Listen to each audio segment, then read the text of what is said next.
Subscribe, like, comment and share to support the channel. Thank you for the support.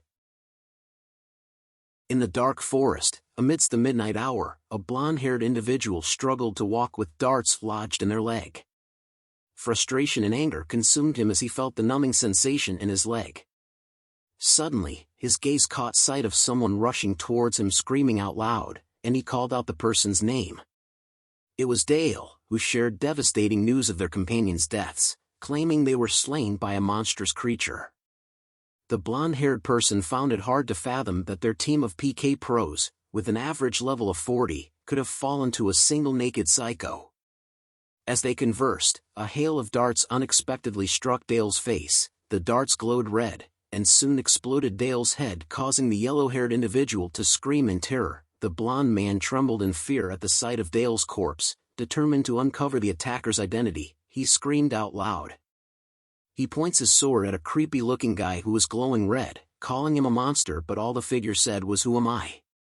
The scene shifted to the grand castle of the Demon King, with bodies of monsters laying on the ground, where our protagonist, battle god Damien, is seen resting after a fierce battle.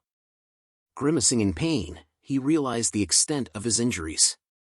Despite his impressive level of 904 and his top rank in the field of honor, he struggled to stay alive. Notifications flooded his screen, one after another, alerting him to abnormal states affecting his character. Damien clenched his teeth as he read each message, discovering that his character had fallen into a weakened, bleeding, and sealed state, rendering him unable to utilize any skills. Frustration and despair welled up inside him as he fought to keep his character alive. Another notification arrived, informing Damien that his character had been petrified, causing his movements to slow down. Battle god Damien pondered whether such a multitude of abnormal states were a common occurrence in the game as he tried to navigate his way out of this dire situation. Struggling to hold on, he silently acknowledged that not even the esteemed Saint Magnus or the High Heaven Immortal would be capable of healing him at this point. Suddenly, a mocking voice pierced through the chaos, likening Damien to a resilient cockroach. It belonged to none other than King Arthur, the leader of the Demon King expedition. Recognizing the voice, Damien called out Zhang Yuman's name, but before he could finish his sentence, Arthur attacked him with his staff. A warning blared, indicating that Damien's stamina had dropped below the threshold, risking his potential disconnection from the game. In a state of confusion and weakened condition, Damien questioned Arthur's motives for the assault. However, Arthur appeared to be distracted by notifications regarding the Lord of Abyss, Abraxas, who was raising his mana and attempting powerful techniques. Frustrated by the abrupt halt to the battle, Arthur grumbled to himself, lamenting that things were just starting to get interesting. As Arthur prepared to cast another spell, a notification popped up, cautioning the activation of the ultimate spell, multi-leveled Weather Reversal Realm Destruction.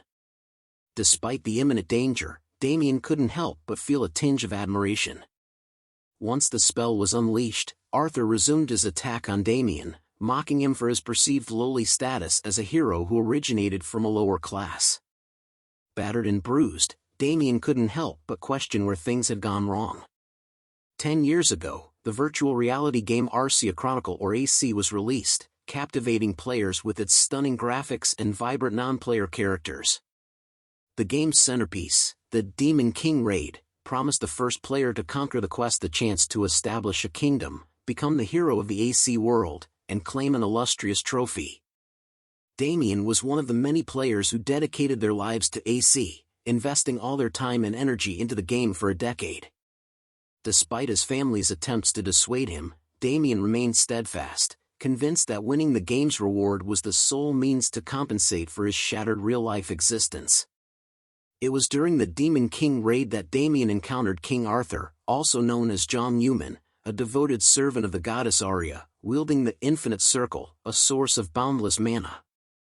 With his warm personality and undeniable charisma, King Arthur spearheaded the expedition that led them to the Demon King's castle. Damien's thoughts raced as he realized they were on the brink of completing the raid. Suddenly, King Arthur acknowledged Damien's significant contribution to their success. However, Damien's trust wavered as he questioned whether King Arthur had intended to betray him from the outset. King Arthur chuckled at the inquiry, but his laughter swiftly transformed into violent aggression as he mercilessly pummeled Damien once more, hurling insults and labeling him as worthless. Overwhelmed with shock and fear, Damien contemplated the possibility of perishing without accomplishing anything, all due to the treacherous nature of King Arthur.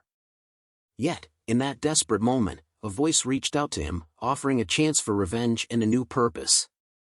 It was Abraxas, the Lord of Abyss, extending his assistance to Damien in exchange for the task of slaying the goddess of light, Arya, and embracing chaos as an avenger.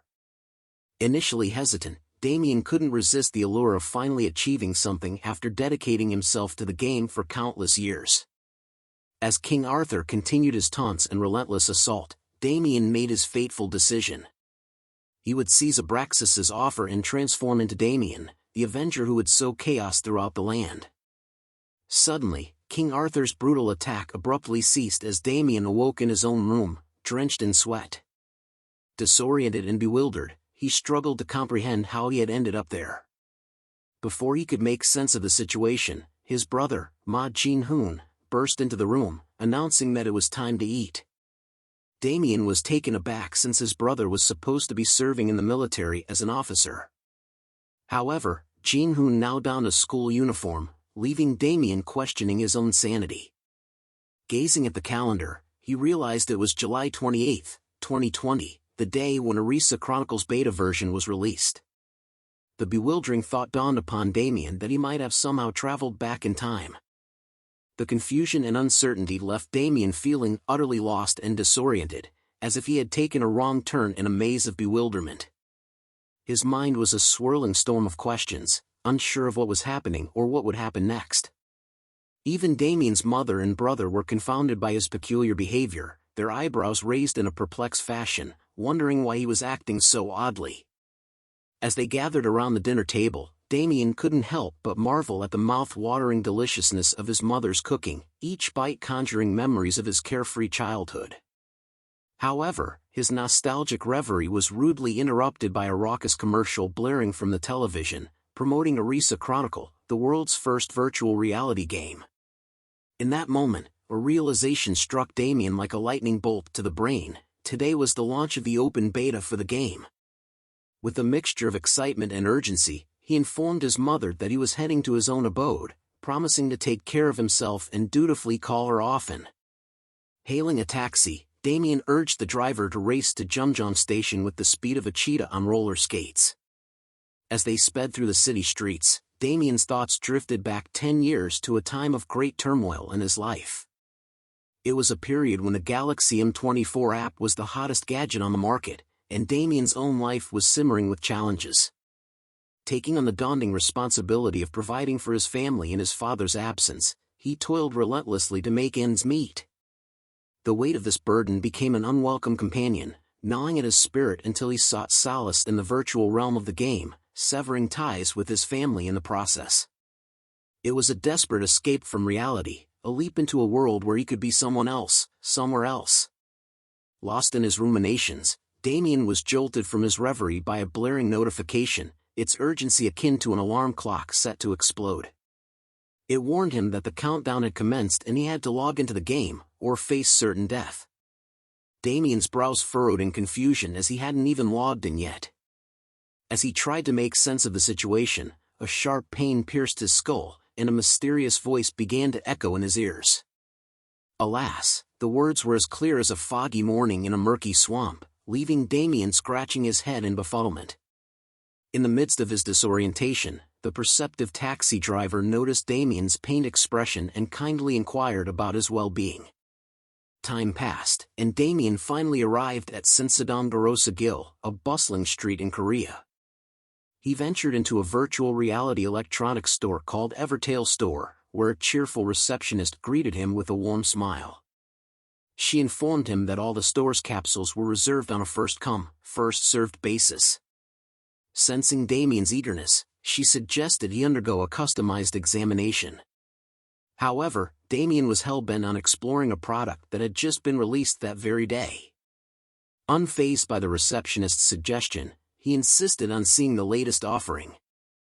With a mischievous twinkle in her eye, the receptionist led him to a refurbished product that had been cancelled by another customer, now serving as the store's demonstration model. Damien, without skipping a beat, enthusiastically agreed to purchase it, requesting delivery and installation that very afternoon. Later in the day, Damien found himself ensconced within the capsule, as if cocooned in a futuristic spaceship. The system's voice chimed in, notifying him of the progress in his user registration. He listened intently as the system announced the commencement of virtual reality mode synchronization, confirming that his registration was complete. Damien couldn't help but reflect on the fact that he had spent most of his hard-earned savings for this pivotal moment. However, there was no room for doubt in his mind. He believed with unwavering conviction that he had made the right decision. The voice of the Demon King Abraxas only solidified his resolve, leaving him with a sense of purpose and a dash of villainous charm. With the synchronization of virtual reality mode complete, Damien took a deep breath and bravely uttered the command to begin his epic journey within the game. Meanwhile, at the top-secret department of Oracle in Evertail headquarters in San Francisco, California, chaos ensued. Strange errors popped up on the screens, prompting urgent notifications about a potential mainstream detection and an accelerating blockage of the main protocol of Arcia Chronicle. Operator Chloe's voice trembled with urgency as she called for a code black emergency, instructing all employees to take swift action. In the midst of the commotion, team leader Master Hayek dashed over to investigate the situation, his cape billowing heroically behind him. He demanded to know when the error had begun, and Chloe reported that it had just reared its troublesome head. The Akashic record of blocking protocol for the mainstream was gradually gaining momentum, posing a threat to their control. If the situation escalated further, they risked losing all command. The mainstream, a realm yet uncharted, lay before them, while the Akashic record, a hyper-AI responsible for the creation of AC, loomed over it like a mystical gatekeeper. Hayekjin and Oracle had been entrusted with its guardianship, but if something went awry, the entire system, along with the game, could be wiped clean, as if devoured by a hungry digital beast. Notifications flickered across the screens, mercilessly reporting a decrease in control over the mainstream, plummeting from 48% to 36%, and finally dipping below 25%. The warning was clear: the Akashic record had started nibbling away at the server, much like a ravenous squirrel devouring a nutty snack. In a daring move to salvage what they could, Master Hayek made the difficult decision to relinquish control over the mainstream, sacrificing a slice of their dominion to prevent total annihilation. The Akashic record, sensing its opportunity, withdrew its grasp, temporarily pausing the blocking protocol, and activated the mainstream. Hayek confirmed that the operation was now in motion, taking a deep breath as the weight of the world rested on his shoulders. Back in the game, Damien found himself immersed in the virtual realm, greeted by notifications that confirmed his connection, displaying his player name, date of connection, and current location, the Whispering Island. Memories of 10 years of gameplay flooded his mind, along with the burning desire for revenge against Jong Yuman, the source of the humiliations he had endured. However, Damien quickly realized that he was not starting at the typical beginner's village, leaving him pondering the curious whereabouts of his virtual feet. Just as perplexity threatened to consume him, another notification popped up, confirming his connection log and initiating a countdown.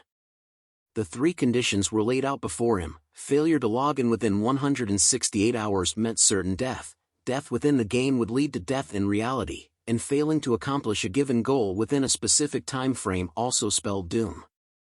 Damien stood there, mouth agape, his frustration and confusion reaching new heights. The notification further taunted him by removing his sense limit and renewing his final goal as the Demon King's Descent, offering a whopping 87,599 hours, 59 minutes, and 59 seconds to achieve it. As if that weren't enough, the game had seemingly meddled with his physical form, leaving him in a state of bewilderment. Just when Damien thought he had experienced a full range of absurdity, another notification chimed in, announcing a class on the witch doctor specialization for his final goal. Damien could only curse the game in disbelief, hoping for a sliver of sanity to return to his rapidly unraveling reality. Witch doctors were enigmatic beings who harnessed primitive powers and had deep connections to death, ancient sorcery, and curses. Damien was taken aback to find that his in-game character, also named Damien, had become a level 1 witch doctor with abysmal stats. He felt disappointed with his newfound class, especially since it was a hidden class that was challenging to obtain and relatively unknown. The notification provided a description of the witch doctor class, highlighting their specialization in spells related to poison, curses, summoning, bones, blood, corpses, and souls. This class excelled in dealing damage over time, making them formidable damage dealers. Damien grew increasingly frustrated with his new class, particularly because the subclass of poison was his special attack, which didn't quite suit his preferences. Suddenly, notifications popped up on Damien's screen, warning him that he had committed a crime and that his alignment had plummeted to an extremely low level. As a result, a penalty had been imposed on him, which left Damien scratching his head in confusion. The penalty seemed outrageously severe, with a 500% decrease in experience points upon death, a 500% increase in the probability of dropping items upon death, a 500% increase in the probability of equipment being destroyed upon death, nullification of the safe zone shield, and the constant threat of NPC attacks. This penalty practically branded him as the Demon King, much to Damien's dismay. But since he received a second chance with his life at stake, he wondered if he should cover his face. Damien arrived at Dunvaden village and headed straight to the village head's home to receive a quest who greeted him happily. However, he had a paper bag over his head, attracting the attention of the village head, Elmore. Curiosity piqued, Elmore asked Damien why he was wearing a paper bag, to which Damien awkwardly replied that it was just a cool fashion statement. Elmore stared at him like WTF, but deep down, Damien felt embarrassed about it but had no choice but to wear it due to the compulsory quest. Moving past the paper bag incident, the Elmore commented that he respects Damien's taste. Damien asks if he could quickly get a quest, which causes Elmore to fluster around trying to find a quest. Once he found the quest, he became serious and tells Damien to listen carefully. The Whispering Island was filled with chicks, causing a problem as they've eaten all their feeds, leaving none in the storerooms. Elmore places the quest letter on the table and assigns it to Damien to catch 10 of the chicks. He ventured through the mountains behind Dunvaden village, where he spotted a lone chick. Warning, if you love baby chicks, turn away now cause it's about to get a bit weird. Now back to the story. Seizing the opportunity, he threw a dart and successfully caught it. However, the effort left him breathless, and he drops to the ground realizing that he only had 1 HP remaining. A notification reminded Damien of his quest to catch the chicks and protect the storerooms on Whispering Island. The tutorial quest required him to catch 10 chicks and retrieve 10 yellow feathers, with his progress currently at 10% after catching just 1 chick. Completing the quest promised Elmore's beginner set and a recommendation.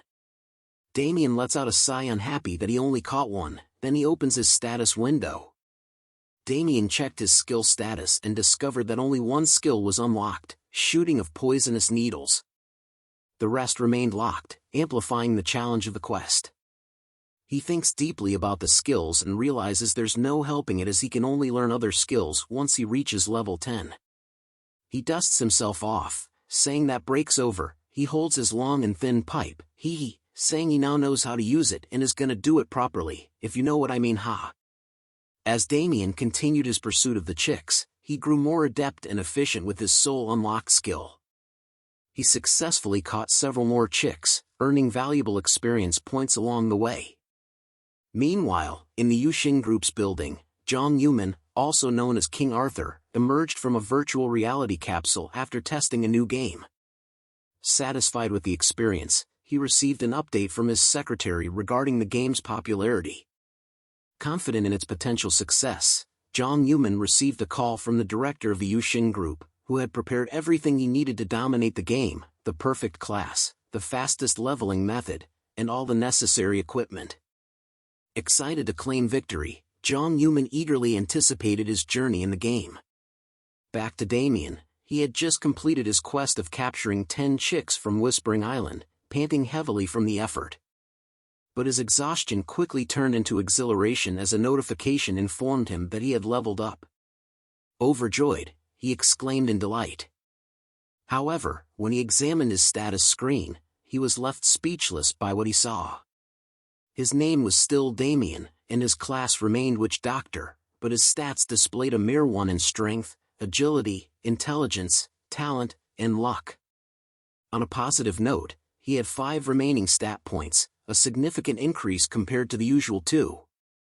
Damien couldn't believe his luck. Perhaps this was a perk of having a hidden class. Realizing that things might not be as dire as he initially thought, he became determined to dismantle Zhang Yuman and wanted to soon shred him into pieces. Damien dashed through the bustling village, clutching at his long and thin green pipe in his hand, while a rowdy group of hens trailed behind him.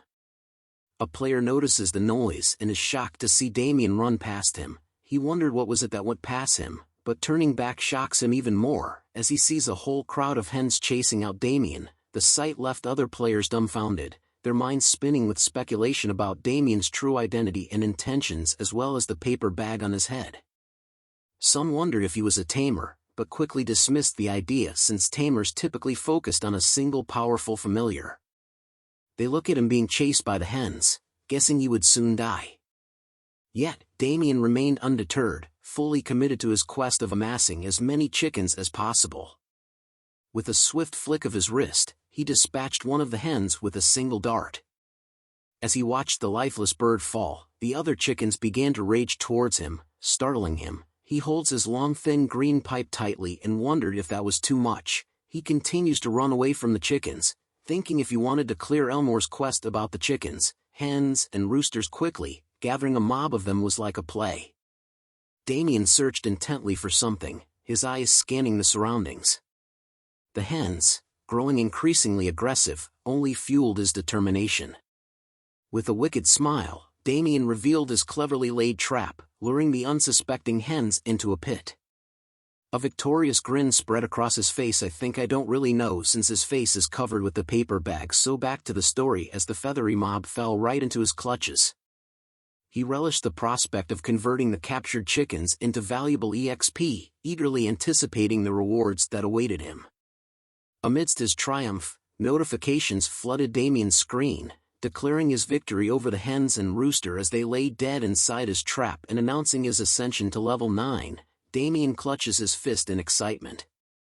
He blushes at the thought of keeping this up to level 10 to obtain a new skill. However, another notification caught his attention as EXP increased only by 1.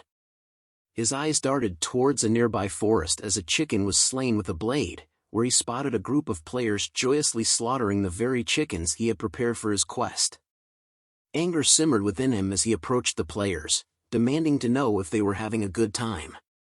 Without warning, Damien's fist connected with the face of a player named Cheol Min Jang, sending him soaring through the air before landing at a safe distance. Cheol Min Jang's screen lit up with a flurry of notifications, including one indicating that his character had fainted, rendering him temporarily unable to control it for the next 5 seconds. Fuming with indignation, Damien accused the group of voraciously devouring his hard-earned poultry and firmly insisted that they regurgitate their ill-gotten gains.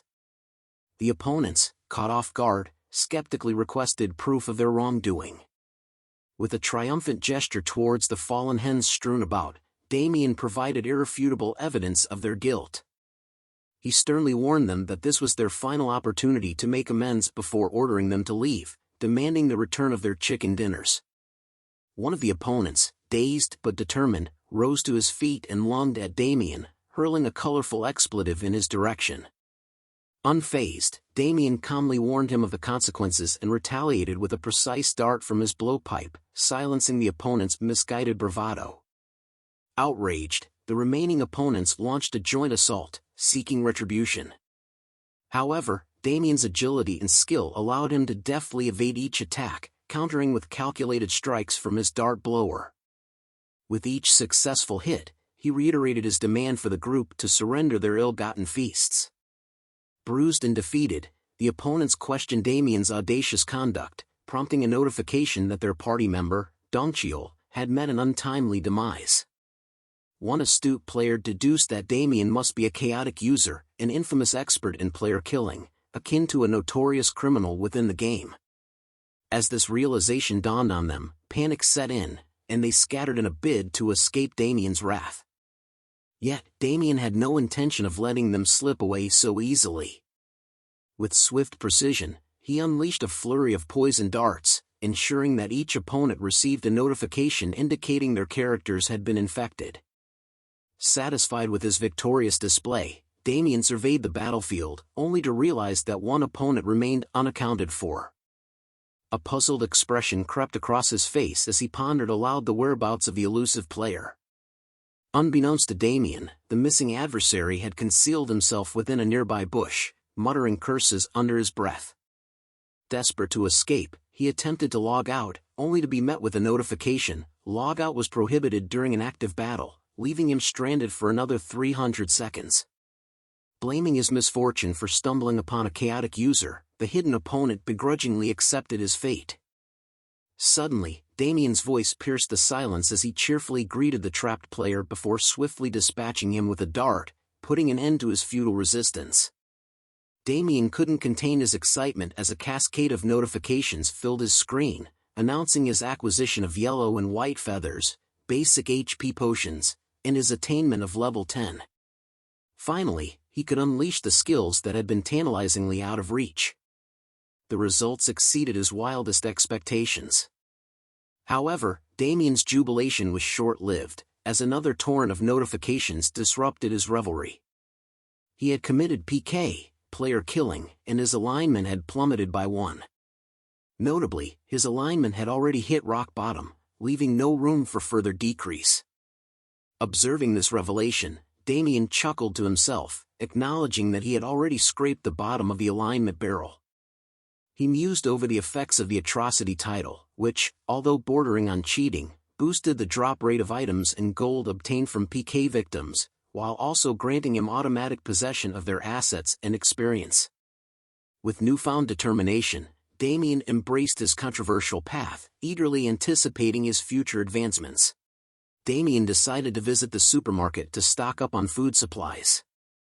As he entered the store, he recognized the cashier as someone from his neighborhood, and they exchanged greetings.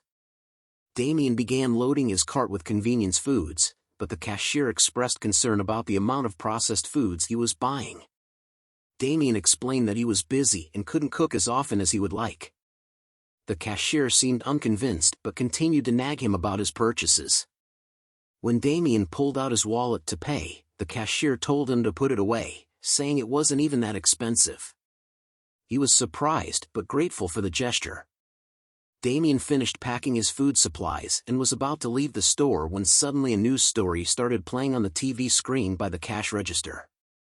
The story was about Jong Yumin, the youngest player of the Tempest of Time and Space, retiring from the game. Damien was taken aback by the news and repeated the name in disbelief. The cashier noticed Damien's reaction and asked if he knew the famous player. He hesitated for a moment before admitting that Jong Yumin was indeed pretty famous. The cashier seemed surprised and started gushing about Jong Yumin's background, describing him as tall, handsome, and amazing at gaming. However, Damien seemed lost in thought and didn't pay much attention to the cashier's words. He had a serious look on his face. In a dense forest near Dunvaden village, Damien hunted some chickens while thinking about Jong Yumin's impending arrival. Suddenly, he received a notification saying that he had leveled up and reached level 15. But Damien was not happy because he had realized that he needed to become much stronger than he was now and could not slack off. He muttered to himself that it was somewhere around there and pulled up a quest titled The Predator of the Whispering Island, which was classified as an epic quest. The quest required him to defeat the mutated wild boar and bring back its hide. The progress on the quest was at 0%, and the reward for completing the quest was Elmore's recommendation. Damien knew that this was the last quest on the island, and if he completed it, he could go somewhere else with Elmore's recommendation. However, wild boars had a tendency to migrate frequently, making them hard to locate. If Damien didn't find the boar's lair within an hour, he would have to wait another hour for it to respawn. Damien set off on his quest, determined to complete it and become even stronger. Damien spotted the boar easily and couldn't believe his luck. The boar was a species of wild beast and an elite type with a level of 30. Damien knew he had to be careful. He remembered that the monster types in the game were categorized as normal, elite, named, and champion, and that the elite and higher types had special characteristics. There were 8 variations in each of the 3 categories: attack, defense, and crowd control, making a total of 24 variations. Damien decided to attack the boar with his skill, Corruption Elixir, to try and find out its characteristics. The elixir hit the boar, and it let out a loud squeal. The boar looked around, trying to find the attacker, but Damien was hiding on a tree. He then greeted the boar, and the boar attacked him. Damien dodged the boar's attack, effortlessly evading the creature's deadly tusks. He taunted the beast, beckoning it to come closer with a confident smirk on his face. In a fluid motion, Damien grabbed another elixir and hurled it towards the boar. The elixir found its mark, hitting the creature with pinpoint accuracy. The boar let out another agonizing squeal as the elixir took effect. Damien observed the boar closely and concluded that the boar didn't have physical immunity. He then began attacking the wild boar relentlessly to study its behavior. After several attempts, he observed that the boar did not summon monsters, had no magical immunity, and lacked a defensive barrier. He was pleased to receive notifications that the wild boar's defensive mechanism had corroded, indicating that his corruption elixir was working well. However, the boar attacked again, and Damien had to dodge quickly to avoid getting hit. He thought to himself that it was a close call. The boar was visibly angry and charged at him again, but Damien dismissed it as typical behavior for a dumb beast species. Suddenly, a wall appeared in front of him, which he had never seen before. Damien was surprised and wondered if the boar's characteristic was wall formation. As the boar charged towards him, Damien realized that he couldn't dodge it and thought to himself that he was in trouble. The boar crashed into Damien, and the impact caused a cloud of dust to cover the area of the collision, with his paper bag mask floating in the air. As Damien emerged from the cloud of dust, he was visibly enraged, and his entire body turned red, with a deadly aura surrounding him. This was due to the skill he possessed called Zombification, which was currently at level 1 with a passive attribute of Corpse. The skill allowed him to transform into an undead when his HP reached 0 and prevented his HP from falling below 1 for 600 seconds. When activated, he emitted a plague aura that poisoned and made opponents bleed within a 3-meter radius. However, he couldn't use any other skills while the skill was activated, and there was a cooldown period of 1800 seconds. Damien's anger boiled over as he shouted at the wild boar, cursing the creature for hurting him. The sudden outburst of rage startled the boar, causing it to let out a frightened squeal in response. Damien's transformation seemed to have intimidated the wild boar, which now stood frozen in fear. Despite its fear, Damien continued to lash out at the boar, blaming it for nearly causing his demise. Damien fiercely punched the boar, causing it to squeal in pain. Notifications began to flood in, revealing that the wild boar was bleeding and poisoned. Damien was informed that he only had 10 seconds left until the zombification ended, but he remained confident. With his time running out, Damien quickly activated his skill, Plague Aura, determined to defeat the boar once and for all. As the notifications counted down the remaining seconds, Damien declared that he would turn the boar into a bloody pulp. The tension mounted as the seconds ticked away, but Damien's determination did not waver. Finally, with the countdown complete, Damien declared that the boar was done for. Just as the last notification sounded, Damien struck the final blow, defeating the wild boar. Damien felt exhausted and fell to the ground, huffing and puffing. However, he also felt accomplished, as the notifications informed him that he had gained experience and had leveled up to level 16. He had also obtained the wild boar's fangs, hide, and essence, as well as a substantial amount of gold. After that, another set of notifications started pouring in. One notification indicated that Damien had obtained the title, the one who killed the wild boar alone, while another notification stated that he had cleared the quest, the Predator of the Whispering Island. Upon seeing these notifications, Damien felt a sense of accomplishment and excitement. He thought to himself how he could hog all the rewards since he cleared the quest and earned the title, the one who defeated the boar alone. The title came with bonuses such as strength and movement speed increases, as well as a characteristic resistance boost. Damien was thrilled to have earned a solo clear title and took a look at the items he had obtained. He planned on giving the hide to Elmore, and he was still considering what to do with the fangs and essence. Damien was engrossed in checking his acquired items when he heard a voice from behind. Turning around, he saw an old man with a white beard and a muscular body, who appeared to have materialized out of thin air. The old man seemed to be amused by Damien's presence, commenting on his peculiar nature as an otherworld adventurer who had risen again after death. Damien was puzzled by the old man's sudden appearance and noticed that his name was unclear, appearing as a question mark on his status window. Although the old man looked human, it was difficult to discern his age and level, except for the fact that he appeared to have lived for countless millennia. The old man's status window also warned that he had a bad temper, and Damien should be careful not to get killed. Damien was surprised that he was unable to see the old man's other information and wondered why this was the case. The old man seemed to be more interested in Damien and asked him how he was able to move as a dead man. Damien was taken aback by the old man's question and was unsure how to respond. The old man approached Damien and touched his forehead. Damien felt uneasy and asked him to keep his distance. The old man ignored Damien's request and continued examining the small rune on his forehead. The old man identified Damien as an otherworld adventurer who had borrowed the power of darkness to become undead momentarily. Damien was surprised and asked the old man how he knew. The old man calmly replied that he could see it very clearly, but Damien was not satisfied with his response and asked him to back away. Despite Damien's frustration, the old man seemed unfazed and continued to speak, saying that it was not bad to borrow the power of darkness, as it would make it harder for Damien to die. However, he questioned why an otherworld adventurer would harbor such a high level of darkness equivalent to that of the Demon King. At this point, Damien heard notifications indicating that new information had been updated, and the NPC's information was being displayed. Damien saw the new information and he was surprised to learn that the old man's name was Kairon, Priest of the Apocalypse. According to the information displayed, Kairon was a representative of the forgotten god Shaka and the chief of the Black Cult.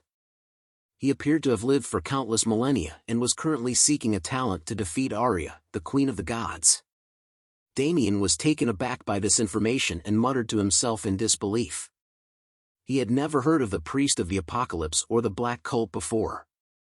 He read further and saw that Kieran's level and age were unknown, and he was described as ill-tempered, warning Damien to be cautious around him. He couldn't believe what he was seeing and questioned whether the Black Cult was some sort of pseudo-cult. Kairon, the seventh chief priest of the god Shaka, was enraged upon hearing the term pseudo-cult being used to describe his beliefs. He declared that he would spread the gospel of the apocalypse across the land after defeating the Queen of the Gods. Damien tried to calm him down, but Kairon ignored him and attacked. Damien managed to dodge Kieran's first attack, but he was surprised by the force behind it. Kairon attacked again, but Damien dodged once more while calling him a crazy old man, and wondered about the destructive power behind Kieran's blows. Kairon taunted Damien, impressed by his ability to dodge, and challenged him to continue dodging. Damien took a deep breath and tried to steady his nerves. He knew that he had to face Kairon, the priest of the apocalypse, and survive this trial. Kairon looked like he was on the verge of senility, and his actions were clearly that of a seriously insane person. Damien wondered what he could possibly do in this situation. As he was lost in thought, Damien received a notification that Kairon was displaying hostility towards him. He looked up and saw the old man staring at him with wild eyes. Damien braced himself for a fight and wondered how he could possibly defeat this crazy old man. But before he could even take a step forward, Damien received another notification. It was a quest, and he had to survive Kieran's trial to progress.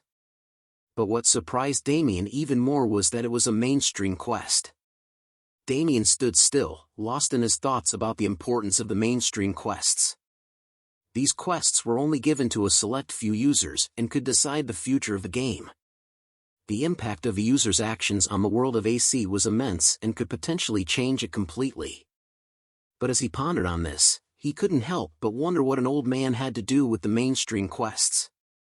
Before he could finish his thoughts, Kairon interrupted him, attacking him with a sharp remark, demanding to know why he was just standing there like a dumb log.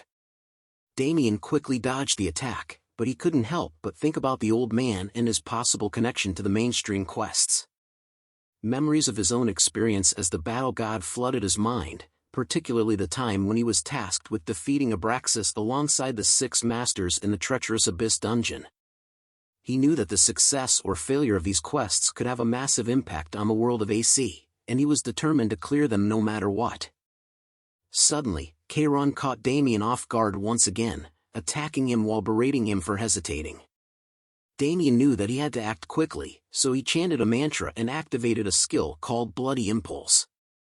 He made a decision to stop overthinking and calculating and instead approached Kairon with sincerity and his basic impulses. Damien braced himself for the upcoming battle, knowing that he couldn't afford to lose. He was determined to succeed in the mainstream quest, no matter the cost.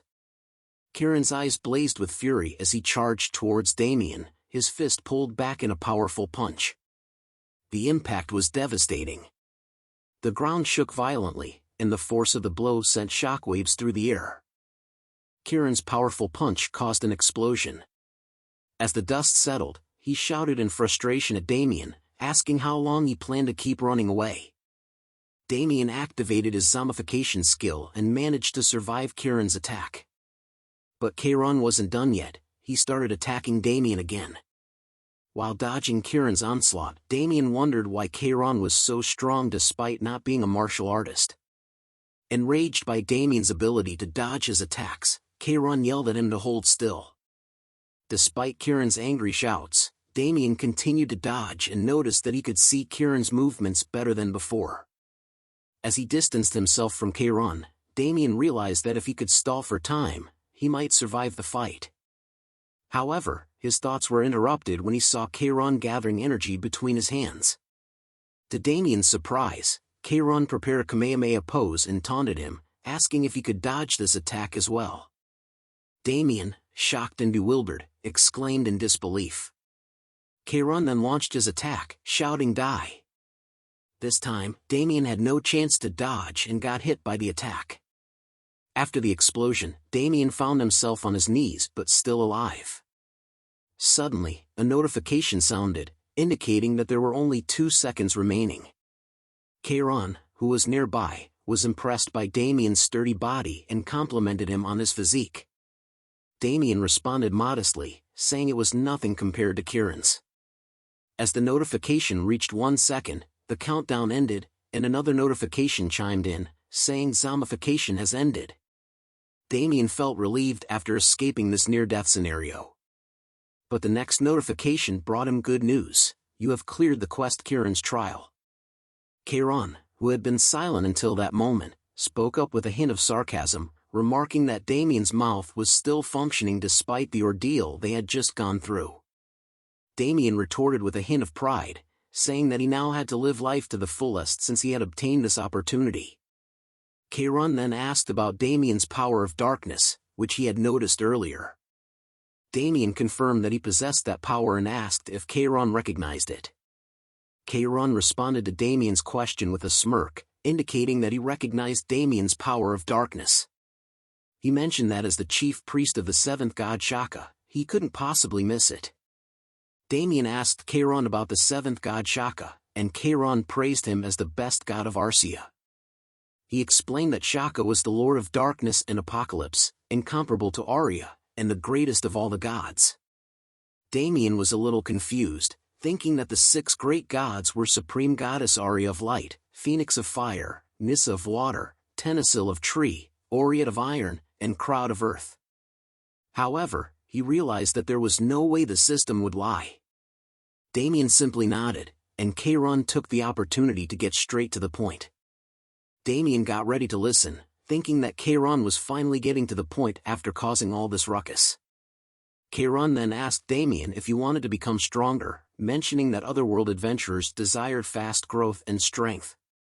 Damien was taken aback by the suggestion, but before he could respond, Keiron actually suggested that Damien become his disciple.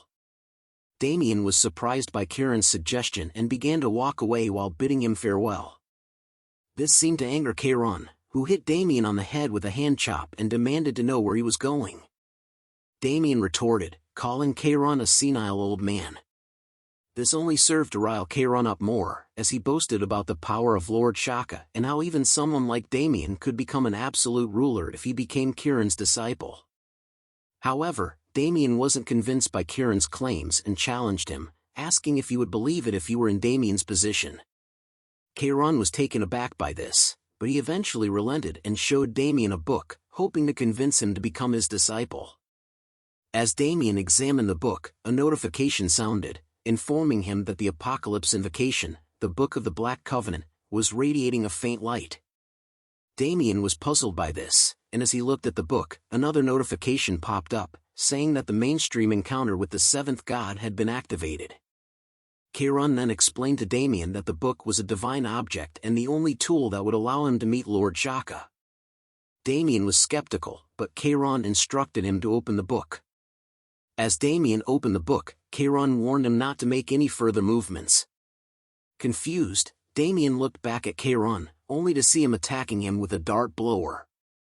Damien was hit by the dart and lost consciousness.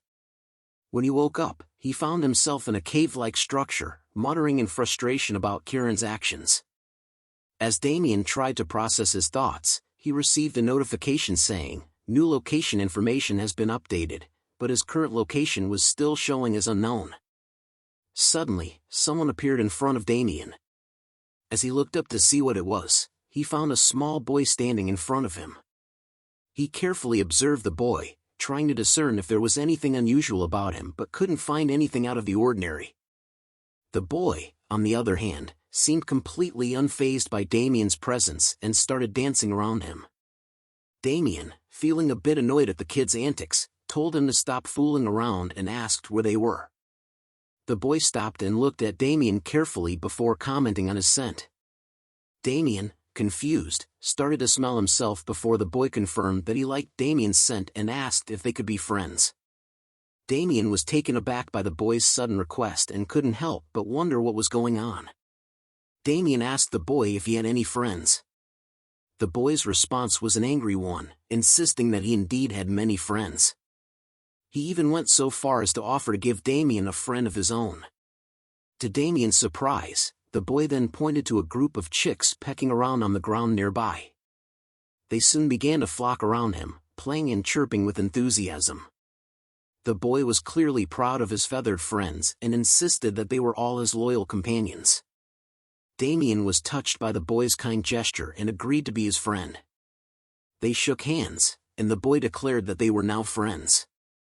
However, after the boy declared their friendship, Damien suddenly felt dizzy and collapsed.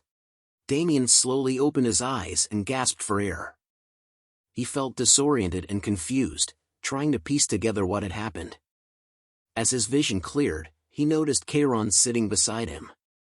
Keiron asked how he felt, relieved to see Damien conscious. But Damien's frustration and anger boiled over, and he lunged at Keiron, catching him by the throat. Keiron struggled to break free, telling Damien to let go of his throat, but Damien's grip tightened around his throat, saying Keiron nearly killed him, why should he let him go now? In a moment of desperation, Keiron headbutted Damien on the forehead, causing him to stumble backwards. Damien felt the world spin as he began to fall backwards. In that moment, he heard a notification alert, status effect. Your character is in critical condition. Until you have recovered your strength, your character is unable to move. Realizing that this wasn't the first time he had found himself in this situation, he thought, shit, here we go again. Damien slowly opened his eyes and saw Keiron sitting in front of him once again, asking if he was up. He winced at the pain in his head and muttered to himself about Keiron's thick skull being made of rock. Keiron asked what he had said, but Damien quickly brushed it off as nothing, knowing he couldn't afford to anger the old man any further. Damien thought to himself that Keiron may look homeless and senile, but he was incredibly strong. He knew he needed to swallow his pride and follow Keiron's lead if he wanted to survive. Kairon then asked about Damien's conversation with Lord Shaka, and Damien stumbled over his words, unsure of what to say. He eventually admitted that Lord Shaka had asked to become friends. Damien's response surprised Kairon. He explained that friendship was a relationship of brotherly affection and that Lord Shaka had internally decided that Damien should become his successor. Damien was confused and tried to ask for clarification, but Kairon interrupted him and said that he just needed to follow him from now on. Kairon laughed, and Damien wondered if it was really alright to go along with this plan. Suddenly, a notification appeared, signaling that Damien had cleared the mainstream encounter with the seventh god. Damien sighed and reassured himself that this was a good thing. Kairon motioned for Damien to take a seat, and the two of them settled down to hear what Kairon had to say. Damien couldn't help but wonder if they were going to meditate or do something spiritual. But Kairon quickly dispelled that notion and said that he wanted to talk to Damien about their upcoming plans. As Kairon began to speak, Damien's mind started to wander. He thought it was just going to be an old story, something he'd heard before. But then Kairon started to talk about the seven gods of their land. Damien was intrigued. Kairon explained that the circle of life and death was well balanced, thanks to the god of creation, Arya of light, and the god of the apocalypse, Shaka. However, one day Arya approached the other five gods, expressing her concern about Shaka's power of destruction. She suggested that they restrict it, and although there were differences in opinion, they ultimately decided to go ahead with the plan. The war between Lord Shaka and the six gods began, and it was fierce. The heavens shook, and the earth split open. It went on for a long time, and even though Lord Shaka was the god of apocalypse, he couldn't handle battling all six gods. Eventually, he was defeated, and he left everything else to his family, falling into an eternal slumber, maintaining only his divinity. The seventh god became forgotten by the people. Damien listened to Kairon as he spoke about the history of their world and the absence of Lord Shaka. He couldn't help but think that Lord Shaka's family member was the senile old man. However, as Kairon continued to speak, Damien's understanding of the situation deepened. He realized that Lord Shaka, who was the source of all darkness, was actually the pillar of balance that kept everything in place. And due to his absence, evil was created. Damien understood the gravity of the situation and the importance of what Kairon was asking of him. Kairon revealed that he had roamed the continent for thousands of years, searching for a force powerful enough to defeat Arya and the five gods and resurrect Lord Shaka. He asked Damien if he was willing to become his disciple in the sword of Lord Shaka, to defeat the six gods, including Arya of Light and their family. Damien heard the notification and realized that Kairon's wish had been activated. He was given the option to accept the quest or not. Damien's mind raced as he tried to process everything that had just been revealed to him. The forgotten seventh god, Lord Shaka, was actually the key to maintaining balance in the world. And because of his absence, the demons were born and evil had spread throughout the land. It was a daunting task, but Damien had accepted the quest to become the sword of Lord Shaka and defeat the six gods, including Arya of Light and their family. As he bowed down to Kairon, Damien felt a sense of determination and purpose wash over him. He had accepted the role of the agent of revenge and formed a relationship with the priest of the apocalypse. The old man's laughter echoed through the room as he welcomed Damien as his successor. With a newfound sense of purpose, Damien couldn't help but think of John Newman. But now, he saw an opportunity for revenge. Once he was done training with Kairon, he would be ready to face John Newman and bring him to justice.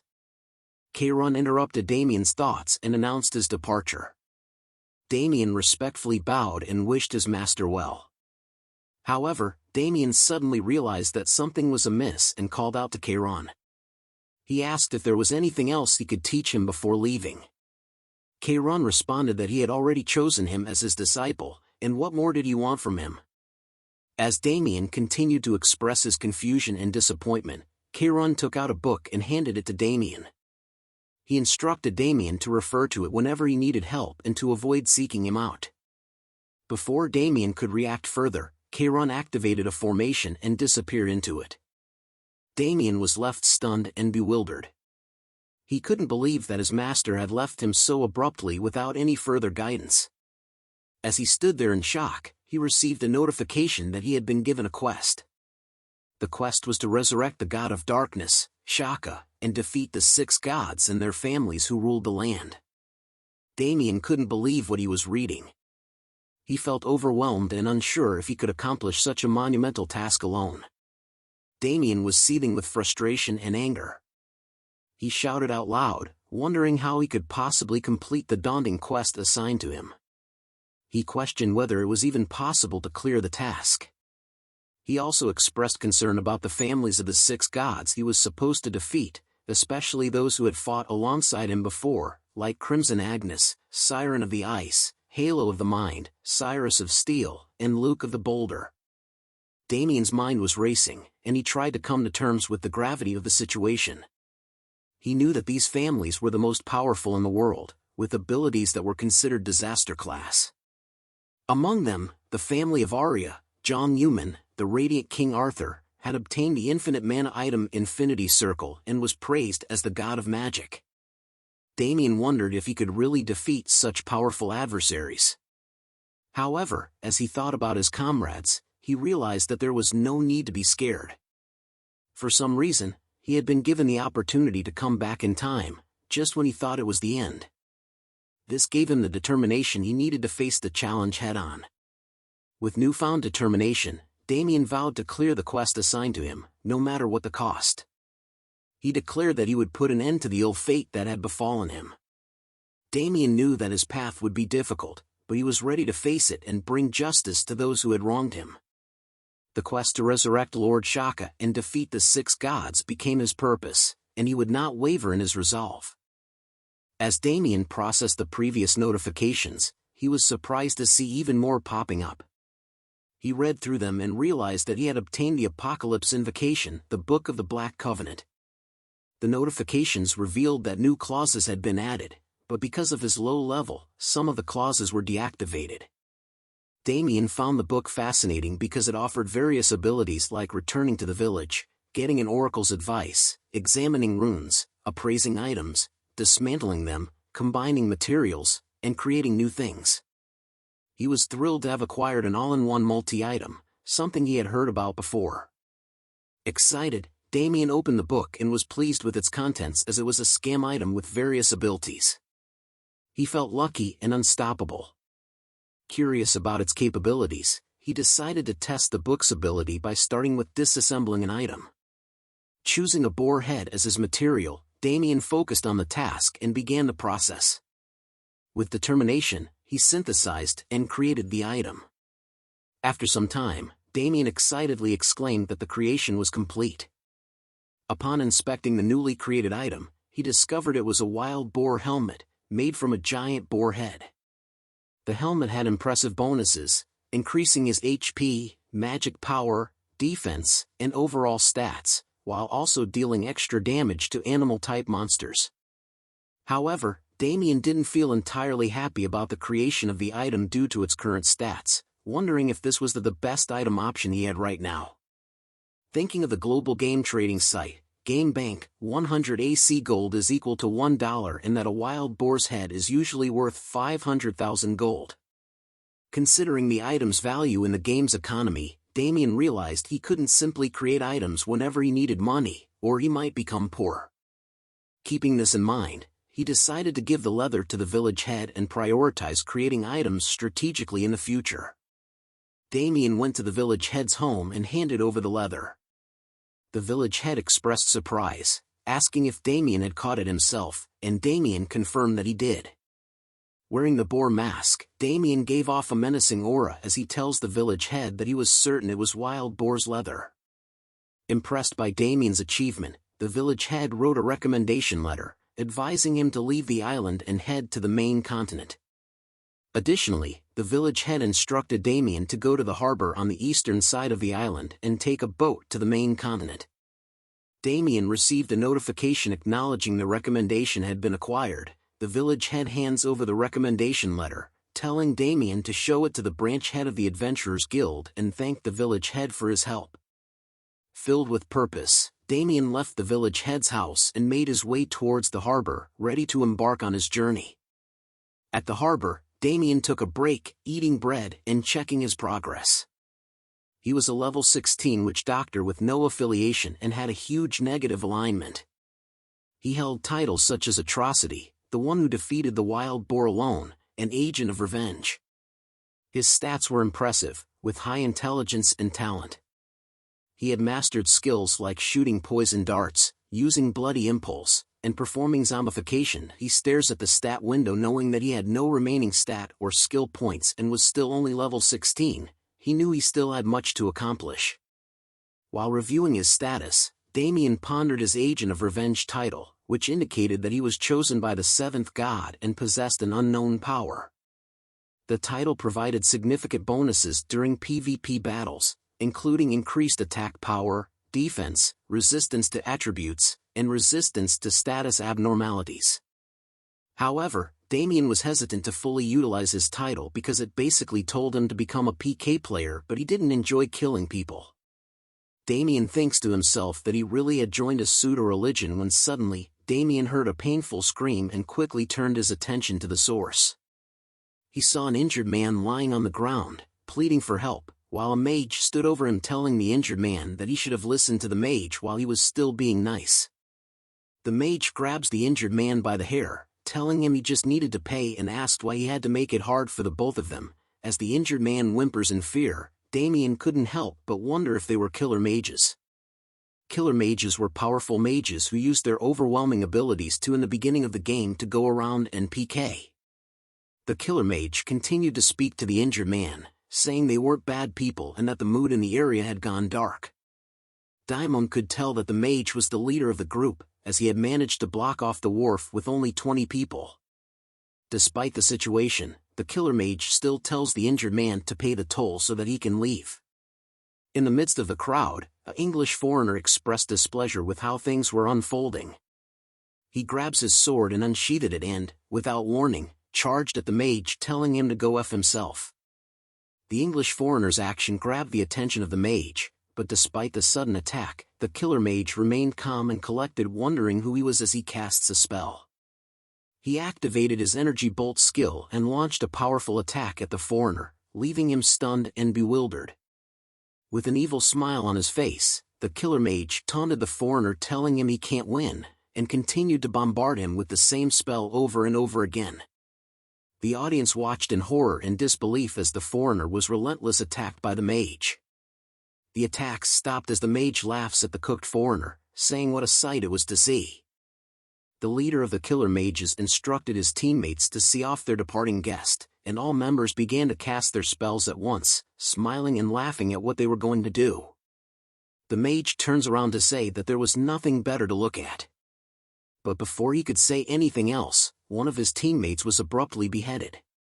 The killer mage and his teammates were taken aback by the sudden beheading of their comrade. Confusion and fear swept over them as they tried to make sense of the situation. One of the gang members pointed out a figure nearby wearing a distinctive boar helmet, wondering aloud if this mysterious stranger was responsible for the sudden and gruesome attack. As the group of evil mages turned their attention to the figure, they quickly realized it was indeed Damien who had beheaded their comrade. The sight of the boar helmet and the aura of menace emanating from Damien sent a chill down their spines.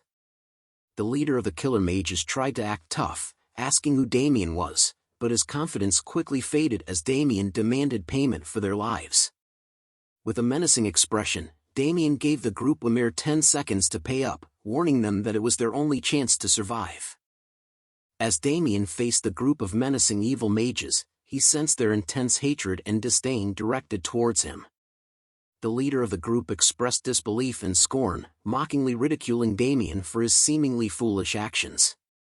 Unbeknownst to them, Damien had a well-thought-out plan in mind. With a commanding voice, he initiated a 10-second countdown that resonated clearly through the tense atmosphere.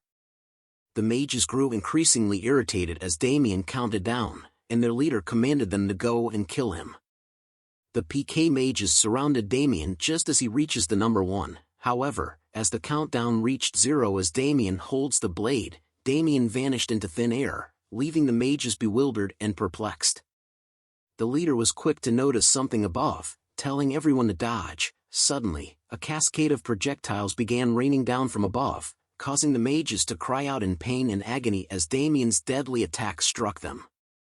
The leader was shocked to see what happened and wondered what was going on as the faces of his members started to melt in front of him. Damien appeared once again, with the bodies of the mages on the ground and blood everywhere. With his combination of skills of bloody impulse, poison darts, and corrupted elixir, he managed to beat most of them, and he knew that his title, Agent of Revenge, granted him greater damage in player-versus-player combat, and he utilized every advantage at his disposal to bring down his enemies. The leader of the evil mages could only watch in disbelief and frustration, realizing that he had grossly underestimated Damien's power. Damien approached their leader with a twisted grin, holding a corrupted elixir in his hand. He taunted the mage, questioning whether his actions had exceeded the leader's expectations. Brian slowly regained consciousness, his eyes fluttering open, and he felt a sharp pain coursing through his body. As he struggled to rise, he was surprised to find Wendy, a familiar face, standing before him. Brian called out her name and asked where they were. Wendy assisted him, helping him to his feet, and expressed concern for his well-being. Disoriented and confused, Brian struggled to recollect what had happened. Suddenly, the memories flooded back. He had been attacked by the evil mages and knocked unconscious. Anger surged within him as he remembered the assault. Vowing to seek revenge upon Thema as he recalled being attacked by the mages, he slams his fists hard onto the ground because of what happened. He began to yell out loud, asking her where the mages were so he could go and kill them himself. However, Wendy urged him to calm down, emphasizing that they were in the middle of a stream. Notifications began to pop up around him. It was a chat messages from his viewers. Brian's mind remained fixated on revenge as he posed a profound question to Wendy: when does a streamer truly die? Is it when they lose all their items or when they reach level 1? He answered his own query, stating that a streamer truly dies when they decide not to play anymore. Wendy wondered where his stupid mindset came from. As his determination was resolute, Brian swore to crush the evil mages and avenge his defeat. Just as they prepared themselves, a sudden explosion caught their attention, causing them to turn their heads toward the source of the commotion. To their astonishment, a group of evil mages sprinted through a hail of explosions, with Damien closely pursuing them and ruthlessly dispatching each one in turn. Damien tallied the number of enemies he had slain so far, laughing menacingly with each count. The evil mage leader observed in fear and shock as Damien displayed an unprecedented level of control and power. He commanded his teammates to cast spells and exhaust their reserve mana. The leader himself began casting spells, determined to bring down Damien. Damien, observing the group of evil mages, decided to employ his bloody impulse once again. The mages unleashed their spells simultaneously, directing a substantial amount of mana towards Damien. The attack landed in the spot where Damien had been standing, leading the evil mages to believe that they had finally struck their mark. But before the leader could finish cautioning his comrades, one of them fell to the ground, struck down by Damien's dart blower. Damien stood triumphantly amidst the chaos, grinning at the leader and the remaining mages, saying that the effect of bloody impulse was amazing. Witnessing this, the evil mages grew increasingly anxious. One of them expressed horror, questioning whether their opponent was truly human and if he could possibly be on the same level as them. Another mage joined the conversation, wondering how their opponent managed to dodge all their attacks without being hit even once. The leader of the group felt frustrated, realizing that if they continued on this path, they would all meet their demise. With resolve, he made a decision, barking orders to his teammates to endure for just 3 more minutes. Meanwhile, Damien observed with curiosity, pondering what plan the evil mage leader had in store. Suddenly, the leader began casting a spell, muttering under his breath that he would turn Damien into a charred skewer with lightning. On the other side, Brian sat fixated on his notification screen, his eyes darting back and forth between the flood of comments on his live stream. Perusing through the comments, he couldn't help but express his bewilderment, openly wondering where someone as audacious as Damien could have come from. Despite his doubts, Brian found himself enthusiastically cheering on the courageous fighter, urging him to continue the battle. However, his excitement was short-lived when Wendy intervened, scolding him for getting distracted and insisting that he focus on the task at hand. Brian, swept up in the moment, paid little attention to her words. Suddenly, his attention was captivated by the viewer count on his stream, which had skyrocketed to over 200,000. A surge of adrenaline coursed through him as he realized the opportunity before him. Turning to Wendy, he asked if she was ready, to which she responded with confusion. Brian gestured toward Damien, readying himself to get Damien and seized the moment to boost his own popularity. The battle between Damien and the evil mages reached its apex. One of the mages launched an energy bolt toward Damien, yet he effortlessly evaded the attack with graceful ease. Damien then shifted his focus to the leader of the evil mages, who seemed to be preparing for something significant. Curious about his opponent's intentions, Damien charged forward. The other mages, filled with fear, started to flee, unsure of what to do next. However, the leader remained resolute, shouting at his teammates to stand their ground. Having amassed sufficient mana, he was prepared to unleash his ultimate attack. With a resounding cry, he invoked the name of his spell, summoning a powerful lightning strike that enveloped the entire area surrounding Damien. As lightning fell from the heaves, the area where Damien was covered in a huge blue explosion. As Damien was struck by the lightning and fell to the ground, Brian and Wendy watched in shock. The evil mage leader, who had exhausted all his mana, was breathing heavily. He chuckles to himself, saying he had did it, as Damien's roasted body laid on the ground not moving at all. With his final attack, his teammates congratulated him, calling him Park Mandu. The evil mage tells his team that he told them he could do it, but their celebration was abruptly interrupted by a sharp sound.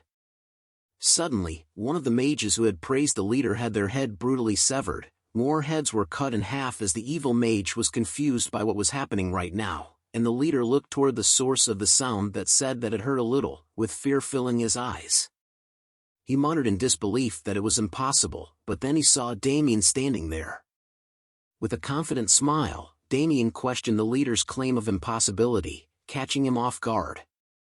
Damien commended the leader for being clever and having good instincts. As the mage leader attempted to cast a spell, Damien swiftly sliced off his arms, causing him to writhe in agonizing pain and fall to the ground as he tells him that he shouldn't have fooled around so much. Damien stood over him, telling him not to do what he was thinking of, as he can't run away now. Licking his blade with blood, Damien stated his belief in repaying kindness 100-fold and seeking revenge with a force 1,000 times stronger, was his creed. Tears streamed down the mage leader's face as he pleaded with Damien not to come any closer, but only a desperate cry echoed through the area. Brian, who had intended to attack Damien, was stunned by the gruesome scene before him. Wendy turned away, unable to bear witness, expressing her disbelief. Brian looked at the defeated mage leader and questioned if Damien had gone too far, realizing the extent of Damien's evil nature. The mage leader begged for mercy, apologizing for his actions. Damien poured an elixir on him, initiating the healing process, only to resume pummeling the mage once again, claiming that it would be even more satisfying to beat him up after healing him.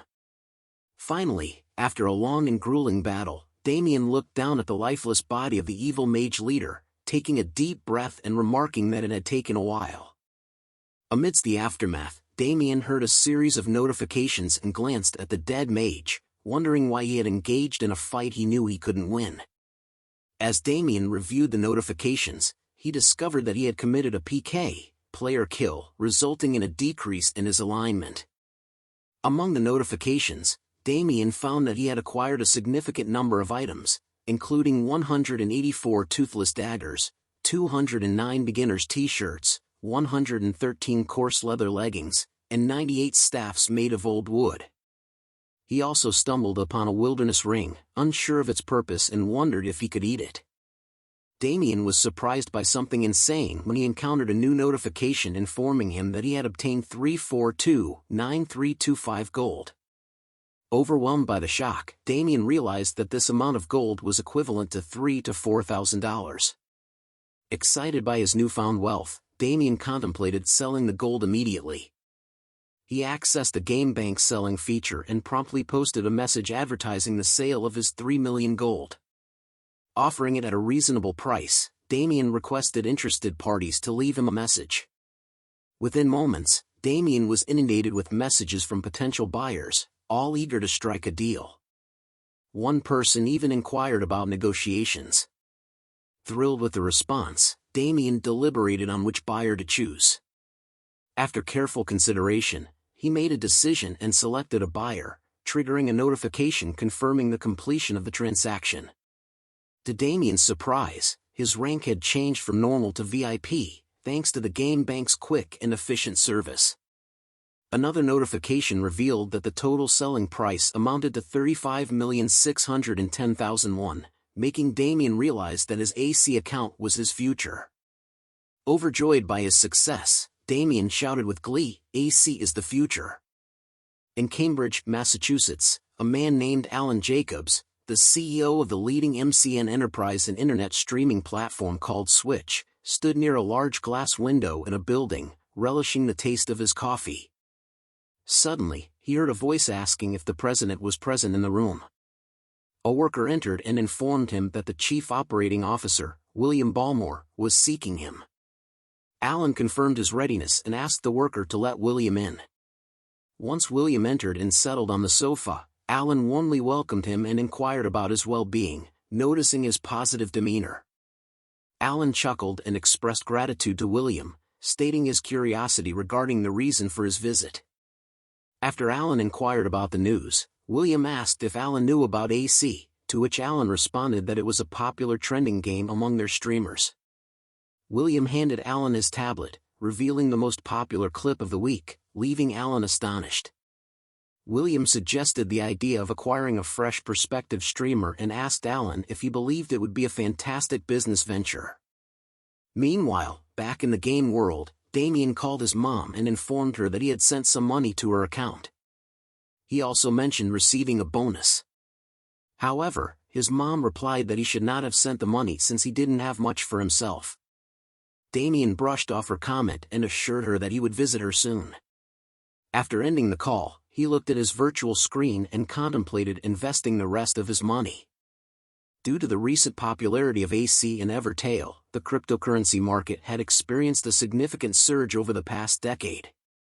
Damien decided to leverage this trend to establish a stable financial foundation. He considered investing 3 million won in one of the cryptocurrency future option stocks. However, as soon as he clicked on the buy option, he received multiple notifications about the cryptocurrency's sharp decline and loss rate. In just 3 seconds, he lost all of his money due to a forceful liquidation of his assets. Damien was shocked and frustrated as he revisited the fluctuation chart, only to receive notifications about the increased leverage rate of Bitcoin's future options.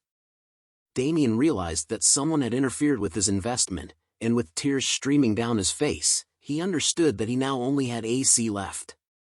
In Changchun City, Jilin Province, China, at the Jingsan startup business factory, an employee rushed into the room with a worried expression.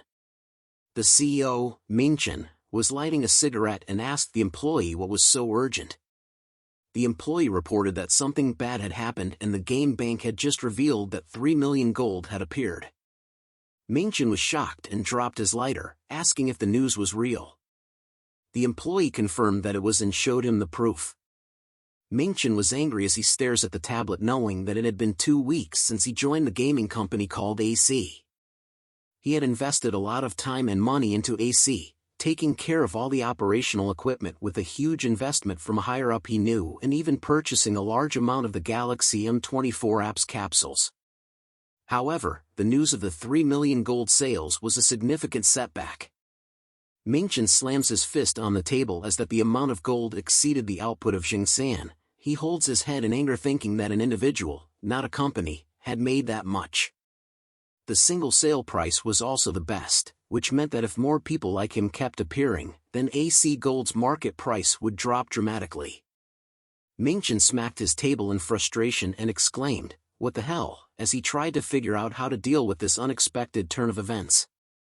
He hit the employee on the head with the tablet and demanded to know why he hadn't been told earlier and if he planned to bankrupt him. The employee tried to explain, but Mingchen cut him off with a shout, ordering him to find out who was responsible. Mingchen was worried about the future of Xingsan and realized that it was only a matter of time before he went bankrupt and couldn't repay his investment. He then ordered the employee to find out who this person was, and the employee ran out to fulfill his boss's orders. A boat is sailing in the sea as someone yells they were setting sail now.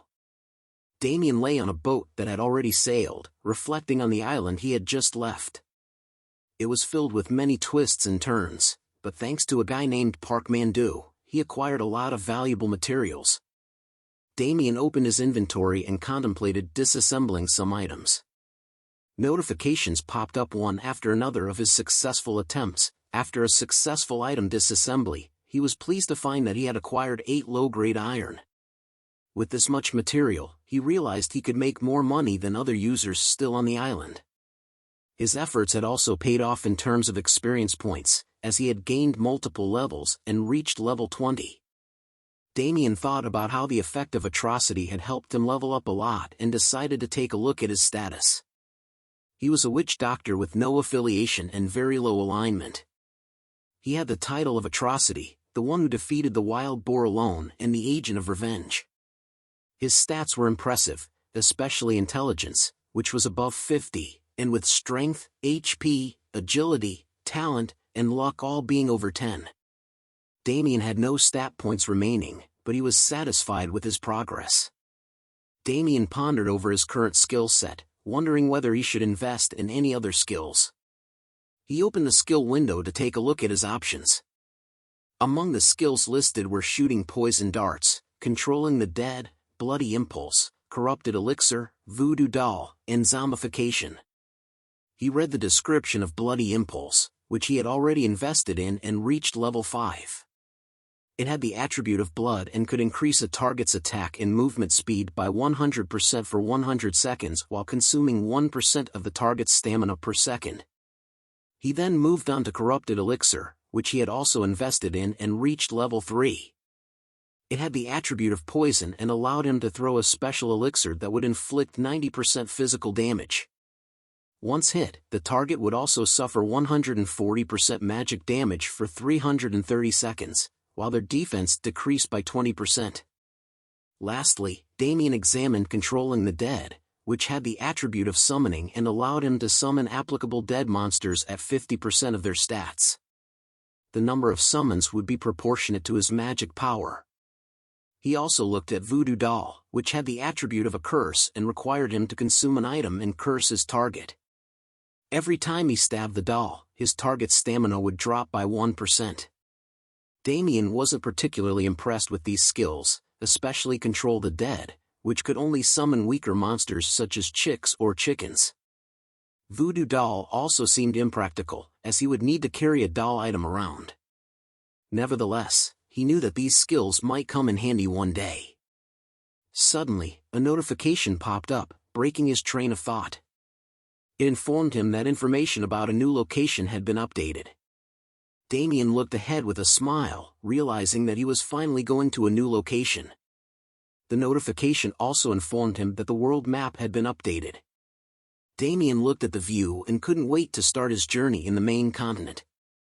The ship's captain bid farewell to Damien, and Damien replied with a thank you and looked ahead, taking in a familiar view. He recognized that the location he was at was one of the liveliest kingdoms on the eastern part of the Arcia continent, the center of the eastern side, Terra.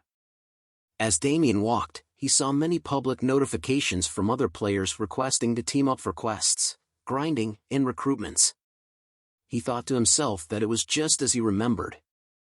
Even though there were so many people, no one had noticed his disposition. Damien then saw 3 people standing in the middle of the street, shouting out that they were recruiting people who wanted to raid a dungeon right now. They also mentioned that they treated healers favorably and were looking for temporary mercenaries for 1 week. They would provide meals and lodging. Damien commented that guild recruitment was also the same, but suddenly he changed his thoughts and started looking for the place he had been searching. Finally, he spotted the familiar sign that marked the entrance to the Adventurers Guild. Pushing his way through the throngs of people, he made his way to the front desk where several others were discussing their schedules and requests. Realizing that he was running out of time, Damien squeezed past them as he had no time to waste if he wanted to make his application today. The manager of the Adventurers Guild in Terra Kingdom, Hat-san, called out to Maria and asked her to bring him all the adventurer applications from that day. Maria saluted and replied with an affirmative answer. While Hat-san was busy, Damien called out to him with a greeting. Hat-san looked a little frustrated at first, but Damien continued and confidently stated that he would like to get a license. Hat-san was visibly happy when Damien called him by his name and remarked that he looked like a new adventurer with good eyes who had taken the time to research him. Damien replied that he should be at least that aware if he wanted to be a mercenary. Hat-san agreed with him and thought to himself about the Adventurers Guild, its branches throughout the Arcia continent, and how it was a facility that all NPCs and adventurers utilized. He also noted that there were some people who paid to make requests and others who did the requests to make money. The Adventurers Guild's main job was to mediate between the two parties, but there weren't many people who utilized this feature properly. However, Hat-san thought that Damien was quite quick to catch on. Hat-san then confirmed with Damien that a license was needed to do that sort of work. Damien replied that he had heard as much. Hat-san then asked if Damien wanted to apply right away, to which Damien replied with an enthusiastic yes. Hat-san explained to Damien that in order to become an adventurer, one needs to take a simple test that involves 10 stages in an arena behind the lobby. Depending on the stage you pass, you will be assigned a tier. Damien asked if Hat-san thought that he should come back after preparing himself if he wanted a high grade, and Hat-san confirmed that it is normal to take a couple of days to prepare. However, Damien surprised Hat-san by insisting on taking the test right away, saying that he didn't think there would be much of a difference after preparation. Hat-san warned him that the test would be difficult to prepare for, but Damien was confident in his skills and insisted on taking the test immediately. Hat-san was impressed by Damien's confidence and led him to the arena. As Damien walked, a notification popped up in front of him, detailing the Adventurers Guild license exam quest, which required him to prove his skills by passing the exam. The quest was classified as epic, and the reward was the Adventurers Guild license. Damien smiled while reading the quest info and thought it had been a while since he had taken a test. He followed Hat-san to the arena, and as soon as he entered the arena, he saw a large crowd of people waiting there to take the exam. Maria's voice echoed through the air as she announced through her megaphone that adventurers from numbers 301 to 400 should get ready for their exam. Excitement filled the air as the participants started preparing themselves for what was to come. Hat-san placed his hand on Damien's shoulder and wished him luck. Damien nodded and replied with gratitude. Soon, a gate opened in the arena, and Damien recognized it as a summon gate, a masterpiece created by Master Arceus from the Monster Mage's Tower. Damien marveled at its beauty and wondered what creatures lay beyond the gate. Maria's voice boomed once more, announcing that the exam area was beyond the gate. She explained that the adventurers would have to defeat the summon monsters to pass each of the 10 stages. If they couldn't continue anymore, all they had to do was shout "I forfeit." One of the players raised a question, asking Maria if the monsters were real. Maria responded, explaining that the monsters were an illusion created by the guild mages. She then added that there wasn't much difference between the illusion and reality, considering that most of the Adventurers Guild requests were related to monsters anyway. Damien thought to himself that it was a practical method. Maria smiled and announced that they would begin the exam. As she spoke, the gate closed, surprising the players who were still waiting for their turn. They wondered aloud if the exam had started already. Outside the gate, screams and shouts could be heard from the players who had already entered. Finally, Damien muttered to himself, asking if it had begun. Voices could be heard from inside the gate, shouting and commanding the players to kill the monsters. The players waiting for their turn were shocked and worried by what they heard. They wondered if it was dangerous to enter the summon gate. Maria reassured everyone that it was just an illusion and there was no need to be scared. She then announced that it was time for the next batch of participants, numbers 401 to 500, to get ready for the exam. The players were surprised that their turn had come so quickly. Damien started stretching his shoulders, preparing himself for the upcoming challenge. Another player expressed concern, asking if they were all trying to kill them. Maria reassured them that it was just an exam, and they needed to clear the monsters to proceed to the next stage. She added that those who weren't happy with the testing method could leave the testing area but would lose their adventurer's license. One of the players expressed determination to continue, saying that they were sure everything would be fine. Another added that since it was just a game, they could die and come back in 60 hours. Maria then pointed towards the summoned gate and questioned with a grin, ready to start the next exam. She gave the signal to begin, and the players entered the gate. Inside, an announcement greeted them, informing them of the rules for the exam. There were a total of 10 stages, and in each stage, the players had to defeat all the monsters to move on to the next area. If they wanted to forfeit, they could raise their hand and shout "I give up." Solo examinees who failed to defeat a monster would automatically be eliminated. The clock was ticking, and the players had only 9 minutes and 59 seconds left until the next test. Damien surveyed his surroundings, taking note of the 10 people present in the testing area. He didn't recognize any of them. Just then, an announcement blared, signaling the start of the exam. Damien felt frustrated with the lack of information provided. He had expected a battle royale system where the participants would fight each other, but it seemed like that wasn't going to happen. One of the players voiced their confusion, wondering if they were supposed to work together to clear the exam. Another player responded in agreement.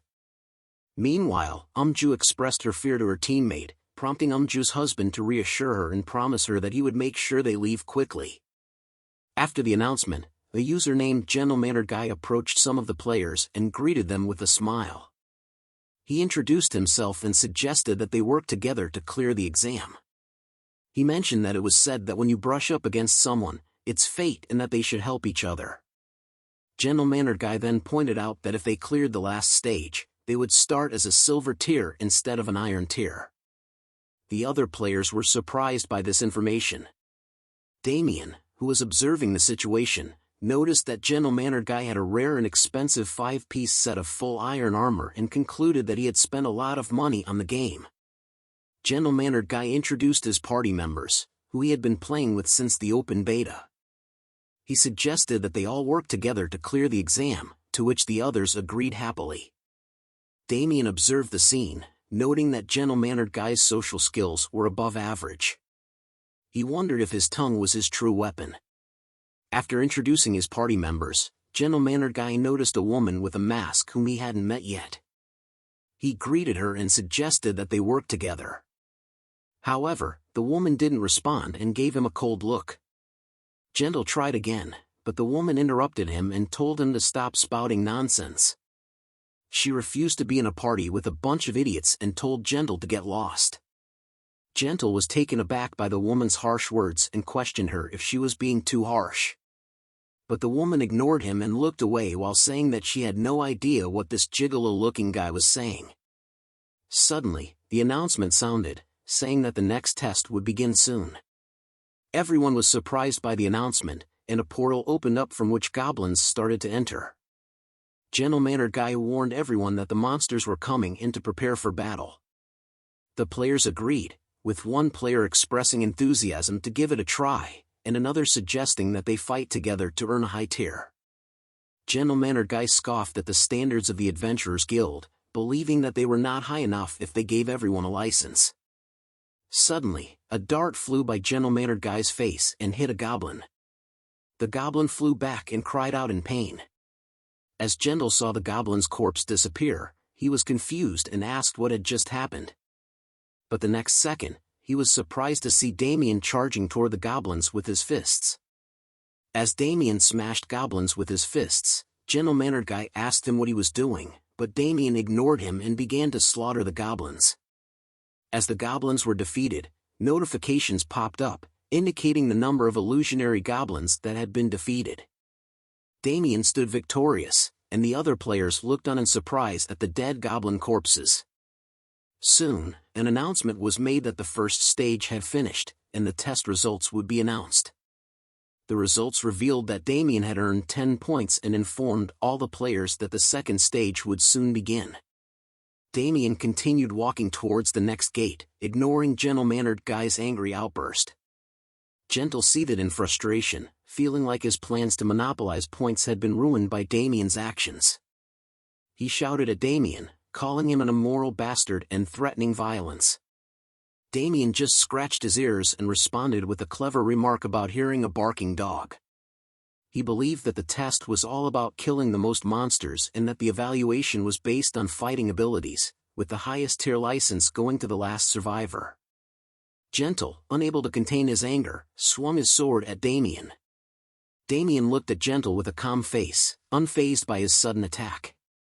He then quickly reacted by throwing an elixir bottle at Gentle's face, causing him to shout in pain and swing his sword blindly. Damien dodged the attacks with ease, recognizing that Gentle was not just acting desperately but was actually reading his presence and attacking accordingly. Damien realized that this was going to be a tougher challenge than he had initially thought, and he prepared himself for what was to come. Gentle turned towards his teammates and urged them to attack the enemy. The healer cast a cure spell on Gentle, while Roa attacked with Hawk's Eye, and Minky cast a fireball spell. Gentle smiled as he felt his vision getting clearer and prepared to attack Damien. Gentle then used his swordsman skill, Counterstrike. As Gentle swung his sword towards Damien, he disappeared and reappeared behind Gentle, kicking him in the back. Gentle flew back from the impact and fell down, and Damien ran towards the players' group and caught Ju in an arm lock, threatening them to try shooting if they could. And if they killed her, they would all die. Ju's husband pleaded with Damien to release her. Just then, Gentle got up from the ground and demanded that Ju's husband shoot at Damien. Ju's husband was confused and asked why Gentle was behaving so aggressively. Gentle became increasingly angry and insisted that Ju's husband attack him. However, Ju's husband was hesitant and worried, unable to bring himself to harm his own lover. As the situation became more tense, Ju's husband caught hold of Gentle's arm and begged him not to shoot. Gentle grew increasingly frustrated with Ju's husband and threw him back in annoyance, declaring that he was not an easy target. He then scolded his teammates for not obeying his command to shoot. As his teammates struggled to figure out what to do, Gentle grew angry and lashed out at them, calling them pathetic bastards who were incapable of taking action. In a fit of rage, Gentle swung his knife at Ju's husband, causing Ju to cry out in alarm. Gentle then turned his attention to Damien and Ju, attacking them both with his knife and shouting for them to just die. Despite Gentle's aggression, Damien remained unfazed, his face lighting up with a smile and his eyes glowing as he faced Gentle's attacks. Damien glanced at the gentle-mannered guy attacking him, a mocking smile appearing on his face as he remarked that Gentle was even more foolish than he had initially thought. However, this lack of surprise was common for Damien because people who seemed important often turned out to be insignificant in the end. Once their skills were recognized, they would start showing off. Damien had wanted to avoid any confrontation with him while they waited, so he simply ignored him. But Damien knew deep down that the true colors of this guy would be revealed sooner or later, just as he had expected. As Gentle launched an attack at Damien, he shouted, "Die!" But Damien swiftly sidestepped, evading the attack. He then swiftly rotated his leg 180 degrees and struck Gentle on the shoulder. The blow was incredibly powerful, causing Gentle to cough in pain, which surprised his teammates. Gentle's three teammates simultaneously launched their attacks towards Damien, but he remained unfazed, standing there like a true man to take on their attacks. Damien counterattacked by reverse-kicking Gentle, sending him flying towards his own teammates' incoming attacks. Gentle's teammates exclaimed in shock and urged him to dodge the attacks. Gentle looked back at the incoming attacks but found himself unable to evade them while still in midair. The attacks landed on his back with a loud thud, causing him to cry out in pain. Gentle fell near Damien's feet, irritating Damien, who decided to finish him off with one decisive blow. He punched Gentle squarely in the face, and it was enough to incapacitate him. As Gentle's body disappeared, Damien visibly relaxed, muttering that it was finally over. A notification then popped up, indicating that gentle-mannered guy had left. More notifications followed, surprising Damien. The notifications read, Ju's husband has left, Roa Good has left, and Please Buy Me Chicken has left. All of Gendel's party members and other solo participants were disappearing, and Damien wondered what was happening as they were all fine just now. While Damien pondered, he heard a cry for help.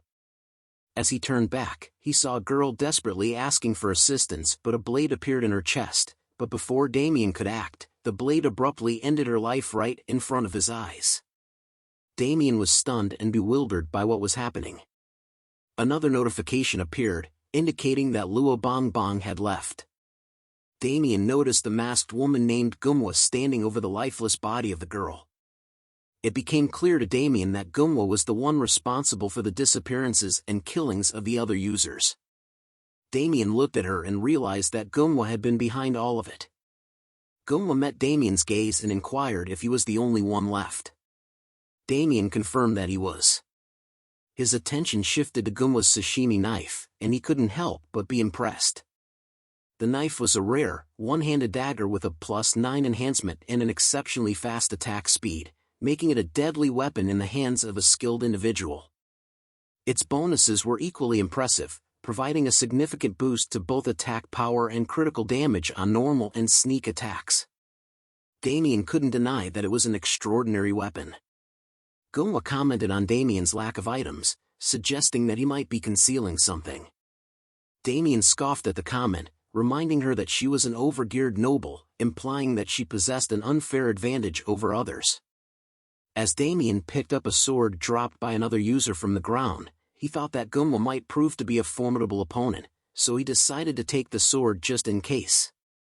Gumwa noticed this and questioned Damien about his intentions, given that he wasn't a knight and probably had no experience wielding a sword. Damien looked at the sword and replied, stating that Gumwa was more talkative than he had expected, much like the guy from earlier. Gumwa didn't comprehend his remark and asked for clarification, but Damien remained silent. He calmly assessed the situation, fully aware that assassins were typically formidable in one-on-one battles. Gumwa's mastery of the sashimi knife confirmed that she was no exception. Nonetheless, Damien was determined to overcome this challenge. Firmly gripping his sword, he issued a warning to Gumwa, informing her that time was of the essence and commanding her to engage him. Gumwa, furious at his disrespect, vowed to make Damien regret his words. Cash charged forward with all her might, alerting Damien. She jumps out and becomes a sword of Pokemon spinning in the air, utilizing her kunoichi skill called Tiger's Molar. Damien swiftly reacted, blocking her attack with his sword. He was impressed by Gumwa's strength and skill, realizing that without his titles or equipment, he would have already met his demise. However, Damien refused to back down. He praised Gumwa's fighting spirit and pointed out that her arms were still too weak. Gumwa was taken aback, wondering how he managed to block one of her most strongest skills, Tiger's Molar. Determined to prove herself, she intensified her attack, shouting a question, "What the hell are you?" But Damien remained calm and focused, effortlessly pushing her back and issuing a provocative question of his own, "I also wonder what I am." As Damien repelled Gumwa's advances, she resorted to another kunoichi skill called Mist Steps, vanishing and shrouding the area in purple mist. Damien stood within the mist, realizing that it was a stealth skill she had employed to eliminate the other participants. He scanned the surroundings, attempting to detect her presence as Gumwa's voice echoed from various directions, taunting him, telling him he can't do anything but just look around. Damien honed his senses, striving to locate her. He recognized that although the skill didn't render her completely undetectable, the moments of exposure were brief. Suddenly, he spotted her positioned at the top right, at a 45-degree angle, and began evading her attacks with unwavering focus. While skillfully dodging her strikes, Damien determined that it was time to gradually prepare for a counterattack. Gumwa grew increasingly irritated and insultingly referred to Damien as a rat-like bastard, questioning how long he believed he could continue dodging. However, before she could finish her sentence, Damien's fist connected with her, breaking an elixir bottle upon impact. Gumwa was taken aback by the shattered elixir and inquired about its nature. The force behind Damien's blow sent her hurtling backward, crashing into a wall. Damien answered her question, wearing a mocking smile. It was a skill, what else could it be? Gunwa experienced a sudden pain and glanced down, noticing her clothes beginning to dissolve due to the elixir Damien had employed. Embarrassed, she exclaimed, questioning what was happening to her. She called Damien a perverted bastard and demanded an explanation for his actions. However, as Gunwa looked up, Damien stood before her with his sword, cautioning her not to shout, or he would dispose of her mercilessly. He further threatened her, proposing that if she surrendered everything she had, he would spare her from suffering.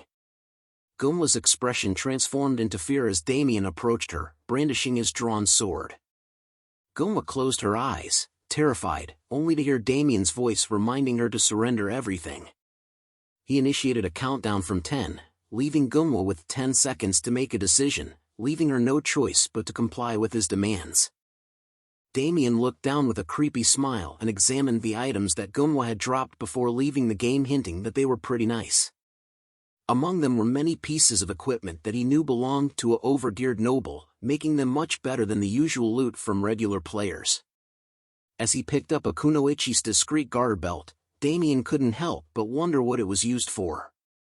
Before he could think more about it, an announcement interrupted him, signaling the start of the next test. He added it to his inventory and prepared to move on to the next challenge. The gate opened, and Damien wasted no time, swiftly moving forward, determined to complete the challenge as fast as possible. Damien faced his next opponents, the Wurrats. He decided to deal with them quickly and efficiently. As he skillfully eliminated the Wurrats, notifications kept popping up, informing him of his progress. Soon, he received the notification that he had defeated 10 Wurrat phantoms. The announcement sounded, indicating that test level 2 was complete, and Damien had earned 10 points. Test level 3 was about to begin, with 9 minutes and 59 seconds remaining. Confidently, Damien approached the gate, declaring that he didn't need to wait and demanded to start the test right away. A notification popped up, asking if he wanted to skip the waiting period forever, and Damien confirmed it without hesitation. He looked ahead, ready to face whatever challenges the next test had in store for him. Damien continued his journey through the test, easily defeating various monsters such as skeletons and two-headed creatures.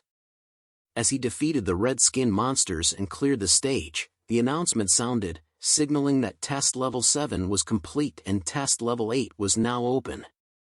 With a determined mindset, Damien thought about who his next opponent would be. It didn't take long for him to realize that the lizard men would be his next challenge. One of the lizard men attacked him with an axe, but Damien remained unfazed. With a cold look in his eyes, he swung his weapon and killed the lizard man in one shot. As he continued to fight, Damien noticed that he could use other users' weapons with great proficiency. He remembered clearing Gladiator mode, one of the challenge modes, before his regression. In Gladiator mode, he had to complete a level using only the given equipment. Damien had earned the title of Grand Weapon Master for being the first to clear 100 levels. The intense practice he underwent to master all those weapons had been ingrained in his memories, and he could still recall everything he had learned from it. Damien continued his battle, easily slaughtering the lizard men. Notifications kept popping up, announcing that he had defeated 3, 4, and then 10 lizard man phantoms. Damien remained focused and determined, finishing off the last of them before saying next. As soon as he finished the last of the lizard men, the announcement sounded, signaling that test level 8 was complete and test level 9 was now open. Without hesitation, Damien started walking towards the gate for level 9, ready for whatever challenges lay ahead. At the Adventurers Guild, Maria stood before a globe, observing the ongoing tests through it. Hat-san, the manager of the Adventurers Guild, approached her and asked about the testing ground situation. Maria replied, stating that not much was happening and that all the participants were newbies who didn't know what they were doing. Hat-san asked if there was anyone skilled enough to send immediately to the front lines, but Maria responded that there was no one who met the required standards. Han-san wondered if Maria's standards were too high, but she tells him that there are some people he could use as human shields, although they won't last long on the front lines. Hat-san thought to himself, realizing that despite tens of thousands of people coming for a license, it was challenging to find someone the guild would want. At this rate, NPCs would be more useful than explorers. Maria acknowledged that the situation was better than in the earlier stages when people claimed to come from other worlds. Han-san yawns and agrees with Maria but said he can't help but be disappointed anyway. However, Maria tells him that they were still only selecting obedient battle machines, and she advised Hat-san not to be too greedy in the selection process. Explorer guilds were known for their inclusive policies, accepting members from all backgrounds, regardless of their social status, past, or race.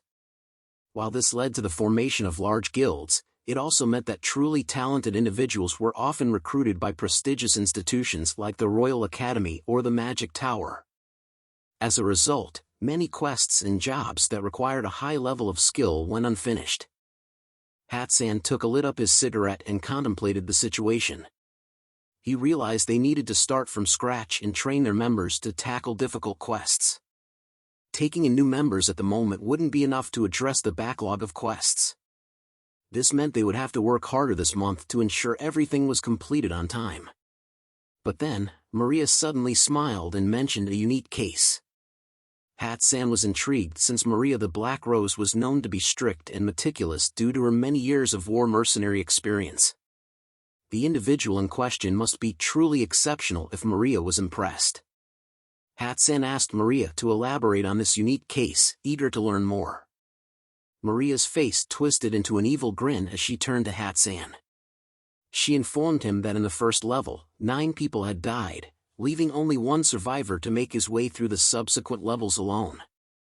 She asks him what he thought of it and whether it was pretty unique. Hat-san was surprised to hear this news. He commented that even an average adult man could handle goblins, and he found it hard to believe that 9 people had died. He asked Maria if anyone had given up. Maria replied that nobody had given up. She went on to explain that the lone survivor was extremely fast, taking an average of just 2 minutes and 58 seconds to complete each level. This made him one of the top 3 contestants of the day, and that the 9 people were not killed by goblins. Hat-san was curious about the cause of the 9 deaths. Maria's face lit up with excitement as she smiled at Hat-san. She proudly declared that nobody was allowed to interfere with the testing process except for herself. She then posed the question to Hat-san, "Do you know what this means?" Hat-san was taken aback by this revelation, and he wondered aloud, saying, "Could it be?" But he hesitated to finish his thought. However, Maria could tell he was onto something. Maria responded with an evil smile as she turned to look at Damien's image on the globe. She confirmed Hat-san's suspicion, stating that Damien had potentially killed all the others in the first level and was currently making his way through level 9. Damien sat on the ground, covered in blood, and heard an announcement declaring the completion of test level 9. The system began calculating his test results, and Damien learned that he had earned 10 points. He then heard the announcement that test level 10 was opening. As he sat on the ground looking at the dead monsters, Damien couldn't help but notice something strange. The difficulty of the previous levels was higher than he expected, with orcs and dark elves replacing the slimes and skeleton mages from his past life's memories. Despite this, Damien remained determined to claim the rewards promised to him. He approached the last gate and confidently thought that level 10, the final stage, should be easy, remembering that the final boss might be a slime king, mud golem, or blood goblin. He even began to wonder what rank he might receive. However, his thoughts were suddenly interrupted by a loud sound. Damien jumped back in shock and looked ahead to see what was causing the commotion. He couldn't believe his eyes when he saw the Minotaur's phantom standing before him. The notification displayed the creature's information, revealing that it was a normal beast-type phantom created by the summon gate. Damien's gaze hardened as he surveyed the looming figure of the Minotaur. He couldn't help but think about the recklessness of those who thought they could just send adventurers like him to face such a monstrous beast. Nonetheless, Damien steeled himself for the coming fight. Damien's hand began to emanate a bright red glow, thinking he had no choice but to think about it after he defeats the and he told the Minotaur, "Watch closely because I'm gonna be quick." The Minotaur looked at him with a puzzled expression, unsure of what was about to happen. The red flaming aura appears around his feet, and in a flash, Damien disappeared from his spot, leaving the Minotaur bewildered and searching frantically for him. The Minotaur scanned his surroundings, trying to find any trace of Damien's whereabouts. Suddenly, Damien reappeared from behind the Minotaur, catching him off guard. Damien taunted the beast, saying, "Minotaurs are a bit too chewy when cooked normally, so you're gonna need to be marinated." Damien knew he had to act fast if he wanted to defeat the Minotaur, so he used the decay elixir skill and hurled the elixirs at the Minotaur's head and body, causing the beast to let out a painful scream. A notification appeared, indicating that the Minotaur Phantom's defense power had decreased. As Damien landed on the ground, he saw the Minotaur covering its eyes and took the chance to dash towards it to attack it, but the Minotaur was able to regain its composure. But the beast's anger was apparent as it launched a punch at Damien. In a split second, Damien jumped to the nearby wall, narrowly avoiding the attack. Using the wall as leverage, he rebounded back and straight up bitch slapped the Minotaur's head. With a smile on his face, Damien taunted the beast, saying, "You're just beef, you cowhead." The Minotaur cried out in pain as he fell to the ground, writhing in agony. He looked up and saw Damien charging towards him with fierce determination in his eyes. The Minotaur quickly crossed his arms to block Damien's attack. As he blocked, a notification popped up, indicating that the Minotaur's phantom had fallen into an overdose state. The Minotaur begins to back away, but Damien attempted to blow a dart at the Minotaur, but the Minotaur senses the attack and manages to counterattack by slamming the ground with its hand, sending a shockwave towards Damien, causing him to quickly back up and dodge the blow. Damien was amused to see rocks being thrown at him. Enraged, the Minotaur let out a loud moo in anger and started hurling rocks at Damien. Damien swiftly dodged the Minotaur's attacks, taunting him by calling him a crazy cowhead and remarking that there was no way he would fall for the Minotaur's slow attacks. Despite the dangerous situation, Damien couldn't help but feel a surge of excitement coursing through his veins. He tried to understand what was happening to him. Even though it was a life-or-death situation, his blood was boiling. He realized that his heart was beating fast and he felt a sense of joy because of his fighting spirit. With a smile on his face, Damien turned to face the Minotaur and said, "Let's see how tough you've become." The Minotaur threw a powerful punch, but Damien was too quick. He dodged the attack and managed to injure the Minotaur's arm in the process. Jumping upward, Damien taunted the Minotaur by asking if he was still holding up well. He focused his attention, trying to find the Minotaur's weakness, knowing that he had to strike quickly. He soon discovered the weak spot and swiftly attacked the Minotaur's vulnerable area with his sword and dagger, making a cross motion. As he did so, notifications began to pop up. The first notification indicated that it was a critical hit. The next one revealed that the Minotaur's phantom had fallen into a state of bleeding. Finally, the last notification appeared, stating that the Minotaur's phantom had fallen into a state of near death. After landing back on the ground, Damien wondered if the battle was finally over. His doubts were soon cleared as another notification appeared, informing him that he had defeated the Minotaur's phantom. Damien stood still, hearing the announcement that test level 10 was complete and that he had earned 10 points. He hadn't expected to face such a monstrous creature, but it wasn't as challenging as he initially thought. He realized that he had grown significantly since he started, and he couldn't even tell what level he was now. Damien was amazed by his progress and reminded himself that he had to keep moving forward. Suddenly, the announcement interrupted his thoughts, declaring that Damien's total score was 100 points and that the test. Damien stored his weapon in his inventory and started walking towards the exit. He walked over to Hatson's desk, and the guild workers looked at him in shock. He greeted Hatsan, stating that he had arrived. Hatsan responded, acknowledging Damien's presence and commenting on how the test must have been quite the experience. Damien replied that it wasn't easy. As Hatsan looked at Damien, he couldn't help but recall Damien's impressive test results. Damien had cleared the summon gate in record time and ranked first in general combat skills, situational judgment, and execution of actions. Additionally, he had defeated all his fellow test participants, which made him a popular topic among the employees. Hat-san understood why Maria had called him a unique case. Hat-san remembered Maria's insistence on scouting Damien, stating that skilled individuals like him were rare, and he was exactly what she wanted. Hat-san couldn't deny that Damien's test results were impressive, but he expressed concern about making a decision like that so quickly. Han-san tells Damien that his test results were impressive, but the killing of teammates bothered him a bit. Damien stated that he was good at judging people and he was sure that the other participants were all bad. He clarified that killing people wasn't a habit of his. Hat-san chuckled and commented that Damien sounded like a psycho, to which Damien didn't know how to respond. As Hat-san and Damien talked, Damien couldn't help but think that his excuse for killing the other test participants wasn't random. It was because he had played the game for so long that he could easily understand what other people were thinking. Damien knew that if Hat-san still refused to accept him, he would have to say goodbye to the license. Hat-san then addressed Damien, saying that he didn't seem like someone who would cause trouble for them, but he couldn't act the way he did during the test from now on. Hat-san emphasized that a guild member's blade should be facing a monster, not a human. Damien assured Hat-san that he was aware of that.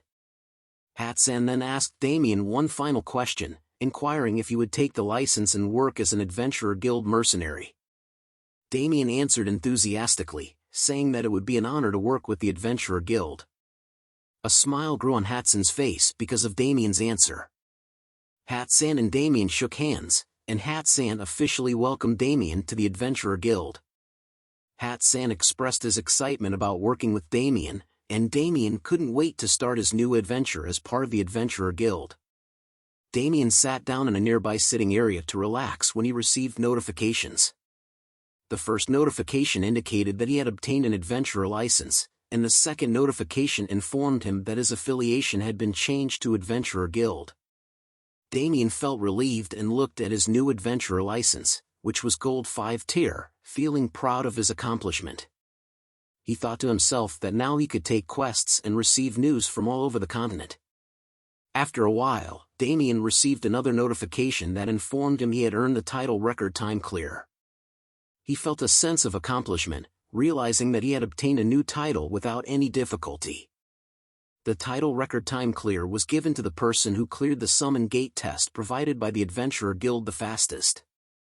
This title was awarded to only one person and came with a few perks, including a 3% increase in attack and movement speed. The title also had a unique trait that read, "This man is very fast." Hat-san noticed Damien's expressions and asked if Damien liked his rank. Damien replied with a smile, confirming that he certainly did. Hat-san sighed and thought to himself that Damien's gold tier license was unprecedented and was only given to those who had accomplished various difficult quests or passed Maria's challenging promotion test. Hat-san approached Damien and explained that gold tier licenses were awarded to those worth 10 iron tiers and 3 silver tiers, and Damien would be able to accept high-ranking quests as well. Hat-san showed Damien 3 missions to choose from, all of which were gold tier quests. Damien looked at them and saw that they included the exploration of the deep waterway beneath the royal palace and Drake's breath cultivation. However, the last mission caught his attention, and he asked Hat-san about it. Hat-san looked at the mission and informed Damien that it was about a village where sheep had been disappearing. The village was called Cornel, and the government had sent the mission. Since the village was located in the middle of nowhere, the government didn't want to send their precious knights for this task. Damien asked Hat-san if they thought it would be better to solve the problem by hiring adventurers with money.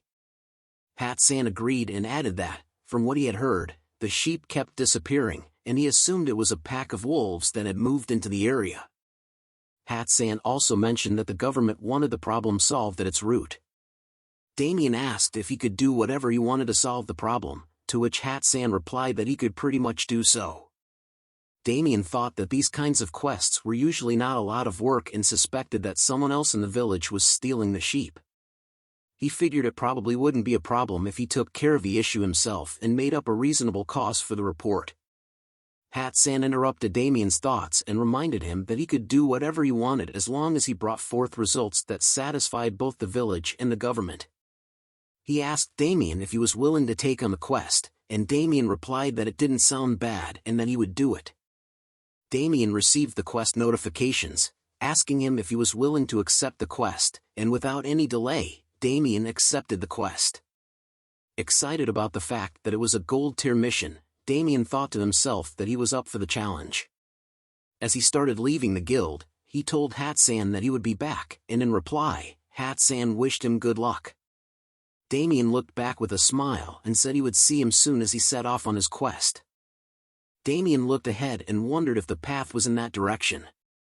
Shortly afterward, he received notifications that the new location information and the world map information had been updated, revealing that his current location was Sala's Valley 3. Examining the map, Damien realized that he was still far from his destination. He checked the location of Cornel Village, situated between Terra Kingdom and Principality of Pharma, also known as the Ivory Tower of Truth. He thought to himself that he still had a long way to go and understood why the knights hadn't taken on this mission. Damien then realized that even though he had accepted a gold-tier mission, he didn't have any equipment or party members. He acknowledged that equipment was crucial for mercenaries and he couldn't even dream of joining a party as equipment meant the most to them. Damien said to himself that it was better to go alone than waste time searching for party members, though it wasn't because he couldn't find any. Suddenly, an idea popped into his mind, and he smiled to himself. He thought that if he couldn't find party members, he could create them. Damien decided to utilize his skill, Control the Dead, which was at level 1 and allowed him to summon applicable dead monsters at 50% of their original stats. The number of summons depended on the summoner's magic power. A summoning circle appeared, and Damien wondered if the skill had worked. He received a notification stating that he had successfully summoned a creature. Suddenly, something leaped out in front of Damien and asked if he was its owner. He soon realized that the creature was a chick fluttering its tiny wings. The chick greeted him by saying, "Nice to meet you, owner." Damien sat down and observed the tiny chick, wondering what it was. Just then the chick told him that it was his summon and Damien was surprised to hear it speak. He then placed a finger on the chick's head and wondered if it would be useful. The chick wasn't pleased with his remark and seemed to be angry, telling Damien it would kill him. Damien received a new notification asking him to choose a name for the creature. Damien found it difficult to name the seemingly useless creature. Damien asked the chick if it already had a name, to which the chick replied that it couldn't possibly have a name since it had just been born. Eventually, Damien settled on the name Bundle. The chick questioned the name, and Damien explained that it was cute, like a bundle of fur, immediately correcting himself. However, the chick didn't seem to appreciate the name and began poking Damien in anger. Taken aback by the sudden aggression, Damien exclaimed that the chick's personality was terrible. And so, this was the moment when Damien's first summon, Bundle, was born. As Damien and Bundle walked through Sala's Valley 6, Damien instructed Bundle to stay close and warned that he would abandon him if he fell behind. Bundle obediently agreed. While walking, Damien noted that this was Sala's Valley 6 and there should be a side path, and quickly headed in that direction, with Bundle following closely behind. When Bundle asked where they were going, Damien replied that there was somewhere he needed to go. Shortly after, he received notifications that his location information and world map had been updated, revealing that his current location was Farbor Forest, and to him it was the same. Damien thought to himself that they were in a relatively unpopular field, far from the village, and without many advantages. Bundle was confused and asked Damien where they were. Damien also thought to himself that this place was not well known and didn't offer much. Damien had also started streaming and was now reading through comments left by his viewers. One viewer suggested that he should skip the Farbor Forest as it was faster to buy the item instead of going through the forest. Another viewer commented that the mobs in the forest took 0 damage. A third viewer mentioned that the monsters in the forest were not worth the trouble and questioned who designed them. As Damien read through the comments, he pondered the biggest reason why users avoided the Farbor Forest. And he knew that the answer was a species of insect that resided in the depths of Sayla's valley. They were called farber and could easily be found on trees, stayed in groups, and resembled unripe bananas. The farber in front of Damien was a normal level 25 species with a unique trait: their strings were very strong and viscous, so it was important to be careful not to get hit by them. Damien looked up at the farbers, realizing that they were pretty high up, making it challenging to attack and defend against them. However, he was confident and said to himself that he would give it a try. He walked towards the farber, catching its attention. He activated his skill, the decay elixir, and prepared to throw it like a baseball pitcher. With a smile on his face, he threw the elixir directly at one of the farber and shouted, "Shoot!" Damien cheered as the elixir hit the farber. The acid from the skill lingered on the farber, causing many of them to drop from the trees like fruit. And notifications started popping up, informing him that the farber had fallen, its defensive exoskeleton had decayed, and its defense power had decreased. Damien held the blow dart in his hand, stating that the farber looked like fruits dropping from the tree. The farber wasn't going down easily and was angry, and it attacked Damien with sticky liquid from its mouth. Damien easily dodged the attack, saying it was too slow, and blew 3 darts at the farber. The notifications indicated that the farber had been poisoned, and it rolled around in pain. Damien looked at it with an evil smile and said, "Thanks for the meal." As the farber died, notifications popped up, saying that Damien had defeated a farber, earned EXP, and obtained a hard outer shell. Damien picked up the hard outer shell and exclaimed in happiness. He then looked at its information and saw that it was a high-rank ingredient taken from monsters. It was hard like a rock but light in weight and could be made into something great. Damien examined the hard shell in his hand, pondering its value. The demand for this item was incredibly high, surpassing its supply. He was pleased with the EXP he had obtained, but he had made the journey here for this item alone. As he looked at the comments in his stream's chat, he could see the desperation in people's requests to buy these hard outer shells. Some were willing to purchase them regardless of quantity, while others were willing to trade for mana dust or pay 300 gold. Damien couldn't help but grin at their eagerness to obtain these shells. He knew that as time passed, the demand for them would only increase, driving up their price. If he could monopolize the supply, he could become a millionaire. Damien made a decision to collect as many shells as he could. As he set out to search for more hard outer shells, he exclaimed in happiness, saying, "Let's go for gold hunting." And Bundle responded with enthusiasm, agreeing with Damien's idea. Excitement coursed through Damien as he stumbled upon a horde of sleeping farbers. He exclaimed, "We hit the jackpot," unable to contain his excitement. Bundle asked if it was all money, but Damien didn't reply and began counting, estimating it to be worth hundreds of thousands of gold. Damien decided to take over the area, demanding that the farbers give him their shells in exchange for sparing their lives. However, the farbers were not pleased and began shooting liquid from their mouths in anger. Damien was taken aback by their sudden attack and quickly activated his skill, Bloody Impulse. With his heightened senses, Damien was able to easily dodge their attacks as he could see all their attack movements and how many there are. He started throwing elixir bottles at them, taunting them to come down. The farbers started falling after getting hit, and notifications appeared indicating that they were falling and their defense power had decreased. Damien walked arrogantly towards them, announcing his arrival with the words, "Here comes the needle." However, he quickly noticed that something was off about their expressions, causing him to ask in confusion what was wrong. Before he could react, the farbers attacked him all at once. Massive web-like substance was aimed towards him, taking him by surprise. Damien looked at the incoming attacks with a surprised face as he had never expected all of them to attack simultaneously.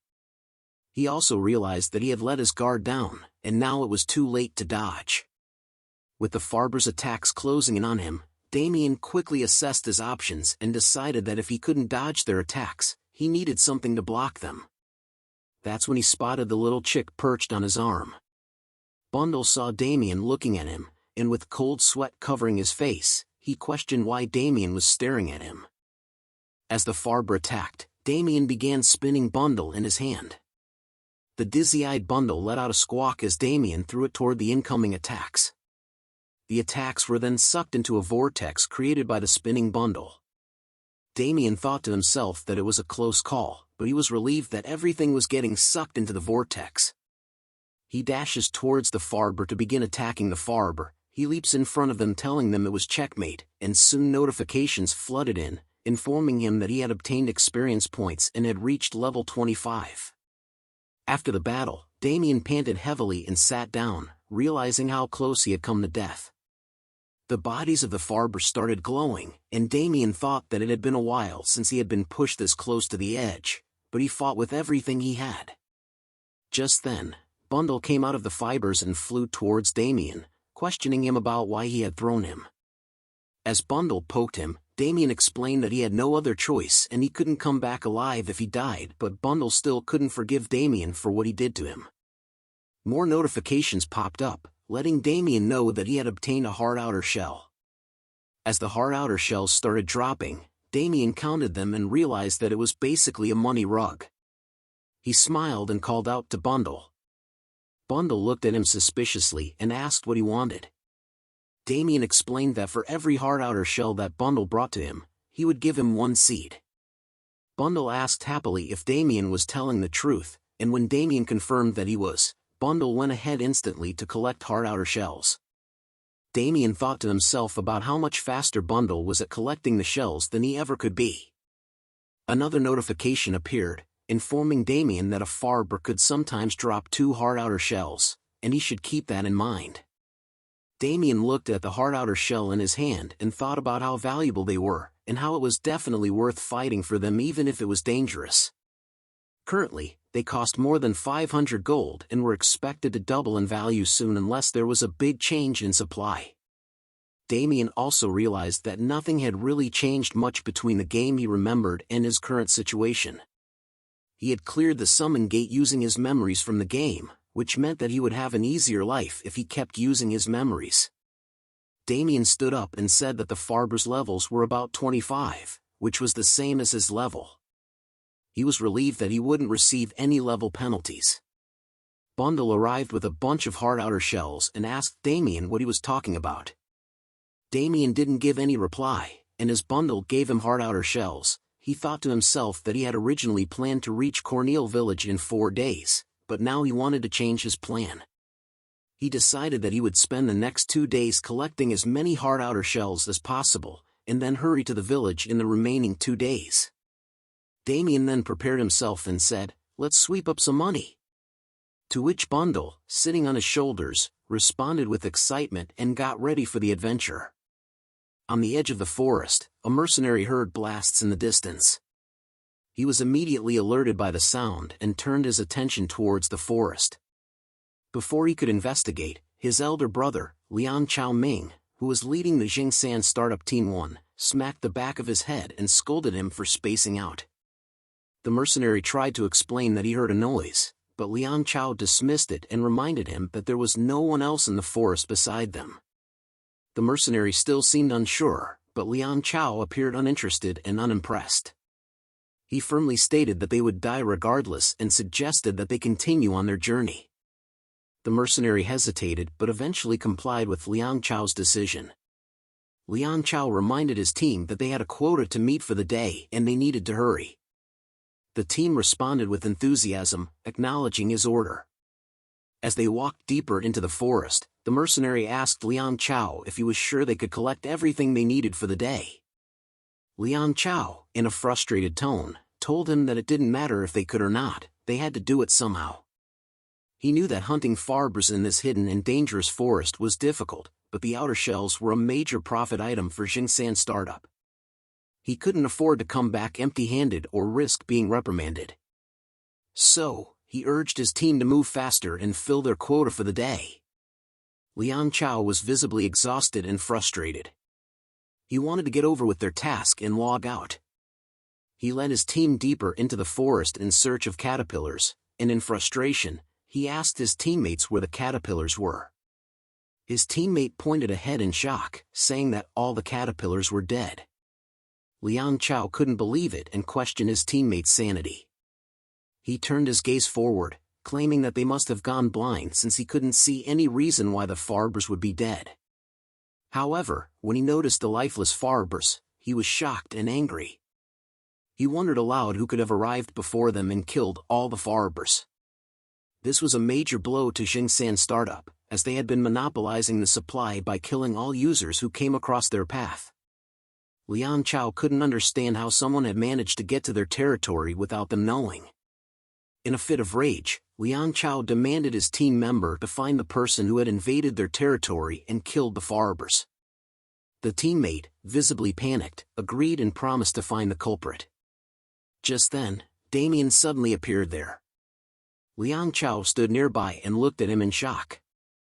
Damien picked up a hard outer shell and exclaimed that it was right there. He then continued to pick up more hard outer shells while muttering to himself as Liang Chao wondered what the hell was it. Liang Chao looked at Damien and noticed the boar head, as Damien tells himself that they forgot some shells and needed to look around more. Liang Chao began to rage as veins appeared on his face. He also noticed that Damien had only equipped himself with some cloth and a boar head. He wondered how a guy who looked like an NPC could have entered the area. Liang Chao shouted at Damien, calling him a boar bastard and asking him what he was doing. Damien turned back and looked at Liang Chao calmly, asking if he had a problem. Liang Chao's teammates became angry and started shouting at Damien, threatening to split him open if he didn't give them everything he had taken. Damien looked at them with a questioning expression on his face as he didn't understand their language. He couldn't even tell if they were from North Korea or China. Liang Chao asked Damien if he knew who he was. Damien casually responded with a question, asking, "Who are you?" Liang Chao, angered by Damien's response, revealed that he was Liang Chao Ming. Damien repeated the name and suddenly remembered something. He pointed at him while saying that Liang Chao was the evil factory leader who he had read on the community forum before. That he had appeared in Sailor's Valley, the Chinese farming factory who was killing other fellow users. Just as the stream chats were telling Damien about the group, Damien called them violent and garbage human beings whom didn't expect to come across. Liang Chao and his teammates smirked, and Liang Chao said that Damien had just found out, but it was too late and he was now dead and it was the end for him. Liang Chao and his teammates surrounded Damien, and Liang Chao walked towards him, asking if he understood his situation and that it was game over. Damien stood there, fearless, and scratched his ear saying what the hell, asking if they were paying rent here. Liang Chao, confused, asked what he meant, but Damien repeated his question, asking if they were paying rent here. Liang Chao was shocked again by Damien's fearless questions. Damien looked at them with cold eyes and warned them to play nice before he started getting violent unless they all wanted to die. Liang Chao, unable to control his anger any longer, ordered his teammates to kill Damien. Though they hesitated, Liang Chao shouted at them, urging them to do it. They then launched arrows at Damien, but he dodged them easily. Damien then ran towards Liang Chao with his hand in front, catching him and bending his shoulder. He said that their actions were too obvious. Damien looked down at Liang Chao with an evil smile and stated that as confident as Liang Chao and his teammates were in ganging up on one person, he was just as confident in PvP. Liang Chao growls in pain as Damien held his arm. Seeing their leader in pain, Liang Chao's teammates were outraged and began shooting arrows at Damien, telling him to let their leader go. The arrows fly towards Damien as he sees it, however, Damien used Liang Chao as a shield to block the arrows. As Liang Chao got hit by the arrows, he shouted at his teammates, questioning why they were shooting him. Damien then threw Liang Chao to the side and charged toward the group, starting a brutal fight. He effortlessly defeated his attackers without getting hit once. As he ran toward another duo standing on the side, they shouted in fear as Damien approached them. One of them charged at Damien with a sword, hurling insults and curses. Damien quickly responded and blocked the sword attack using his steel wrist guard, which was impenetrable. The attacker was surprised by Damien's strong defense and began trembling in fear. Taking advantage of the opportunity, Damien used it to strike him down. Liang Chao, who had been lying behind Damien, saw this and cursed him, threatening to kill him. Liang Chao began preparing to attack with an arrow, but Damien was one step ahead and saw him. he rushes somewhere and used the fallen attacker as a springboard to leap toward the Liang Chao, catching him off guard. Liang Chao looked at Damien in shock.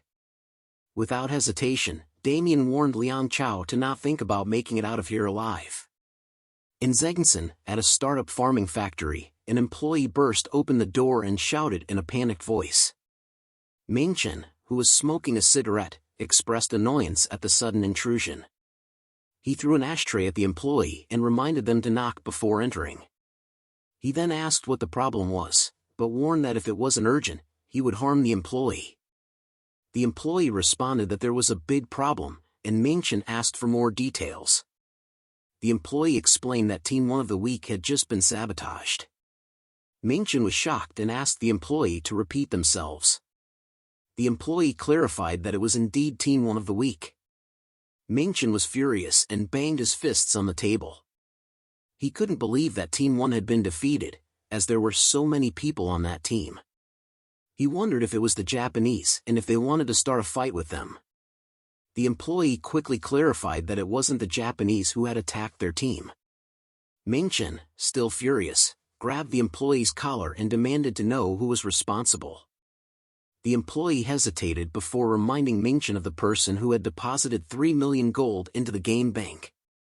Ming-chen remembered the incident and asked what it had to do with the current situation. The employee revealed that the person was a Korean with the username Jinsung123 and that they were responsible for the attack. Before the employee could finish their words, Ming-chen struck them in the face and accused them of lying. The employee, scared and trembling, insisted that it was true.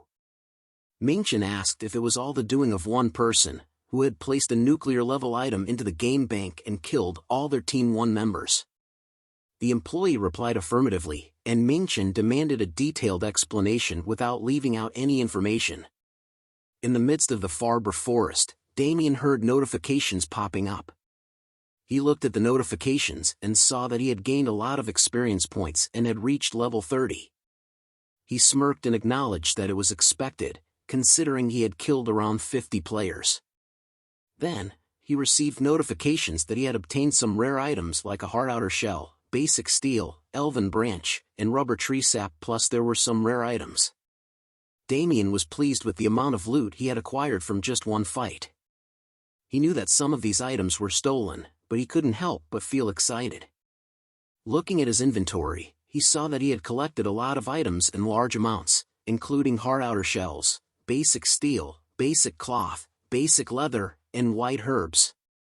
He also had 36 sets of hunter's leather armor, 11 light short bows, and around 192,000 gold. He realized that he would have never earned this much on his own without looting.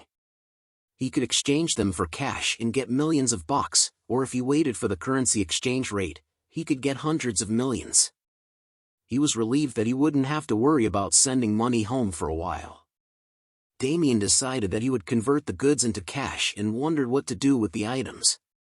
He chose a book from his inventory, and a notification appeared saying that he had used the Apocalypse Invocation, the Book of the Black Covenant. Bundle looked at the book and asked Damien what it was. Damien replied that he was going to make some equipment. The book's features were displayed in the notification, including item value judgment, item extraction, item synthesis, item creation, and item dissection. Damien selected item dissection, and notifications appeared one after another as he dissected the superior falchion, light short bow, and hunter's leather armor. Damien looked at the items with a grin and thought that it was nice to sell all the items, but he needed some higher-grade ingredients. Damien remembered having some higher-grade ingredients before. However, as he was about to continue, a notification popped up, announcing that he had earned the title Lonely Hyena. Damien was surprised and exclaimed that he had never seen that title before.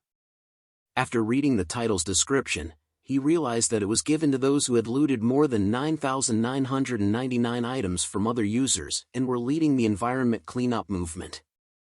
The title also came with benefits, such as a 100% likelihood of detecting dropped items within a 100-meter radius, a 100% likelihood of detecting someone's item, and a 100% likelihood that an opponent would drop an expensive item.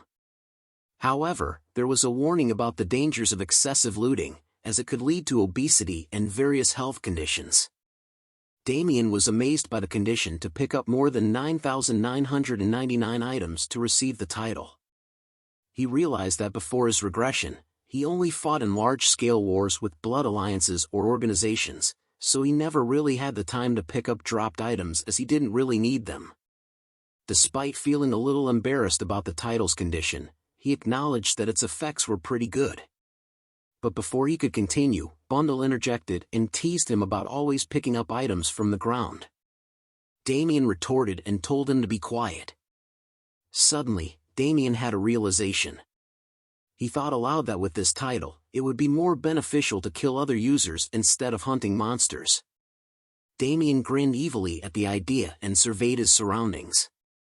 He calculated that there were around 50 employees, and if they worked day and night shifts, there must be more than 100 of them. He realized that this was a significant number of potential targets.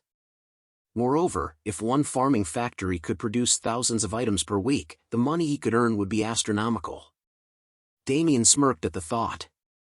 He then started walking, contemplating the fact that after all the losses, Jingsan startup was bound to come after him. Damien knew he had to deal with them eventually. But for now, he decided to work with them as killing other users was a great plan to earn some extra cash. A group of people were seen panting heavily as they walked through a forest. The group leader, Chang Tingbao, Jingsan Startup Night Shift Team 1 leader, expressed his frustration and exhaustion at the situation. They had been chasing a Korean player for more than 35 hours. One of the team members asked how much longer they had to go, while another expressed concern about the lack of any signs of human or animal life. Chang Tingbao also thought to himself about how much longer they had to chase Damien. He then instructed his team to hold on for a bit longer, reminding them that all they needed to do was get rid of the Korean. When one of the team members tried to voice his opinion, Chang Tingbao cut him off, threatening him that if he spoke one more word, he would be dead. Another team member suggested using return spells to make the chase easier, but Chang Tingbao quickly dismissed the idea as buying return spells was too expensive. He urged his team to keep pushing forward and not waste any more time. Suddenly, Chang Tingbao stopped in his tracks, his heart pounding in his chest. Something felt off. He had never heard that voice before, and it was suddenly too quiet. As he looked back, he noticed that his whole group had disappeared. Fear took over him as he pulled out his sword, wondering what kind of treacherous person had done this without him hearing anything. Suddenly, he heard a voice warning him not to draw his sword. Chang Tingbao looked around and saw Damien sitting on a tree branch in front of him, with an evil grin on his face. Damien challenged Chang Tingbao to come forward and then threw a punch, suggesting that Chang Tingbao take a little nap. Chang Tingbao slowly opened his eyes and tried to shout, but quickly realized that his mouth was gagged with cloth. He looked around and saw several people, whom he referred to as chicks, standing over him. Some of them were tightening the ropes that bound his hands and legs, making it impossible for him to move. Chang Tingbao felt confused and disoriented, unable to understand why he was tied up and surrounded by these unfamiliar individuals. One of the chicks, who was standing on his arm, informed the others that Chang Tingbao had woken up and suggested informing the captain.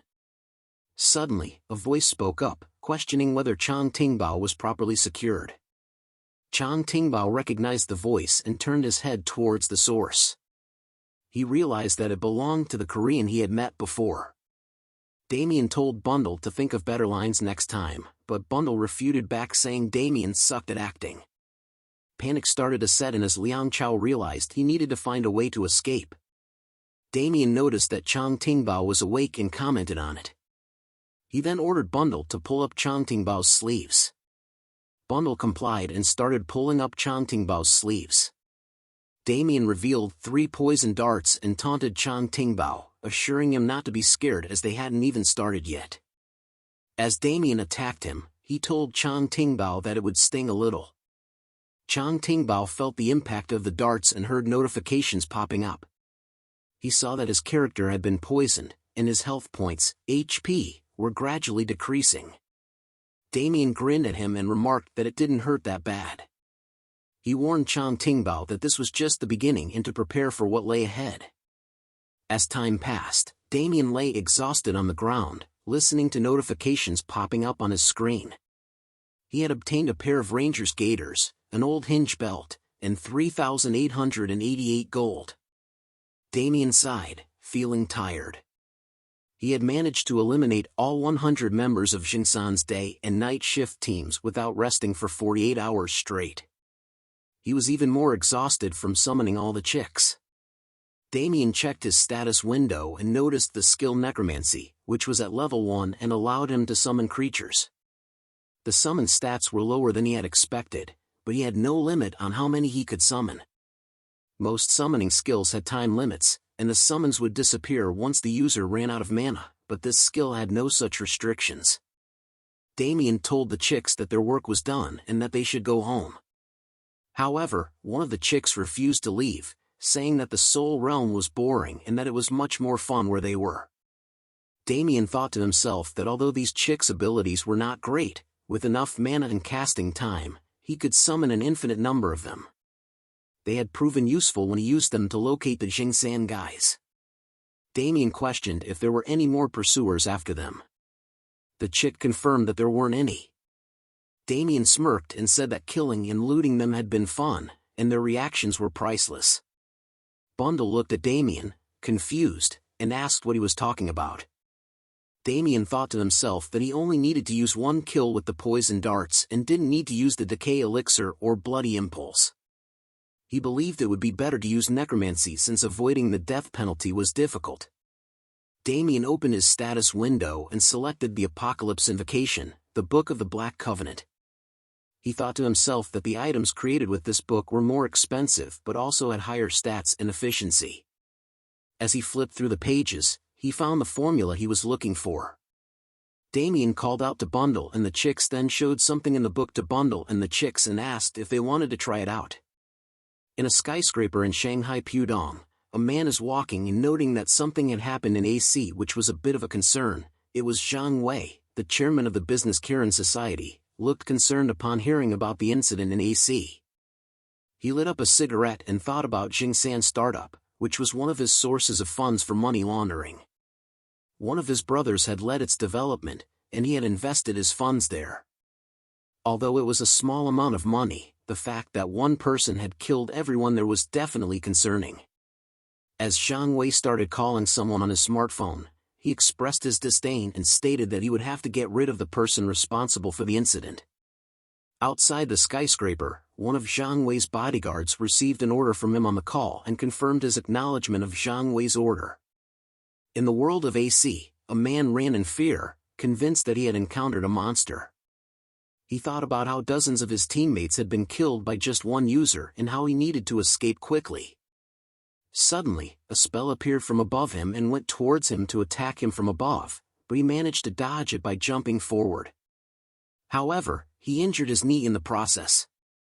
The attacker approached the injured man thinking he didn't expect the man to dodge his spell, who turned out to be King Arthur, also known as Zhang Yuman, the man who had betrayed Damien. King Arthur complimented the man on his dodge and remarked that he wasn't a captain for nothing. The man shouted at him to stay away, but King Arthur just smirked and asked if he was scared. He reminded the man that this was what he and his teammates had wanted. King Arthur wielded a powerful staff called the 12 Wing of Tetra, which was a mage-class hero-ranked staff with many powerful options, including increased magic attack power, wisdom, faster casting speed, and additional damage. King Arthur began casting spells, and the man cried out in fear upon witnessing this. King Arthur enjoyed the fear on the man's face and told him to go tell his allies that if they wanted to defeat him, they would have to bring the entire Blood Alliance. As the man continued to cry out in fear, King Arthur's spell engulfed him. Meanwhile, Damien scratched his ear and wondered if someone was talking about him behind his back. Bundle saw this and jokingly asked if he was digging for gold there. Damien replied that it was just itchy. Suddenly, a notification appeared, informing him that new location information and world map information had been added, indicating that they were currently in Corneel Village. Damien admired the beautiful view and commented on the nice and fresh air. As they walked around the village, Bundle asked where they were. Damien explained that they were at their workplace and noticed the tension in the atmosphere, so he advised Bundle to hide. Approaching the chief's house, Damien realized he had barely made it on time and had wasted a lot of time due to Jin-san. He had received valuable items and experience, but being late for his first quest was not ideal. Damien knocked on the door and asked if anyone was inside. An old man opened the door and inquired about Damien's identity. Damien introduced himself as a member of the Adventurer Guild and reminded the old man that he had requested government support. Albert, the chief of Cornell Village, was overjoyed and shed tears of happiness. He invited Damien inside, offering him a seat and some refreshments. Damien noticed that Albert's wariness towards him, a foreigner, had instantly disappeared, making him realize that the problem must be quite serious. The village chief then explained that the village's sheep had been disappearing, causing anxiety among the villagers as their numbers dwindled. He requested Damien's help and asked him to be understanding of the tense situation. Damien inquired about the number of sheep that had disappeared, and the village chief responded that it was around 20 every week. He was at a loss as to where they had gone, and the problem had started about a month ago. Damien asked about the person responsible for herding the sheep and whether different people took care of them at different times. The chief explained that there was an orphan named Joseph who was in charge of the sheep. However, the chief was unsure if Joseph was actually herding the sheep or just fooling around. According to Joseph, the sheep were taken by wolves. Damien pointed out that if 20 sheep were disappearing each week, then it would make sense that wolves were behind this. The village chief shared that Joseph had a history of pranking people by lying about wolves appearing. This caused the villagers to dislike him, and he had been imprisoned because they thought he was responsible for the missing sheep. However, even though Joseph was in jail, the sheep continued to disappear. The chief pleaded with Damien to do something, as the villagers might starve to death if this continued. Upon hearing the village chief's plea, Damien agreed to help and asked to meet Joseph. With a smile, Damien promised to solve the problem quickly and find out what was really happening to the sheep. Damien wondered if he had arrived at the correct place. Bundle asked where they were, and Damien looked ahead, spotting 2 guards near a small house with a locked door. Inside, someone was banging on the door, claiming their innocence. The guard instructed them to be quiet, as Chief Albert wanted silence until the issue was resolved. Bundle inquired about the villagers' behavior, and Damien speculated that they probably believed Joseph was responsible. Though Damien was primarily interested in his reward, he found the circumstances unexpected. Joseph's guardian had recently passed away, and Joseph had been taking on odd jobs like herding sheep. Damien felt this was insufficient treatment for an orphan shepherd, particularly when the sheep were disappearing. He also noticed that this village appeared more reasonable than expected for a rural area in the middle of nowhere. Despite everything, he decided to meet the villagers. Damien approached the guard and greeted them with a simple hello. The guard recognized him as someone who had been speaking with Chief Albert. Damien confirmed that he had indeed spoken to Albert and inquired about Joseph's well-being. The guard replied that Joseph was doing the same as always. Inside the house, Joseph shouted for someone to open the door urgently. The guard pointed to the room and explained that Joseph was fine but had endless energy, which exhausted the guard. Realizing time was running short, Damien requested the guard to step aside for a moment, expressing his desire to meet Joseph. He then addressed Joseph with his fist aiming towards the door, cautioning him to move away from the door. Damien prepared to swiftly punch the door, causing the guard to shout in worry, questioning his actions. The door blasted open, revealing a boy inside as Damien asked him if he was Joseph while Bundle tells Damien it appears so. Damien informed Joseph that he wanted to ask him a few questions and asked if he had the time. Joseph looked bewildered and asked who he was. Damien introduced himself as a mercenary from the Adventurer Guild. Bundle chimed in, introducing himself as Bundle. Damien reassured Joseph not to mind the talking chicken and the broken door, acknowledging the unusual circumstances. Joseph found himself frozen, wondering what was happening before him. Soon, Joseph found himself sitting on a bed as Damien began questioning him. Damien had heard about wolves hunting Joseph's sheep, and Joseph confirmed the truth of the matter. He explained that there was an enormous wolf, much larger than a human, which he had seen hunting a bear. As they conversed, the guard burst into the room, filled with anger. He objected to Damien listening to Joseph's account, finding it absurd that a wolf bigger than a human would hunt bears. Joseph, however, insisted that he was telling the truth. Damien pondered the situation, considering the possibility that such occurrences could exist. Mountainous areas like this often housed various monsters and beasts. Damien decided to delve deeper into the matter and asked Joseph where he had witnessed this remarkable event. Joseph informed him that it happened at the peaks of the Caliph mountain ranges. He had seen a pack of these wolves there, and if Damien followed the peak and headed north, he would reach a wide plain.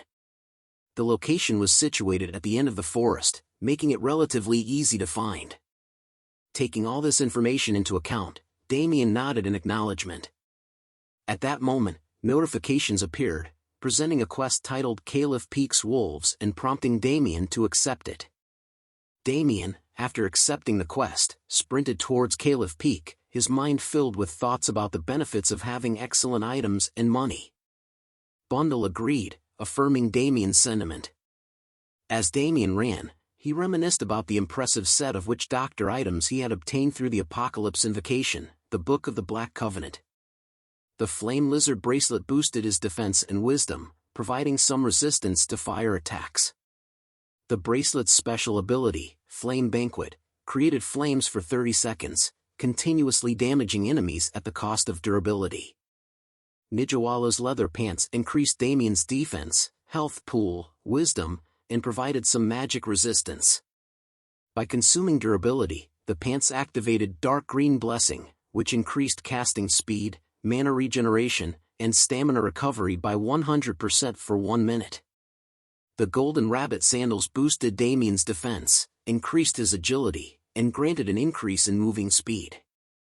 By consuming durability, the sandals triggered Golden Flash of Light, exponentially increasing Damien's first step speed by 10,000%. Damien recognized the rarity and value of such exceptional equipment, emphasizing that they couldn't be simply purchased with money. It had required a significant investment of hundreds of thousands of gold, as well as rare ingredients not readily available on the market. Damien realized the importance of having superior equipment, especially since the area he was heading towards was inhabited by monsters with levels exceeding 30. Damien came to a stop, a smile spreading across his face as he gazed ahead, saying he had found it. A notification appeared, indicating that new location information had been added, revealing their current location as the peak of the Caliph mountain ranges. Taking in the surroundings, Damien noted that it resembled a place where a wolf den would be and that the place was huge. The area was filled with boulders, creating numerous blind spots, and that there were cliffs several meters tall. He looked at the gap in front of him, which seemed too small for a wolf larger than a human to pass through. Nevertheless, he acknowledged that Joseph had claimed to have seen them with his own eyes. Without hesitation, Damien commanded, "Come out." A notification appeared, introducing a witch doctor skill called necromancy. As Damien activated the skill, multiple summoning circles materialized in front of him. Meanwhile, a group of adventurers was climbing the same peak as Damien. The party leader, Seo Hyun, urged her team to prepare, assuring them that they were close and would reach their destination soon. However, user God from afar questioned if there was anyone already present. Seo Hyun replied that she hadn't come across any information about someone successfully raiding this location, indicating that the quest had not been cleared yet. God from afar expressed his determination to take on the challenge, while user Selling Heal S500 raised concerns about defeating the powerful Great Wolf King. God from afar tells him that killing the boss was why they were here, but Selling Heal S500 tells him that he had heard that the boss was extremely strong. God from afar reassured him, confident in his own experience and abilities, claiming that the monster wasn't intimidating and its patterns were predictable. He advised Selling Heal to focus on healing their party. User Gel Punisher interjected, urging the group to continue without further delay, suggesting that there could be others already attempting the quest. This comment annoyed God from afar, leading him to curse at Gel Punisher. Gel Punisher then yells at God from afar for cursing at him, but God from afar tells him that he said nothing, I was just talking to myself. Gel Punisher tells him to watch his mouth as God from afar agrees with him. He thinks about getting back at him later with an evil grin. Seo Hyun intervened, reminding them of the importance of their current objective. However, before Seo Hyun could finish speaking, surprise crossed her face as they witnessed massive explosions ahead. They realized that someone was already engaged in a fight. It was Damien, surrounded by his summoned chicks, battling the wolves. Damien observed the number of wolves and couldn't help but smile, remarking that there were quite a few of them. He seemed content with the situation, not complaining about the challenge that lay before him. As the wolves continued to emerge from the narrow cracks, Damien was taken aback by their sheer numbers. He wondered if they lived between the boulders, comparing the bottom of the cliff to an ant's nest, only filled with wolves instead. Observing the increasing wolf pack below, Damien expressed his surprise. However, he quickly shifted his focus to the wolves in front of him, addressing them casually and remarking on their appearance. A notification displayed their information, identifying them as Caliph wolves. The notification described Caliph wolves as creatures that inhabited the peaks of the Caliph Mountains. Typically found in packs of 20 to 30, they were known to hunt in groups of 5 to 6, displaying high mobility and a tenacious nature when pursuing their prey. As the wolves attacked Damien, he swiftly reacted by summoning a decay elixir in one hand and fire in the other. He threw the concoction at the wolves. The attack hit its mark, causing one of the wolves to whimper. Shortly after, notifications appeared, indicating that the Caliph wolf's defense had decreased and its HP was gradually diminishing. Damien expressed satisfaction with the outcome, acknowledging that his strategy had proven effective. His stats windows were on point. Assessing his current situation, Damien felt confident in his abilities and equipment as he had reached level 34. He listed his current setup, including a +9 sashimi knife as his weapon, Bon Clay's poison-darted rooster as his shield, a wild boar helmet, Nijawala's leather pants as his bottoms, and golden rabbit sandals as his shoes. As Damien turned around, he noticed the wolves still behind him, which mildly surprised him.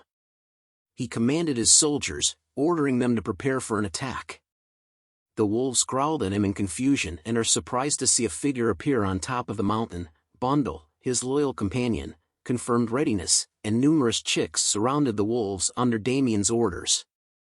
The chicks, armed with dart blowers, were poised for combat. Damien smirked, pleased with the effectiveness of his strategy. He mentioned the Bon Clay's poison-darted rooster shield, a rare item he had obtained. This shield had the special ability to transform the chick's default attacks into level 10 poison dart attacks, making it ideal for dealing with groups of enemies. Damien had invested a lot of money into turning the chicks to hold weapons using the Apocalypse Invocation, the Book of the Black Covenant, making it the best item to deal with groups of enemies.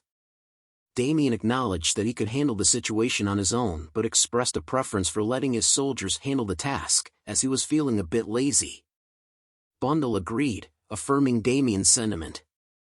Damien aims a finger gun at the wolves, telling Bundle and his chicks to not allow even a single one to be alive. Damien then started the attack with a bang. As Damien unleashed his power and the chicks attacked the wolves with poison darts, the wolves started to fall one by one. Notifications flooded in, informing him that the Caliph wolves had been poisoned and defeated.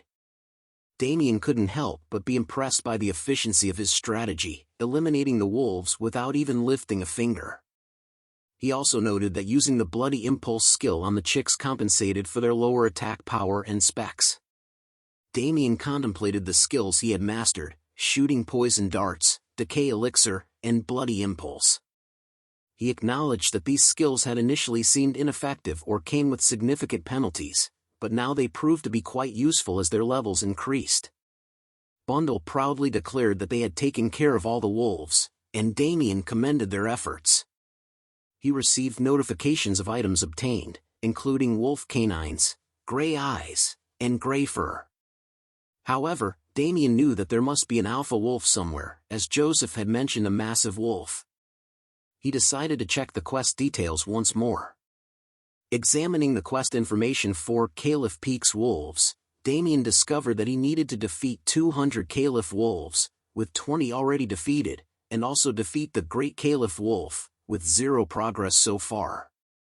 The completion percentage stood at 0%, and the rewards were listed as the Adventurer Guild's mission completion package. The quest also carried a warning that failure could lead to the Terra Kingdom blaming him if the people of Cornel Village were harmed. Realizing the magnitude of the task at hand, Damien acknowledged that it wouldn't be easy. Suddenly, a notification appeared informing him of Chick 34's death. He turned his gaze behind him as a massive shadow towers over him and saw a massive wolf growling at him, and another notification appeared, indicating the appearance of the Great Wolf King. As the Great Wolf King howled, yet another notification appeared, warning Damien to prepare for an ambush as the Wolf King summoned its pack. Stunned by the sight of the Great Wolf King, Damien exclaimed, "Holy shit! This many at once?" Bundle, filled with concern, asked Damien what they should do. Examining the information about the Great Wolf King, Damien learned that it was the dominant figure in the Caliph mountain peaks, having grown larger due to unknown causes. As the leader of the Caliph wolf packs, it possessed enough strength to take down a bear. The creature was categorized as a beast and held the status of an elite, with a formidable level of 45. Its enormous size left even retired hunters like Gertha astounded. With determination, Damien activated his skill, Bloody Impulse, and devised a plan. He assigned Bundle to take care of the Great Wolf King's minions while he focused on facing the formidable creature himself. Bundle promptly organized the chicks into position and ordered them to attack with their poison darts. As the darts landed on the wolves, Damien prepared himself for the encounter. Seeing that the chicks were handling the wolves, he realized they weren't a threat. Damien braces himself with a red aura covering his body as he readies himself for the upcoming battle. He utilized the defensive capabilities of his golden rabbit sandals and unleashed his skill, Golden Flash of Light, as he shouts "Go!", propelling himself into the air towards the Great Wolf King. He catches the attention of the beast by asking it where it was looking. With confidence, he addressed the Great Wolf King, stating that it was up against him. Amid his preparations, Damien received several notifications. His defense was enhanced by Nijawala's leather pants, and his casting speed, mana recovery speed, and stamina recovery speed all received significant boosts through the skill Dark Green Blessing. Damien couldn't help but smile, feeling an overwhelming sense of power.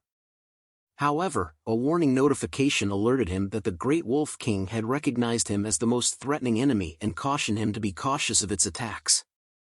With agility and precision, Damien skillfully dodged the Great Wolf King's attack, narrowly evading its ferocious assault. He leaps onto the Great Wolf King's body into the air. Taking advantage of the opening he needed to first melt the fur, he swiftly threw the decay elixir at the creature, aiming to weaken its defenses and inflict damage.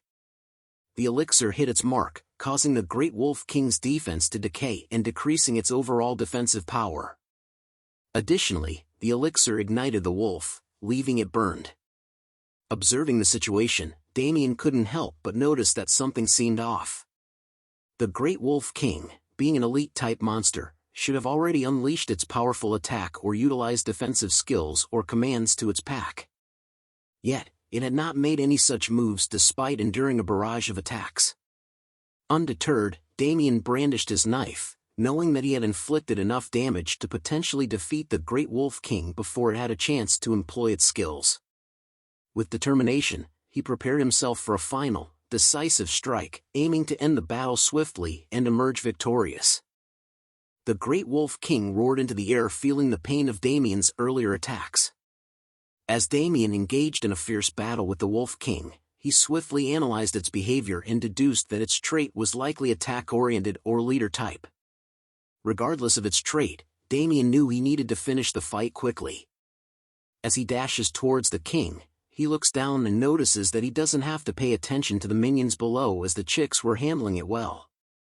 His eyes gleamed brightly as he shows the long blade, thinking that it was his turn to do his part in the battle against the king.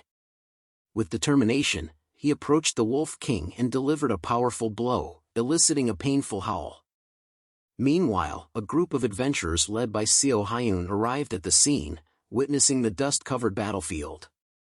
Confusion and speculation filled the air as they observed the ongoing battle. Gel Punisher wondered if the monsters were fighting each other, while Selling Heel pointed out movement in the fog.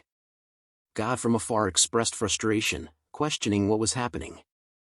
Seo Hyun suggested that it was unlikely to be another user since they had left early in the morning after the quest had recently appeared. Selling Heel speculated that it might be monsters fighting over territory. Seo Hyun quickly assessed the situation and called for everyone to prepare for battle, instructing the healer to ready their buffs. As the fog began to dissipate, Selling Heel exclaimed that something unexpected was happening. They couldn't believe that a single player was fighting against the Great Wolf King by himself. God from afar was shocked to realize that it was a single person fighting the Great Wolf King alone. In a panic, God from afar exclaimed that someone might steal the kill and immediately started running toward the battlefield. As the Wolf King's attacks narrowly missed Damien, he expressed his frustration, acknowledging that the creature seemed unkillable. After landing on the ground, Damien pondered the situation, recognizing the formidable nature of a field boss. He reflected on his previous actions, having weakened the Wolf King's defense and reduced its HP with the Decay Elixir, while utilizing the synergy of the Deep Green Blessing and Flame Banquet techniques. However, to his dismay, he noticed that the creature still possessed half of its HP.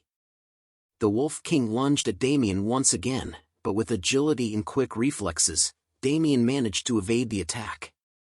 Assessing the situation, Damien acknowledged that dodging the Wolf King's assaults was becoming more challenging as the creature closed in on him. Realizing the need for a change in tactics, Damien decided to switch to a ranged weapon, acknowledging that fighting from a distance would be easier. Despite the relentless attacks from the Wolf King, Damien skillfully evaded every strike and attacked him with a dart blower. Observing the situation, Damien noted the advantage of fighting from a distance but remained cautious of the Wolf King's unknown trait. Damien taunted the beast, blowing darts at it while confidently questioning its abilities and asking what it was looking at. Suddenly, the Wolf King let out a fierce howl, and to Damien's surprise, he found himself surrounded by a pack of wolves coming from the shadows. Realizing it was too late as the shadow wolves lunged at him, Damien finally understood that the Wolf King's elite trait was the ability to summon its pack. As the wolves sank their teeth into him, Damien cried out in pain while notifications flooded his vision. He received notifications of an abnormal status, being inflicted with bleeding and muscle rupture. Warnings about his falling HP levels urged him to be cautious as his eyes began to close. Fearing for his life, Damien's thoughts raced, realizing that he was on the verge of death. He soon began to put his hands together as if he was about to pray. When suddenly pieces of the shadow wolves began to fly around, which even startled the Great Wolf King. A purplish skin tone foot slams heavily onto the ground where the shadow wolves were. The activation of a skill called Zombification with limited remaining time allows for the user to transform into the undead once their life reaches 0. Damien reveals himself as is shown to have completely changed his looks into an undead as he spits out blood with a deadly crimson aura surrounding his body. Notifications began to pop up reminding him of his remaining duration of the skill Zombification. The Great Wolf King growls in anger as it notices Damien's changed appearance. In a mixture of anger and pain, Damien directed his frustration towards the Wolf King, taunting it while vowing to tear its snout apart. Despite the excruciating pain he felt, Damien declared his determination to kill the Wolf King without hesitation. One of the wolves tried to attack him from behind, but Damien swiftly caught it by the neck, lifting it high in the air and telling it if they all wanted to die that badly and finally slamming it forcefully into the ground. As the whimpering wolf lay defeated, a notification appeared, indicating that the Caliph wolf had been inflicted with bleeding and poison. Finally defeating a Caliph wolf. Damien's victory over the Caliph wolf was because of Plague Aura, a poisonous curse that affected opponents within a 3-meter range. The severity of the abnormalities depended on Damien's mana amount and the opponent's level. With grim determination, Damien readied himself for the next phase of the battle and challenged the Wolf King. Recognizing the urgency of the situation, he warned the Wolf King that time was of the essence, demanding it to come at him or face his wrath. Meanwhile, God from afar, who was en route to Damien, couldn't help but feel frustrated with his teammates' doubts and reluctance. Recalling their conversations, he remembered them questioning whether they should give up, expressing their unwillingness to proceed. God from afar couldn't accept the idea of retreating without any gains. Upon reaching the scene, God from afar was taken aback as he witnessed Damien relentlessly smashing the Wolf King. He couldn't help but exclaim in disbelief at the sight before him.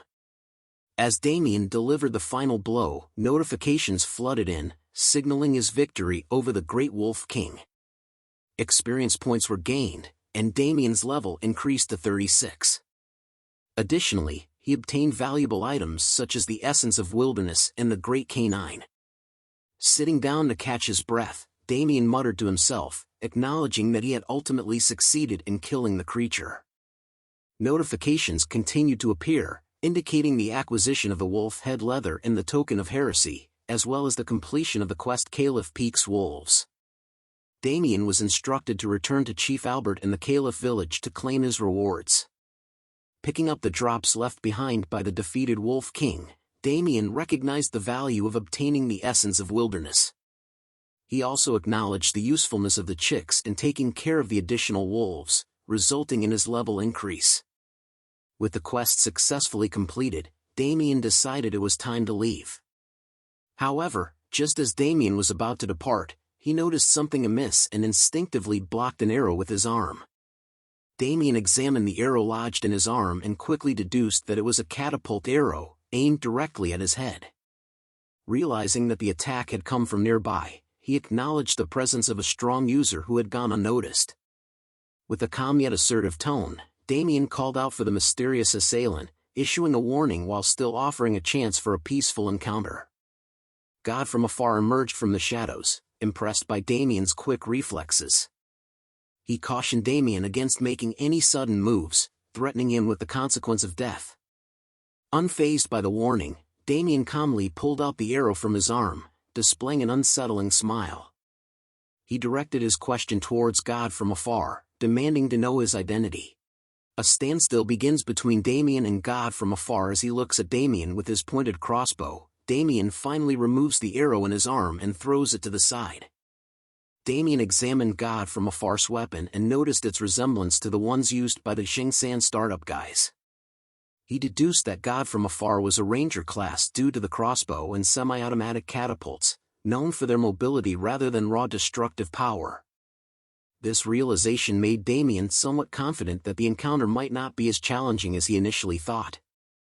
However, his confidence was short-lived as God from afar swiftly fired another arrow, grazing Damien's face and leaving a cut. Annoyed, God from afar reminded Damien to not move and to just listen to what he wants him to do.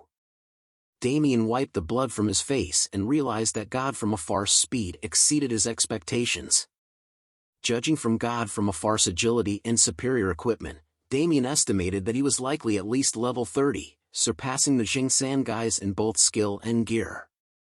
God from afar, pleased with Damien's realization, had a smile on his face. Meanwhile, Damien received notifications that his zombification was wearing off, and he understood that God from afar had intentionally waited for the skill to expire. It became evident to Damien that he was facing a formidable opponent. God from afar acknowledged Damien's accomplishment of killing the Great Wolf King as a close-range fighter and expressed his surprised admiration. Damien wasted no time and directly asked God from afar what he wanted. In response, God from afar expressed his frustration, telling Damien if he really didn't know what he wanted. God from afar then started to claim that Damien had wasted his time and effort as the Great Wolf King was meant to be his. He demanded that Damien hand over everything he obtained from the Great Wolf King, including his equipment, and then he will let Damien live. Unfazed by the demand, Damien firmly responded with a simple nah. God from afar was taken aback by Damien's defiance, and Damien questioned whether God from afar thought he was crazy. Considering the effort he had put into killing the Great Wolf King, Damien wasn't foolish enough to give up his hard-earned rewards. God from afar, filled with anger, whispered "die," but Damien couldn't hear it properly. God from afar shouted "die." "You bastard!" and launched countless arrows at Damien. However, Damien skillfully dodged the attack, pleased that his provocation had worked. He activated his skilled Bloody Impulse, increasing his attack and movement speed by 200%. Formulating a plan, Damien decided to consume a healing potion and activate the skills Deep Green Blessing and Flame Banquet. Damien aimed to deal as much damage as possible while God from afar was still shocked by his evasion. Smirking, Damien noticed that God from afar's attack pattern was straightforward, allowing him to easily dodge and counter. He considered God from afar a loser and observed the reload time between shots and the brief pause before each fire. Meanwhile, God from afar grew frustrated, realizing that Damien was successfully evading all his attacks as he calls him a little rat and keeping his attention fixed on him. God from afar, aware that he was at a disadvantage and seeing Damien dodge his attacks easily, voiced his concern about potentially losing the fight. He also saw the way Damien was looking at him, like a new man in prison where everybody is waiting for him to drop the soap. God from afar realizes he has to do something quick. However, in a sudden move, Damien appeared in front of him, holding a decay elixir in his hands. Damien confidently declared that he could see all of God from afar's attacks and promptly threw the elixir at his face. God from afar fell to the ground, coughing, and realized that the damage inflicted by the elixir was less than he had expected.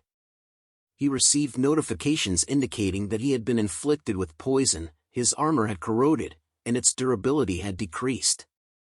Frustrated, God from afar exclaimed in frustration, shouting, "What the hell is on me?" realizing that Damien had damage over time and defense debuff skills, despite being a close-range fighter. He couldn't help but wonder how Damien, initially perceived as a close-range dealer, possessed such debilitating skills. Damien, once again equipped with a decay elixir, confidently approached God from afar, warning him that he would need to soak him once more, warning him that he was gonna die if he doesn't block this attack. As Damien struck him with the elixir, another set of notifications appeared, indicating that God from afar's armor had further corroded and he was now inflicted with the burn abnormal status. Additionally, God from afar's elite hunter bow gun was destroyed. Looking at God from afar, Damien taunted him, asking if he was ready to die. Enraged, God from afar retrieved his crossbow and declared his intent to kill Damien. Damien, noticing the weapon in God from afar's hands, recognized it as a heavy hunting arbalist typically wielded by high-ranking adventurers. Damien questioned whether a ranger like God from afar, whose best skill was speed, could effectively use such a destructive weapon. Damien continued to taunt God from afar, questioning him if a ranger with his weak skills could pull off using that weapon. Fueled by anger, he wonders how long Damien can stay arrogant for. With his new weapon pointing at him, God from afar takes a shooting stance and attacked Damien with an arrow, but Damien managed to dodge the attack, narrowly avoiding harm. To his surprise, the arrow exploded upon impact, creating an unexpected blast. Confused by the unexpected nature of the attack, Damien realized that this weapon was different from the heavy hunting arbalist he was familiar with. He couldn't see the arrow, and even the system didn't detect it. Suddenly, God from afar appeared behind Damien, asking where he was looking at, catching him off guard. Damien turns around and swiftly reacted, jumping to the side and evading another arrow attack. As God from afar appeared at another location, taunting Damien, he asks if Damien has trouble seeing him as God from afar body has smoke coming out of it. Damien deduced that God from afar's ability to become invisible was not due to an invisibility cape or potion, as those advancements were not yet possible. He concluded that it must be an exclusive skill. God from afar mocked Damien, stating that he should have used a weapon to stab him instead of relying on punches, claiming it would be the reason Damien would die. Unfazed by the taunting, Damien dismissed God from afar's words, remarking that he talked too much. God from afar retorted, saying that Damien wouldn't even have the chance to hear him speak once he was dead. As God from afar started disappearing, he provocatively urged Damien to try holding on for longer, confident that Damien would not be able to endure. Damien, now aware of God from afar's skills, including the invisible bow shot from the Dark Hunter skill set, dodged multiple arrows. He realized that these skills allowed God from afar to remain invisible while rolling on the ground and made use of the heavy hunting arbalist much quicker. Damien understood that the key to overcoming this challenge was to end the battle swiftly. The intense battle between Damien and God from afar reached a critical point. Damien, utilizing his defense, golden rabbit sandal and the skill golden flash of light, swiftly closed the distance between them, surprising God from afar. In a swift movement, Damien plucked some of God from afar's hair, causing him to shout out in pain. God from afar, in a mixture of anger and disbelief, questioned Damien's actions, calling him a psychopath. Damien maintained a serious tone and offered him one final chance to apologize, urging him to think wisely and consider his actions carefully. However, God from afar responded angrily, questioning Damien's sanity and expressing his refusal to apologize.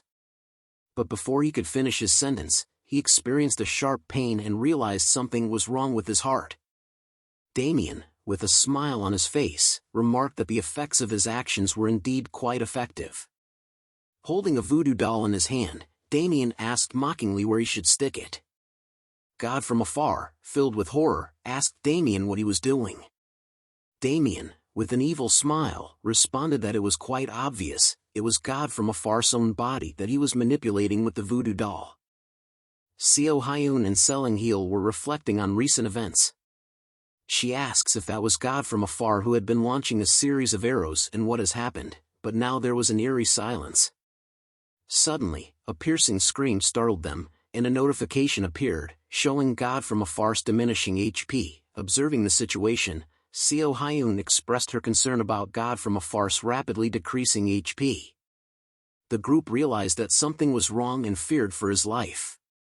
Gel Punisher voiced his frustration, questioning what was happening. Selling Heel added that if things continued this way, God from afar would meet his demise. Seo Hyun decided to investigate the situation firsthand, disregarding Gel Punisher's advice to think things through. She refused to stand by and watch God from far die without taking action. Gel Punisher pondered the situation, wondering if Seo Hyun was thinking clearly. He acknowledged that God from afar was a strong player and unlikely to be easily defeated by another user.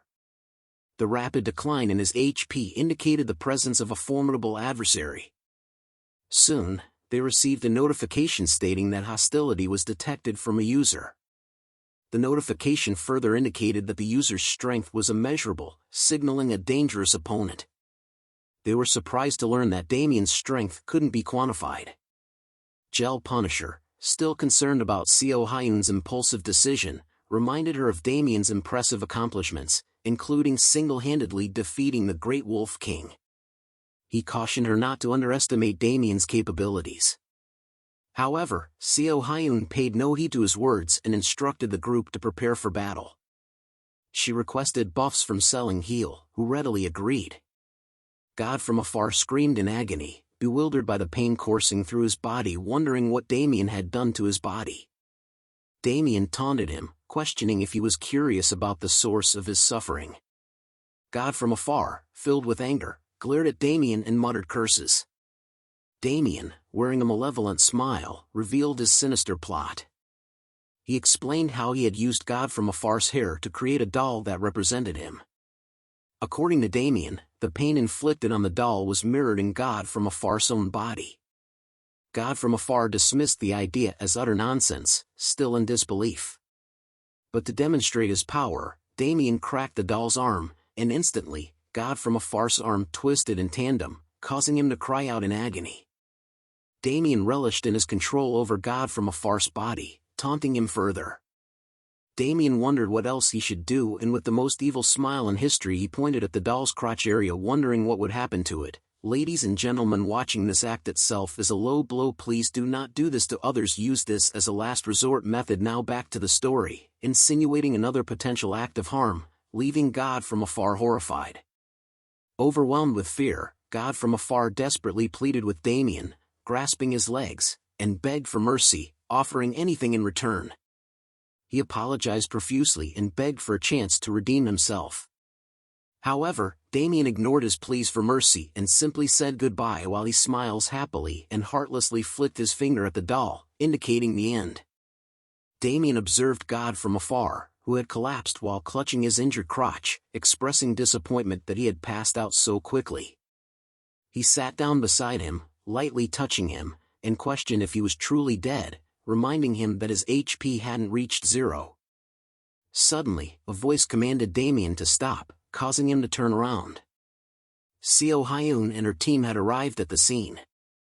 Seo Hyun urgently ordered Damien to move away from God from afar. Selling-Heal expressed concern for God from afar and asked if he was alright. Seo Hyun assessed the situation, observing God from afar's state, and concluded that he was still alive, albeit barely conscious. Damien assessed Seo Hyun and her party members, recognizing them as intermediate-level players likely connected to God from afar in some way. He wondered why God from afar had been so confident and realized it was because he had a party supporting him. Curious about their affiliation, Damien asked if they were party members of God from afar. In response, Seo Hyun glanced at Damien, and a notification appeared, indicating that Damien's strength couldn't be measured. She swiftly ordered her team to prepare for battle. Damien received further notifications, revealing that Seo Hyun considered him an enemy and warning him about penalties in case of death. Frustrated, Damien questioned the meaning behind these developments, realizing that the opposing party might have discovered his own strength, putting him at a disadvantage. More unfortunate notifications followed, informing Damien that the effects of his skill, Dark Green Blessing, were vanishing, and his stamina and mana recovery had paused. He realized he had depleted many resources during the previous fight and needed time to let his skills cool down. Attempting to initiate a conversation, Damien suggested they talk first. However, Seo Hyun forcefully silenced him, labeling him a murderer and accusing him of killing numerous users. Damien realized that the situation was not going as smoothly as he had hoped as he thought of them as not being agreeable. Damien interjected, asserting that it was actually their party member who was in the wrong. He claimed that God from afar had demanded he drop all the items obtained from the Great Wolf King, along with his own equipment. Damien believed his actions were justified in response to God from afar's demands and suggested that they should take responsibility for their party members' actions. He insinuated that they might have ordered the attack against him. Indignant, Seo Hyun denied the accusations, vehemently stating that they were not the kind of people who would engage in such behavior. Suddenly, everyone's attention was captured by God from afar, who had regained consciousness. He pointed his hand at Damien, leaving Seo Hyun to question his intentions. Damien recognized the arrow in God from afar's hand and realized it was a baby arrow, causing panic to spread across his face. Damien realized that he wouldn't be able to evade this attack and might need to sacrifice his arm. However, before God from afar could execute his attack, foam started foaming from his mouth, and a notification appeared, stating that God from afar had logged out. Damien received a notification indicating that he had committed PK. Damien, holding the doll with a pierced head, expressed his unintended actions, claiming he hadn't meant for it to happen. Seo Hyun responded with suspicion, accusing Damien of causing God from afar's death using spells. She believed that he had intended to kill him from the beginning. Selling-Heal expressed his disapproval, stating that he shouldn't even be considered human. Damien looked at them in disbelief and tried to explain that it wasn't his intention, but Seo Hyun silenced him, dismissing his words. She ran towards Damien, declaring that there was no need for further discussion and that he could make his excuses in hell. Damien contemplated his options as he equipped his wild boar helmet, realizing he had no choice but to face them. He regained his HP, and the cooldown on his skills had ended. He activated Blood Impulse, Flame Banquet, and Dark Green Blessing, preparing himself for the confrontation.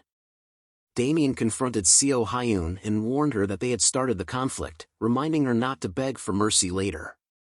He attacked her with his knife, but the healer cast a buff called Axolethio on Seo Hyun's sword. She successfully blocked Damien's heavy attack, leaving him in disbelief that such a thin blade could withstand his strike. Seo Hyun smiled and taunted Damien, expressing disappointment in his abilities. She questioned whether he had been going around killing other users with his weak-ass skills. As Seo Hyun continued to order the healer to keep buffing her, the healer cast various buffs such as Restore, Divine Aura, and Lux Gloria. Damien observed the situation and realized that there was no chance of winning unless he eliminated the healer first. Before Damien could further strategize, Seo Hyun dashed instantly and swiftly attacked him using the skill Undo Trois. Damien managed to block her attack with his knife, but he was taken aback by the advanced swordsmanship displayed by Seo Hyun. Damien noticed that the paladin was collecting all the buffs such as Will of Solidarity Reduction Armor and Shield of Trust as well, and realized that it would be extremely difficult to defeat them if they were heavily buffed, leaving him with only one choice. He thinks of the choice as Seo Hyun asked him where he was looking at. She rushes in to deliver the final blow, but with limited options available, Damien swiftly took out an elixir and threw it on the ground, forcing Seo Hyun to back away for a moment, while causing a thick fog to envelop the area. Seo Hyun looked around in surprise as the fog surrounded them, making the voices of her teammates calling out to her become faint and unclear. A voice calls out to her saying hi. Just as she turned around, Damien appeared behind her with a sinister grin and informed her that she was now trapped within the fog. Seo Hyun calls Damien a bastard as the fog covers the area. She prepares her attack thinking of killing him in one attack. She leaps forward with immense power, appearing right in front of Damien using her skill counter-attack, but Damien easily dodges her attack by moving his head. He counter-attacks with an elixir in his hand. The attack lands on her as she backs away screaming in pain. A fog is created and her teammates call out to her in concern. Gel Punisher asked her if she was okay, but Seo Hyun noticed something and couldn't respond. She slaps him in the face telling him to close his eyes, which causes Gel Punisher to be confused. Seo Hyun wondered why it was melting in shock just as Damien appears. He was surprised to see that not everything had melted away. Seo Hyun calls him garbage, but Damien refutes back saying it was just self-defense. Damien then takes notice of the healer, who was now trying to run away as he was unprotected. The healer begs Damien to not shoot at him, but Damien was like, nah fam, I'ma shoot away. With his long dart blower, Damien's attacks lands on the back of the healer who tried to run away, causing notifications to appear telling the healer that his character has been inflicted with poison,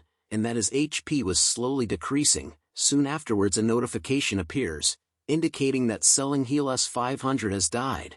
Damien watches the healer disappear due to his death and calls out next. Gel Punisher sees Damien walking towards him and begins to panic, thinking that it was all over him and that the team should have think beforehand. He opens his window thinking that this wouldn't have happened if they had just threw out God from afar, and attempts to log out from the game, but a notification appears telling him that he cannot log out during battle. Gel Punisher wonders why he couldn't log out and repeatedly presses the log out button, causing notifications of the countdown to appear until he can log out, but Damien appears behind him with an evil grin, asking what he was doing. Gel Punisher turns around with fear in his face, knowing that he cannot win against Damien as he was too good. Gel Punisher then decides to kneel before Damien, calling him brother and saying he was sorry and to spare him this one time. He continues to tell Damien that he will stripe everything and crawl on all fours if that's what he wanted. Damien scratches his thinking that he was one strange dude. Damien looks at him and sees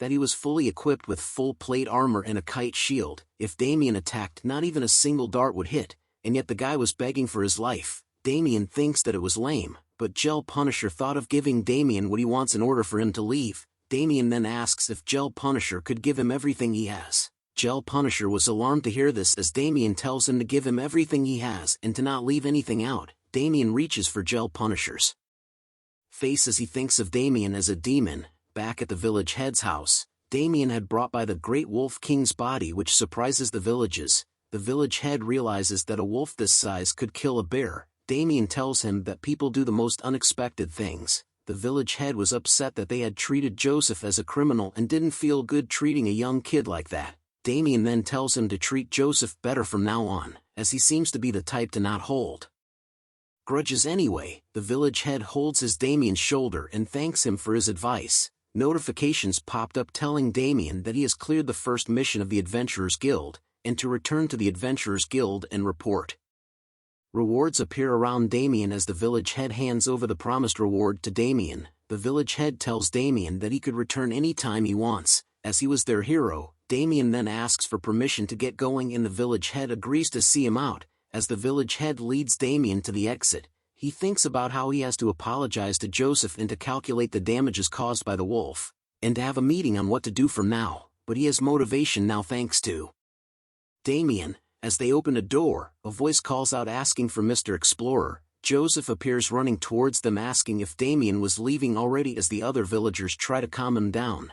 Damien tells him that he had gotten rid of the wolf he had mentioned and that the sheep would no longer vanish anymore. Joseph was breathing hard from running all the way and was happy to hear that. Damien walks to leave and tells Joseph to stop lying as liars would get their hands cut off. As Damien tries to leave, Joseph calls out to him once again. Joseph bows his head to thank Damien for saving his village. Damien simply let out a deep breath and smiled. He waves them goodbye and walks towards the sunset telling them to have a good life. At the Terra Kingdom Golden Lark Lodgings, Damien was finally resting on a bed belonging to a 4-star lodging. Notifications pop up telling him he feels comfortable in the cozy bed and that his exhaustion level has decreased largely. Damien opens his window seeing that lots of his stats had recovered and asks Bundle how he felt about the suite's room blankets. Bundle replied that it was so soft while enjoying his snacks. Damien checks on his loot that he had gotten from the field boss, quest completion and SEO Hyun's party equipment. It was due to his title of atrocity that allowed him to gain all these numerous items. He then opens the trade center, revealing all the equipment he had gotten and noting they were worth hundreds of thousands of gold combined. Bundle asked if these were stripped from the party before, but Damien tells him that he never stripped them. Damien was happy to see this as he had spent a lot of gold on his equipment, and that selling these things would cover his costs for the month, but a notification appeared telling him that he had an unread message. Damien was confused and wondered who the message came from. He opens it and sees that it's from Wiz Entertainment. A masked man wearing a hood says that it's over as he looks at a window. A dark figure asks him about the progress. The masked figure replied that there was some progress but that he couldn't completely conquer the body, but was able to manipulate them to start a fight, and that sense exchange became possible too. The dark figure wonders if that was worth observing and if there was nothing else. The masked figure tells it that it would be great to conquer without a medium, but that he hadn't succeeded yet. The dark figure says that he won't be able to create it yet. It continues to say that the authority he received from God allowing for him to create and conquer monster bodies will be very necessary in the future, and that this assignment was the most important thing in the world. The masked man cups his hands together, as the dark figure tells him that they were the true followers of God and the chosen ones, and to recite their prayers once again. The dark figure and masked man began to chant their prayers, causing a blue aura to arise. Once the prayer was finished, the dark figure tells the masked man that the grand plan was near, Alistair, and it was their duty to open the eyes of the poor and the ignorant and expose the lies of the world. Alistair tells it that he was aware. The dark figure continues to speak, telling Alistair that it was only here to check on his progress and that they couldn't afford any mistakes. It asks Alistair if he has something to say. Alistair lets it know that there was one thing that was bothering him. He reveals a unique explorer that he had saw through the test subject. It was Damien. A message from Wiz Entertainment asked Damien if they could meet. Damien looks at the message and wonders if it was the same place he knew. Wiz Entertainment was the world's biggest internet streaming platform. They were also connected to Twitter and were superior in terms of marketing. Before Damien's regression, there were countless streamers and Korean rankers who were part of the company. In short, it was a place where all streamers wanted to go. Damien thinks deeply about why the company was contacting him. He continues to look at the message on his phone, remembering that he had never recorded any gameplay, and that the only people he met were thieves or people who wanted to fight because they knew he was a chaotic user. He thinks deeply and wondered if there was streamer or gamer with was among the users he came across. He taps his finger on the table repeatedly, thinking about how good Wiz takes care of their streamers. He thinks about the fact that any player who made enemies of a Wiz streamer ended badly, but a call cuts off his thinking. A voice spoke out from the phone asking if this was Damien and that he was Young Song-hoon from Wiz Entertainment Korea. We arrived at Seoul Gangnam Cheongdam-dong, where Damien was meeting someone. It was Young Song-hoon who happy to meet Damien. Damien tells him that he agreed to meet as he was curious about something. Damien then asked how he knew about his nickname. Song-hoon tries to clear the misunderstanding by saying that he didn't find his nickname through bad means. and that they had no bad intentions. He explains to Damien that they came across him because of a player called Brian. Damien was surprised to hear the name of Brian, a streamer. Seong-hoon hands over a tablet to Damien asking if he had seen this video before. Damien grabs the tablet to view the video and recognizes it. Seong-hoon explains that the video was part of the hot clips of the week, and that Brian was escaping the island due to some evil users that Damien fought against. 165,000 people were watching that scene. Seong-hoon continued to explain that they wanted to get into contact with Damien and asked Brian for his game logs, and that the reason he was here was to thank Damien for his help at the Whispering Island, and to ask if Damien would like to join with Entertainment, and presented him with a contract, and asked Damien if he was interested in being a streamer. Soon after, Seong-hoon says goodbye to Damien. As Damien left, he thinks about how convenient it was for Seong-hoon to explain the conditions of the contract and the support and management contents. He smiles happily at the contract, as the other contracts he had gotten was poop compared to this one.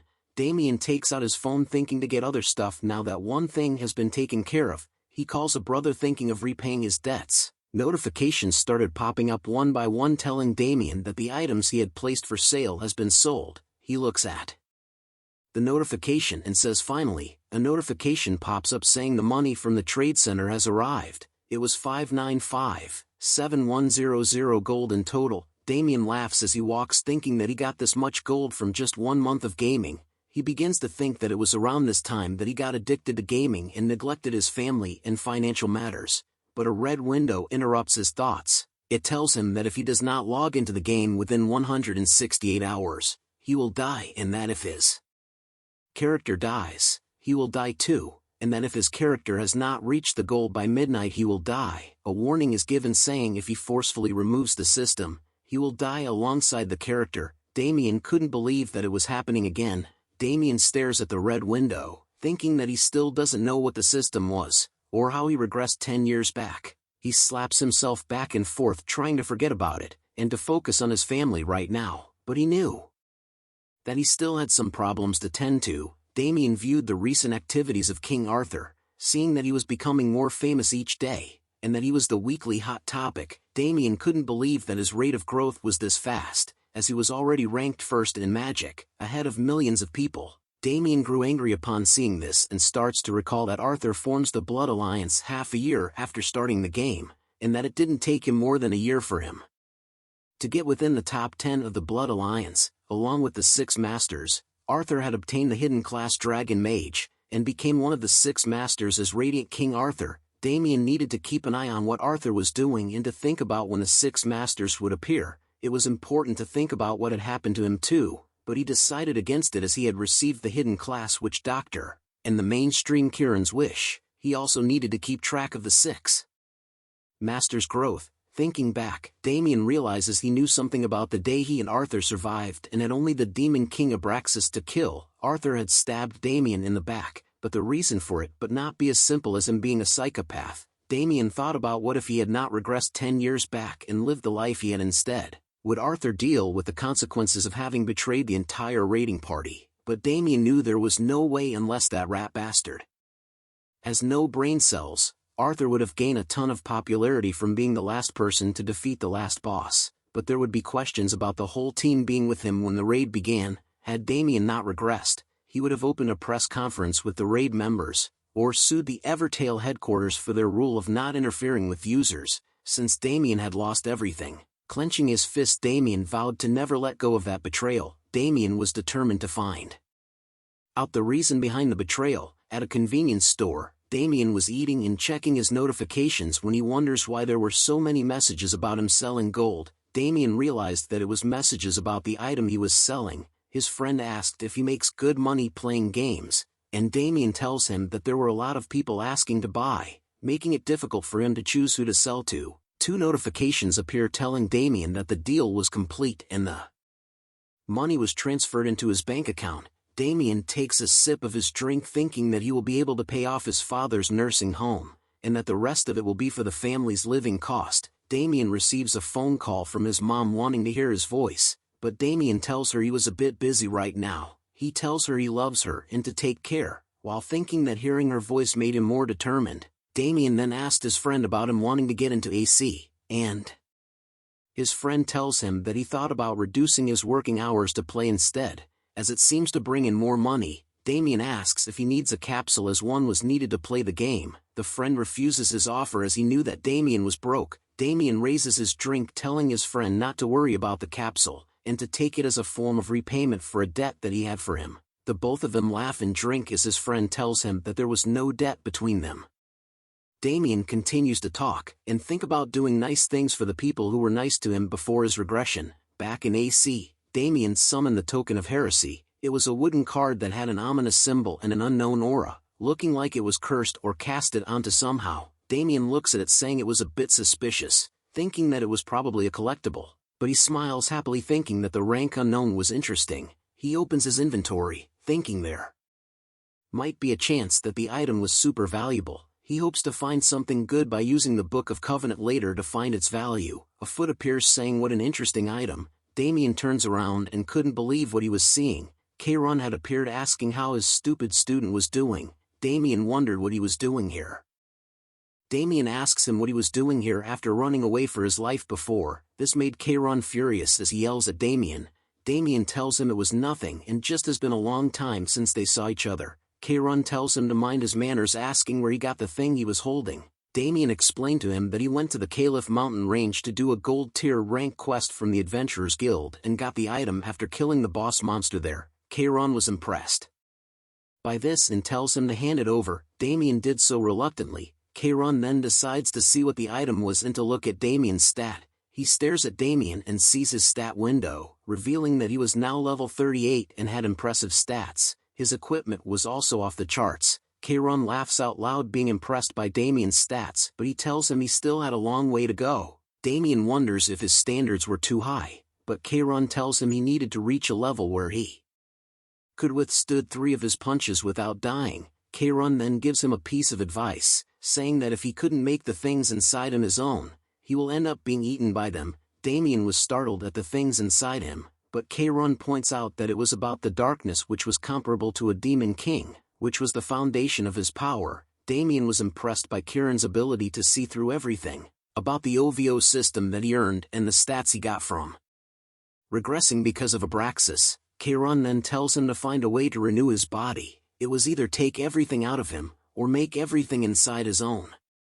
Kayron throws the item back at Damien saying that it might be the answer. Damien holds the token, questioning whether or not it could help him, as it exudes unholy deadly aura. Min Young sees that Damien had logged on and messaged him about whether he was doing this right. Damien tells him to get stronger by killing chickens and doing the village citizens quest, as those were the quickest ones. Min Young sees this and agrees, hoping to see Damien on the main continent. Damien stares at the token, thinking that he had told Min Young everything he needed to know, and needed to understand the token now. Thinking back to when he asked Kayron about the inscription on the token, Kayron told him it was the Rune of Domination, and that it was a power similar to what Damien has.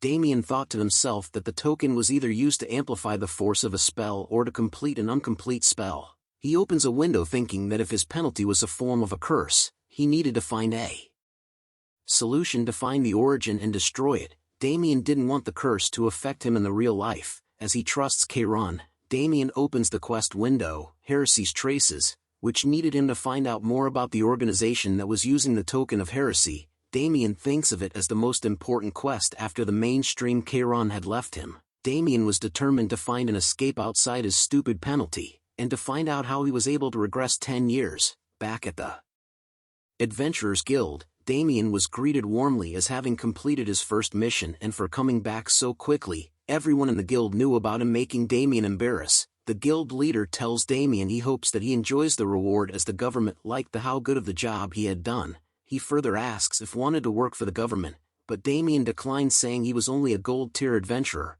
But the guild leader adds on that people were desperate to hire gold tier adventurers all over the nation. Damien was happy with that, but he thought about how nice a treatment it was since he went through all that work. Guild leader praises Damien about his debut in the guild going smoothly, and that with his skills, he could get a job easily anywhere, even with those high risks. Damien was happy about that. The guild leader thought about Damien's great potential, and that even though there were many that surpassed him in martial arts weren't the only thing that will carry you in this field. Damien proceeded to ask if he had heard any rumors, and the guild leader told him about an expedition team that went to the swamps and all died. Damien thought about it and wondered if it was the Karakoram swamps. It was a swamp that lays in the path between the harbor city Masis in the east, and the Arno kingdom in the south. Damien thought that there was something else there, as there was no way an experienced expedition would die in such a place.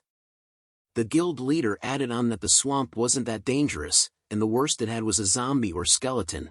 Just like in Minecraft, the team was also made up of 20 people who were mostly silver-tiered adventurers, and that people mocked the leader for sending such a team for an expedition.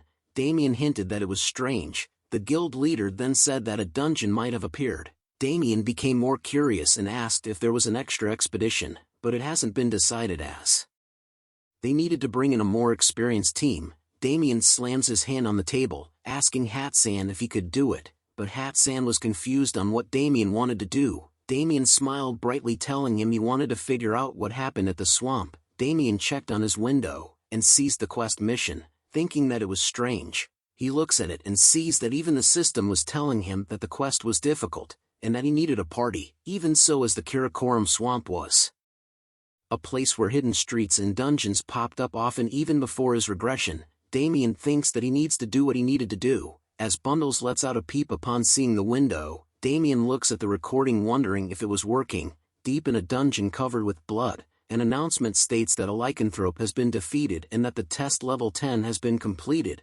A player says how lame in Chinese, where a group of men bow their head towards him, congratulating their older brother, who was Chang Wei, the first dragon of the Eastern 5 dragons. An employee tries to tell him that the test has ended and what the results were, but a man interrupts him. It was Lu Lei, the second in command, who tells the employee that he can speak to him instead. The employee felt scared as he believed that this person was a higher up. He tells him that Chang Wei had passed the test faster than anyone has, and that if he takes into account as doing it with a team, the score might change. He asks if they wanted to register right away. Lu Lei tells him that they will send someone right away. The eye patch man tells the employee that they should go, and the employee agrees, saying that certification won't take long. He wanted to know if this group would be willing to join their guild, as they were newbies. The employee noticed that the group run under a strict system, which was most noticeable in their battle style. Their leader did not cooperate with others, as if his purpose was just to gain as much experience fighting as possible, while the other members hunted monsters that weren't boss level. But Lu Lei's method was strange, as he hunted monsters with just a gloved hand. The employee turns to leave, knowing that this group wasn't your normal adventurers. Just as Lu Lei asked how Chang Wei was feeling, he grasped his bloodied hands, saying it was not as bad as what that guy had said. Chang Wei had previously received a capsule from a friend and tried the game for fun, but the feeling of killing the monsters felt too real, as if he couldn't differentiate between this and reality. Though all games were child's play, Lu Lei informs him that he had received some news upon opening his window. He tells Chang Wei that everyone in the Rising Dragon Assembly group had died. This made Chang Wei angry. Chang Wei asked if it was the Black Tortoise Society who went after the Azure Dragon Society, as the 5th dragon was not strong enough to win against the 4th, but Lu Lei apologizes as he meant that the members died in the game. Chang Wei smokes a cigar, asking if he was kidding and if he had forgotten the meaning behind all dead or something. Lu Lei recites a poem that a dragon has reached the end of the sky, meaning that it could only fall from here onwards, which describes the situation between the 4th dragon and the Azure Dragon Society at the moment. Recently, the Azure Dragon Society has been active in the virtual reality realm, having created their own force here, and after ceasing all their external activity, they had Wang Yue take over the Rising Dragon Assembly, and poured 70% of their money into their virtual reality force. But not long after they expanded their force, the entire Rising Dragon Assembly died. But it wasn't a group that killed them, it was just one person. Chang Wei snaps his cigar in half upon hearing this. He couldn't believe that the Azure Dragon Society all died against one person. Chang Wei was pleased to hear about how the 4th dragon went down based on Lu Lei's report. He smiles while holding his cigar, knowing the fact that the 4th dragon's reputation was at rock bottom. Decades ago, blood was spilled on all sides because of a fight within the factions of the Triad. The groups began quickly rallying into 5 forces, including the Business Kirin Society. That is how the Eastern 5 dragons were formed. They quickly recovered the losses from the era of the Triad, and became a much larger and more powerful organization than the previous one. Chang Wei thinks about how the Eastern Five Dragons had fallen to some unknown bastard, which ruins the reputation of the entire Eastern Five Dragons. He thinks about the fourth dragon Chung Bing of the Azure Dragon Society, who must be enraged since he was always putting his focus on gambling and entertainment. He must have taken a big loss from the investment. Chang Wei wishes that he could have seen his face when he heard about the news. Chang Wei then snaps his cigar, informing Lu Lei about how interesting it was for two of the five Eastern Dragons to have met the same fate. Chang Wei was beginning to get curious about the person who was challenging the Eastern Five Dragons and asks Lu Lei if he agrees. Lu Lei gave a weird expression but ultimately says yes to Chang Wei's question. Chang Wei grips his hand hard while thinking that the deaths of the Jingsan startup and the Rising Dragon Assembly could not have been done by the same person. He did not have a good feeling about this but knew that he could not let it go. He releases the crumps the cigar left and looks at Lu Lei, asking him to reveal who the person responsible was. At the Shinsadong Gil Road, a person is seen snapping a clapperboard close as a voice yells out, "Cut." Okay. The direction tells the actors standing together that they had worked hard and had done a good job as the people around cheered them on. This was the last scene filming of the Friday and Saturday K-drama called Why Am I the Only One Not in Love? The drama became a big hit and the actors gained popularity. Arthur was the man who had benefited the most from the drama. He smiles at the crowd, causing them to go crazy and wild while telling him that they love him. The film director Kong Mansik, who envious of Arthur, asking whose son that is, but he sure is popular, while assistant director Kong Jae-ha commented on how he was incredibly good looking too. They then commented on the guy wearing the brown coat as he takes a photo with the actors and crew. They talked about how the director has a big smile on his face but was usually extremely strict, plus the fact that he couldn't even yell at Arthur because he was the only chance for the director to have a connection to the Yushin group. They then talked about how Arthur was so bright even after 15 hours of filming a day. They had heard rumors that he used to be a pro gamer, plus he was a great actor belonging to a rich family while being multi-talented and kind too. They remarked that Arthur had everything and how life was so unfair. The crew decides to get drinks later on in the day, while the cameraman was done taking photos and told everyone that it was good work. The actors bow and the crowd cheered. The female actress asks Arthur if he was going to go to the after-film party. Hearing this made Arthur ask what time the after-party was. She blushes while telling him that she would like him to, as she was probably going to go as well. Her thoughts were filled about why she was feeling this way towards him, as she had never felt this way with a fellow actor before. Arthur was happy to hear her reply and told her that he will go if his schedule permits it. He then leans close to her face, asking her if she wanted him to come, as he would love to see her. The female actress blushes hard and was flustered. She tells Arthur not to joke with her, but Arthur tells her that she wasn't. He then hands over a piece of paper to the female actress, telling her to contact him anytime even if it is not about the after-film party. The paper had his personal number on it. The female actress was surprised to see that Arthur was handing over his personal number to her. She holds the paper carefully as Arthur tells her that if it feels too overwhelming she could reject him, but the female actress told him that she really likes it. He smiles and winks at her while informing her that his personal number was only meant for her and that he would be waiting to see her. Seeing this sight caused the female actress to exude a mean face aura which startles everyone around her. But secretly Arthur was thinking that she looked fun to play with. He soon enters his car and asks Kim Woozing, who was his executive, about what was next. Woozing informs him that he had a contract with the Sunhai Group to sign, a talk show filming that he was a guest in and a brand commercial filming. Arthur lets out a tired sigh, asking if there was a fan meeting too. Woozing informs him that there was one in 15 days that Sangamdam, which an entertainment program had requested for it. Arthur then tells Woozing that he was going to log onto AC and that he should message him once they were there instead of waking him up. Arthur was using the mobile virtual reality capsule called Galaxy H55 Apple to log into AC. But before he entered into AC, Arthur asks if Woozing had found the group he wanted him to find. Woozing turns around to inform Arthur that the group of guys belonged to a hefty organization and that they were called the Rising Dragon Assembly, which was connected to the Triad, but he didn't think that they were directly connected, only that part of their group was funded by them. Woozing further explained that the group had been doing anything to expand their forces in the game, but it seems like the reason why they ambushed Arthur was to get some valuables. Arthur questions if it was because he was equipped with expensive items. Woozin agrees and tells him that the group probably wanted it to reinforce their strength. Arthur smirks and commented how the group was a bunch of funny guys who came at him like dogs without even knowing who he was. Arthur taps on the chair repeatedly, as Woozin warns him that the group was pretty annoying and based on their past behavior, they might come for Arthur once again. Arthur takes note of it. He then thinks about a gang that was related to the Triad, and that it was likely that the Yushin group's influence won't work on them, since they were an overseas organization and he had no clue what kind of people were in it. But Arthur was happy to know about those facts as he finds it interesting and was the reason why he couldn't quit the game. He places the equipment on his head and tells Woozin to make it the Force. Back into the world of AC.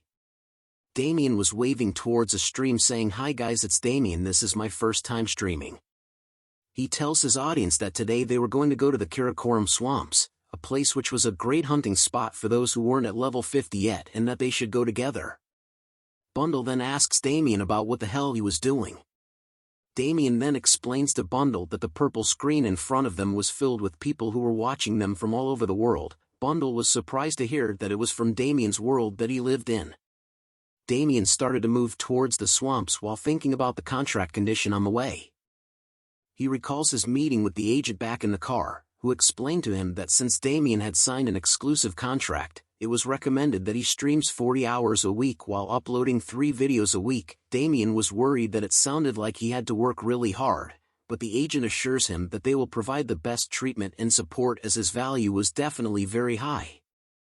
As Damien was heading towards the swamps, he tells the audience that it was easy to find the swamps if they had a map from the Academy or the Adventurer Guild, but decides to explain the directions anyways while thinking of the contract with Wiz Entertainment as a great boon, making him unable to sit around and do nothing. Damien then explains in detail about how they could go around the Great Guys Mountain Range and to go down the opposite side, that they can find a very creepy swamp area in the northwest region. He then remembers that going into the Great Guys Mountain Range was an act akin to suicide. The Great Guys Mountain Range, it's called the continent's roof because it's in the middle of the Arcia continent. It was hard to traverse because of the terrain and weather. The deeper you go in, the worse the terrain and the monsters become. Even before Damien's regression, the Great Guys Mountain Range was one of the most dangerous places in the Arcia continent. Even an ancient dragon's nest was found there. Bundle was becoming scared and asked Damien where they were going. Damien comforts him and tells him not to worry as they won't be going anywhere scary. Damien lands on a tree branch. Notifications pop up informing Damien that a piece of new location information has been created, that his current location was the Karakoram Swamp and that his world map information has been updated. Damien was glad to have finally arrived at the swamps quickly as he had taken a shortcut. He informs the audience watching his stream that most people here would get confused about how they should walk around, but once that problem was solved, this place would be the perfect hunting spot. Bundle yells at Damien wondering if he was going to drown as the water he was stepping on looks super deep. But Damien tells everyone that it was okay as it was just an illusion. The lake they were on has a different index of refraction than other lakes. If they had the route down, then going around this swamp was a piece of cake. As Damien and Bundle ventured deeper into the swamp, Damien couldn't help but think that there were still very few people who came here, as it was hard to get to the swamps even if they knew about the shortcut. Add on to the fact that there weren't any popular farming items, and most of the monsters were pretty difficult. Just as he was thinking of the monsters in the swamp, a fierce growl catches their attention. A monster had appeared behind him, but Damien manages to kick it away while warning the viewer that monsters like these could pop out of nowhere like this, so they needed to be careful. The monster that had tried to attack them was a swamp alligator, an alligator that resides in the Karakoram Swamp. It possesses triple the amount of jaw muscles and teeth. Its jaw strength is strong enough to drag most beasts, has a protective coloring unlike normal alligators, can swim underwater without creating a single ripple on the surface. Its species was a beast and type normal with a level of 40. Its unique traits would be to have the ability to completely blend in with its surrounding environment when underwater. The swamp alligator continues to attack Damien and leaps toward him. Damien then summons an item in his hand. He rushes towards it with a smile on his face, calling the alligator a primitive bastard. Damien was able to pierce the skull of the alligator, causing blood to spill out. He then grabs a toxic potion, aiming it directly at the alligator's eye. A green explosion is set off, causing the alligator to be sent flying into the air. Damien chases after the alligator with his skills, which Doctor and Bloody Impulse activated. The alligator is seen flailing its arms around in a panic. Damien swung his knife towards it, telling the alligator that it was going to die since it couldn't adapt and get better. Bundle was holding onto his dear life as Damien went in for the kill. Notifications appear informing Damien that he had defeated the swamp alligator and gained EXP, as seen from the decapitated head of the alligator and X marks on its eyes. Damien then lifts his head up and turns to point at the disappearing corpse of the swamp alligator, informing his audience that was how they hunt them and that it was easy. But Bundle thought otherwise, as he thought of Damien as a liar, because killing a swamp alligator was not easy at all. Damien then smiles and adjusts his helmet, telling them that the time for warm-ups was over. He rushes forward with a mad look in his eyes, telling his audience that they were gonna do this for real now. A man is seen typing on a keyboard with cigarettes all over his desk, complaining that it was so damn tiring. It was Jamie, the programmer, who continued to complain about the fact that he did not even have a single day of vacation and that he was going to rot to death at this rate. He has various monitors open in front of him, but curses at the fact that there was nothing to watch and that even if he wanted to take a break, there was nothing fun for him to do. An online chat group pops up informing Jamie about some bad news, that a client wants the logic changed a bit, and there was an online meeting at 11 a.m., plus a briefing that he needed to do based on the pilot project he was doing. Jamie grew more frustrated upon seeing these messages, thinking that he was going to lose his mind while wondering how long he has to live like this. A stream notification appears stating that Jinsung123 Nim has started streaming. Jamie stares at the notification, thinking that he didn't subscribe to such a user, but notices he was streaming on the platform's main banner. He thinks about if it was a new streamer. He clicks on his mouse, thinking about why the streaming company would recommend someone he didn't know and that he had to turn off these alarms. But a scary zombie figure pops up and screams in his face. Jamie's was pushed off his chair at the surprise of the zombie. His soul was seen leaving his body afterward. After collecting himself, Jamie returned back to the screen to see what it was. He thinks about whether there was a stream with that kind of stuff and saw that he had 23,435 viewers. Jamie knew that he couldn't have known about a streamer who had that many viewers. He soon wondered who the streamer was. A hand appears from behind the zombie, telling the viewers that this was all they needed to do and that it was not difficult at all. Damien had appeared after slaying the zombie and asking the audience if they got it with a smile on his smile, but all Jamie could think of was a bore. His stream chat started to pop up, telling Damien that it was impossible for them and that what he did was crazy. Others wondered what the hell this is, while another complimented that his physicals were great even though they had never seen him before. Damien was surprised to see the chat's reactions, wondering why he had so many viewers and if someone had doxed him or something. He continues to stream and welcomes everyone. He informs them that he was a bit taken aback to have so many viewers on his first stream ever and that he was currently in the Karakoram swamp, and that there are small islands here. But before he could finish his sentence, Bundle warns him about the zombies coming to them from the back. The zombies reached out to Damien to attack while he thanks the viewers for their 6-month subscription. He once again takes out his sushi knife and easily cuts the zombies into halves with a single swing while looking like a crazy person. The chat goes wild at what they just witnessed. Notifications appear informing Damien that he had defeated the swamp zombie and gained EXP. He starts to think about how from level 30 onwards, the monsters would quickly get stronger, and considering the potion and equipment prices, it was not worth it. That's why it's hard to fight elite or named monsters with just items. But Damien could make up for that with his physicals.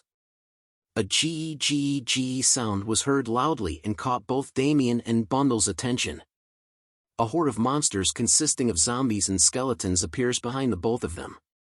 The swamp skeleton was an undead residing in the Karakoram swamp, who was cursed with this fate hundreds of years ago with dark magic and has since been attacking invaders that come into the swamp. They are resummoned after a specific time because of the mana and old magic summoning seal that is still in the swamp. Its species is undead while its type was normal and its level was 38. Its unique traits was that players may be inflicted with weakness or darkness status effect if attacked.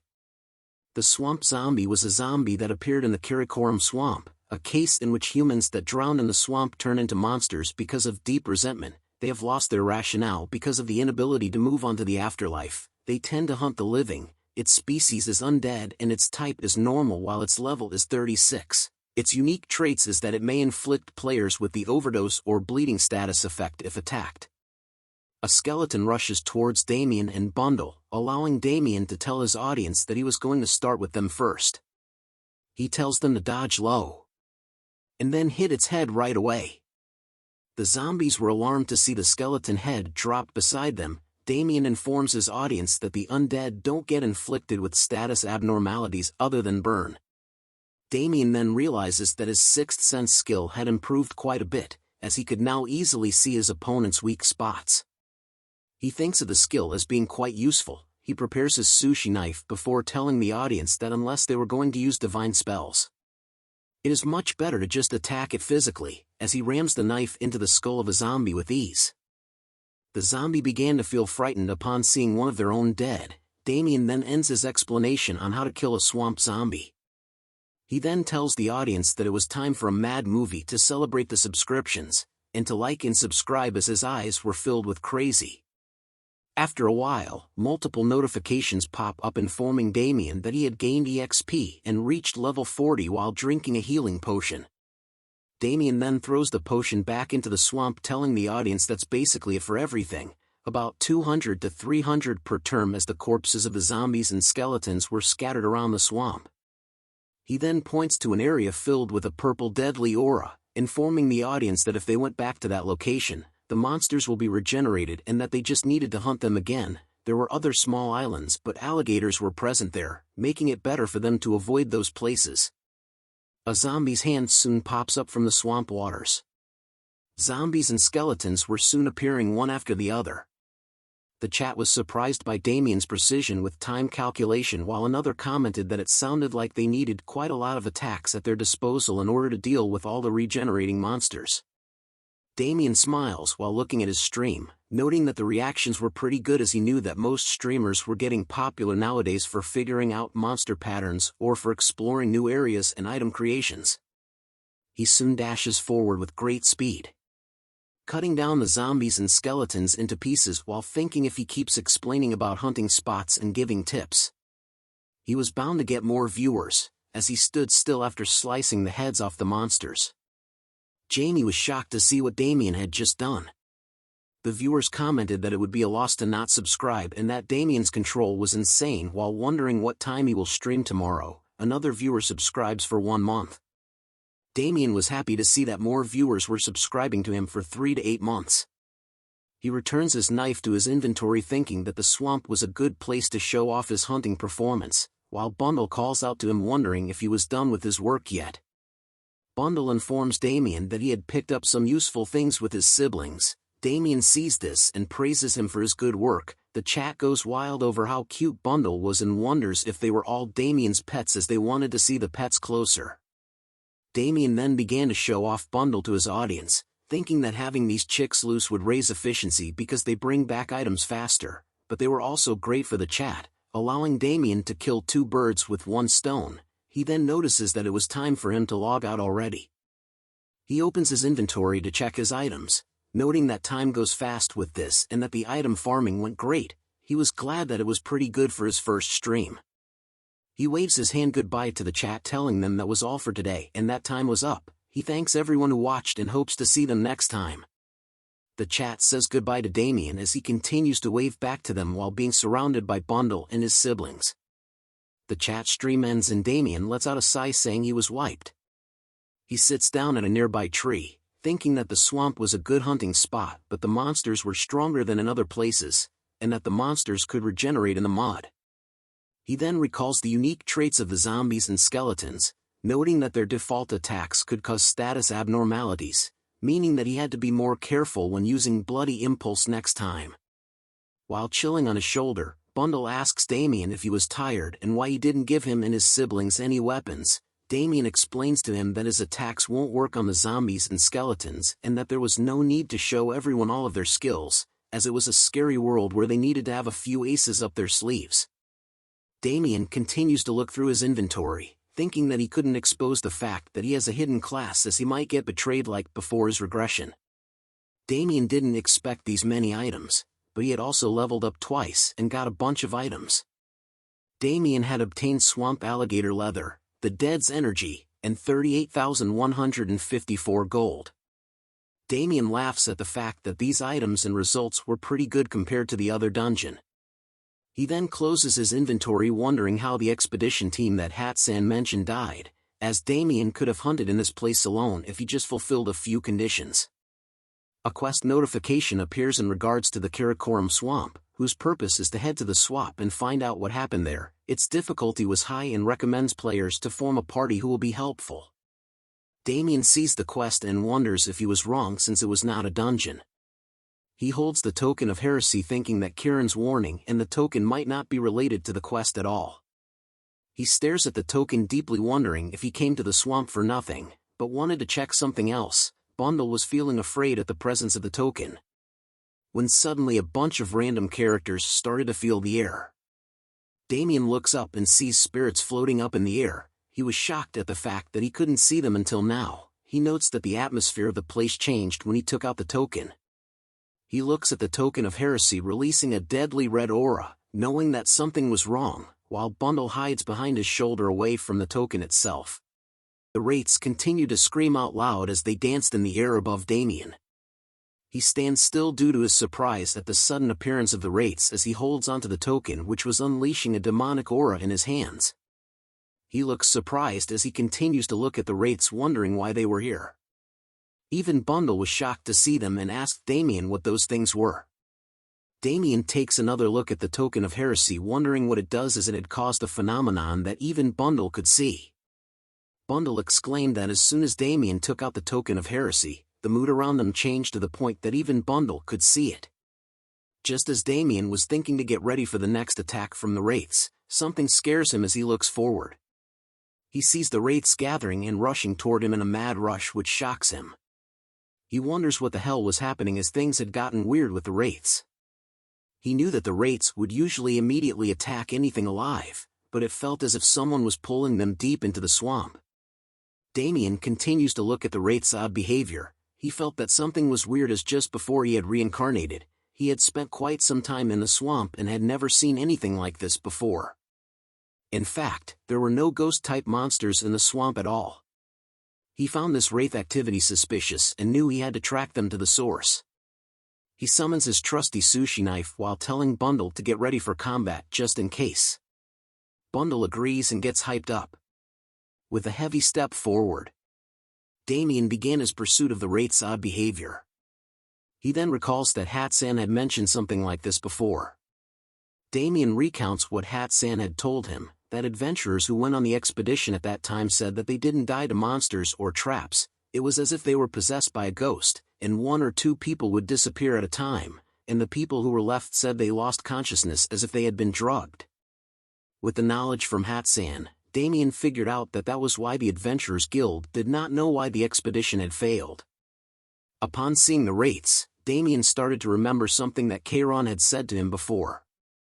A memory of Kairon is brought up when he tells Damien that for this task, he needed to be extremely careful, warning him that evilness is like an anglerfish. If he couldn't swallow it, he will be swallowed by it. Kairon then tells Damien to keep what he said next in mind. He tells Damien with a serious look on his face that if he meets something he couldn't handle, run away as fast as he can. If he was even a little slow, the evil will open its jaws wide and consume him without a trace. The flashback ends as Damien continues to track the wraiths. He notes that what Kairon said seriously was no joke. He then decides to check on his items first. He sees that he has enough potions to last, but an item in his inventory started to glow. A notification appears telling him that the token of heresy was glowing. Another notification appears telling Damien that the dead's energy was reacting to the token of heresy. Damien was shocked to see that the dead's energy item went up in smoke right in front of him. He then comes to a stop wondering where the dead's energy was going. He soon sees that the dead energy was going deeper into the swamps. After chasing after it, Damien soon reaches the Lake of Oblivion. An endless number of dead zombies were seen floating in the waters of the swamp. A female player soon appears and says found it. The player was a kunoichi called Gumwa. She scans the ground and notes that something was definitely here. She thought that it was good of her to come here as soon as she saw the broadcast, as she could still feel the bastard's energy with her hand on the ground. She sees traces of Damien's energy and notices that it hasn't even been 30 minutes since he left, and that she was sure of it. Her eyes open wide as she could definitely smell Damien's scent clearly. But fear took over her body as she recalled her memories with Damien. A flashback is shown where Damien was threatening her to shut up or it won't end nicely. He then tells her to give up everything she owns, and then he would send her off painlessly. Gumwa became more furious over recalling those memories, cursing at Damien for daring to give her such humiliation, making her unable to forgive him at any cost. She then shouts out human to cast a kunoichi skill. A notification window appears with the word insect just as footprints start to glow, forming a path in front of Gumwa. She sees that the footprints Damien left behind showed that he was heading northwest, which led to the deepest part of the swamp. Her hand trembles in anger as she curses Damien in her mind. Just wait, you son of a bitch. Her eyes were filled with hatred as she screams out that she will definitely kill him this time. Damien scratches his eyes, wondering if somebody was cursing him as he felt his ears were being itchy. As he wandered deeper into the lake of oblivion, Damien wondered how much longer he had to walk as he noticed that he had been walking for more than 30 minutes already. A song could be heard being played in the lake. Damien wondered what this song was as the more he listened to it, the more sleepier he was getting. Both Bundle and Damien had sleepy expressions on their faces as Bundle tells Damien that he was getting tired and wondered how long more they had to walk. Damien tells him to wait a second as he needed to check the mini-map. But a red notification window appears telling Damien that he couldn't see his location and to try again after exiting the current area. Damien was surprised to learn that he couldn't open his mini-map. His face was filled with a dreaded look as he knew that something was wrong. He looks around his surroundings, wondering where he was right now. Damien knew that if he had walked this much, he would have been able to see the island and the lake, but it was getting darker like a forest at night. With a nervous look on his face, Damien knew that he needed to check his surroundings to get a clue on his location. Bundle then taps onto his face and pointed down. Damien then notices the flow of the water. He could see that the water was flowing in the opposite direction. He notes that if this was the way to the Lake of Oblivion, then the water should be flowing inwards, not outwards. A horrible shrieking sound catches the attention of both Bundle and Damien as they turn to see what it was. The wraiths had returned and were now floating right above Bundle and Damien. Bundle cowers in fear as he calls out to Damien. Damien tells him that he heard it too and tells Bundle to be quiet for now while opening his inventory.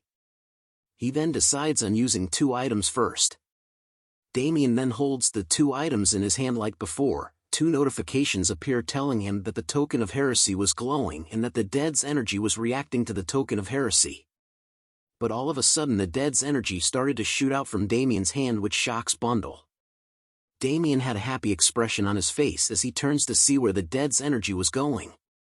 He grips his hand in joy as he sees that the dead's energy was going backward as compared to the flow of the water, which made his prediction correct. Damien had finally realized that he wasn't going to the Lake of Oblivion but was instead heading toward the Forest of Death. He grins widely with joy over the fact that it had been a while since he had seen this kind of skill. Damien noted that they were using some fun methods. He then tells Bundle to close his ears. Just as Bundle was asking Damien why he should be closing his ears, Damien plucks a few bits of his feathers while telling him that if he doesn't block his ears, he would soon fall asleep and fall off his shoulder. As Damien blocks his ears with the feathers of Bundle's, he realizes that based on the song earlier, he notes that there wasn't enough mana for it to be barrier or hallucination magic, which meant that it must have been mental magic. Damien immediately turns around while preparing to run. He knew that mental magic was the only way to bypass his 6th sense and afflict confusion on him, which meant that the longer he hesitates here, the more dangerous it will be, so he needed to turn back immediately. As he tries to run back, the wraiths shriek and rush toward him. Damien was pissed off and told them to F off while using 2 skills at once called Flame Banquet and Decay Elixir.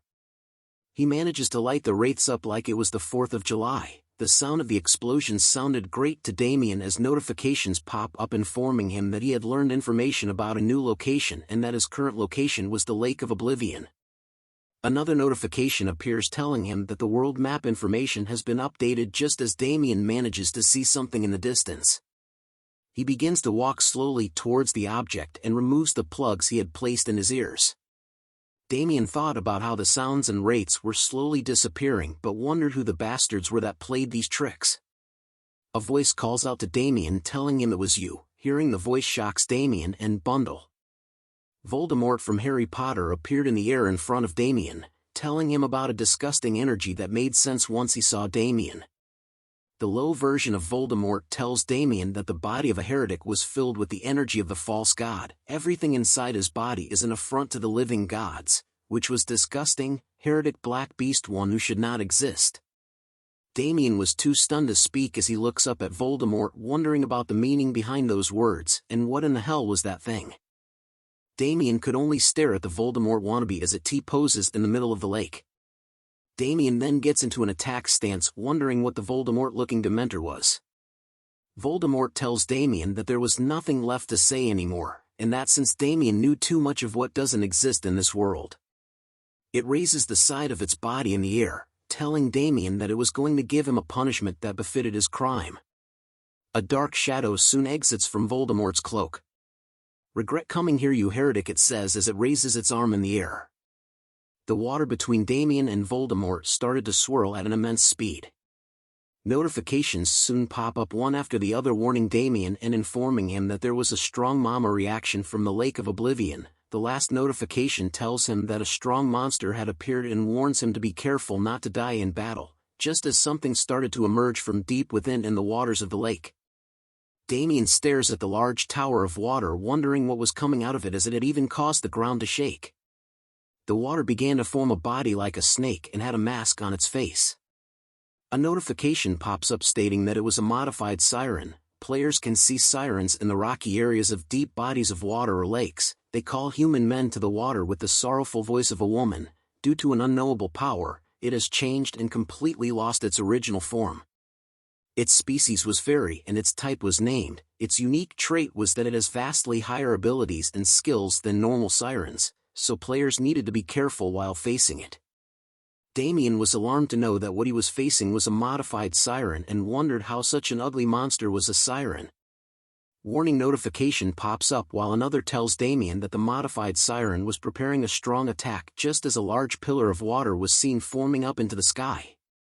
A notification tells Damien to be careful not to die just as the modified siren unleashes four torrents of water toward Damien at fast speeds. The modified siren had used a skill called Hydro Pump. Damien sees the attack coming and quickly dodges it while cursing at the modified siren in his head.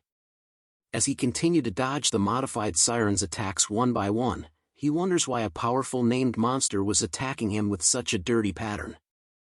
Voldemort wiggles its finger as it watches Damien dodge the modified siren's attack, telling him that although it was incomplete, this was evidence of its faith and the fruit of its research. It soon reveals its other arm, telling Damien that getting rid of someone like him was nothing. Damien turns to see that Voldemort had revealed his other arm, causing him to wonder what it was going to do next. He recalls briefly that Voldemort had not attacked him since earlier, and had instead stayed in the same place and just moved his body in two arms. Not to mention when it moves its finger bones, the color of the mana in the air slightly changes. Every time the modified siren's movements also change.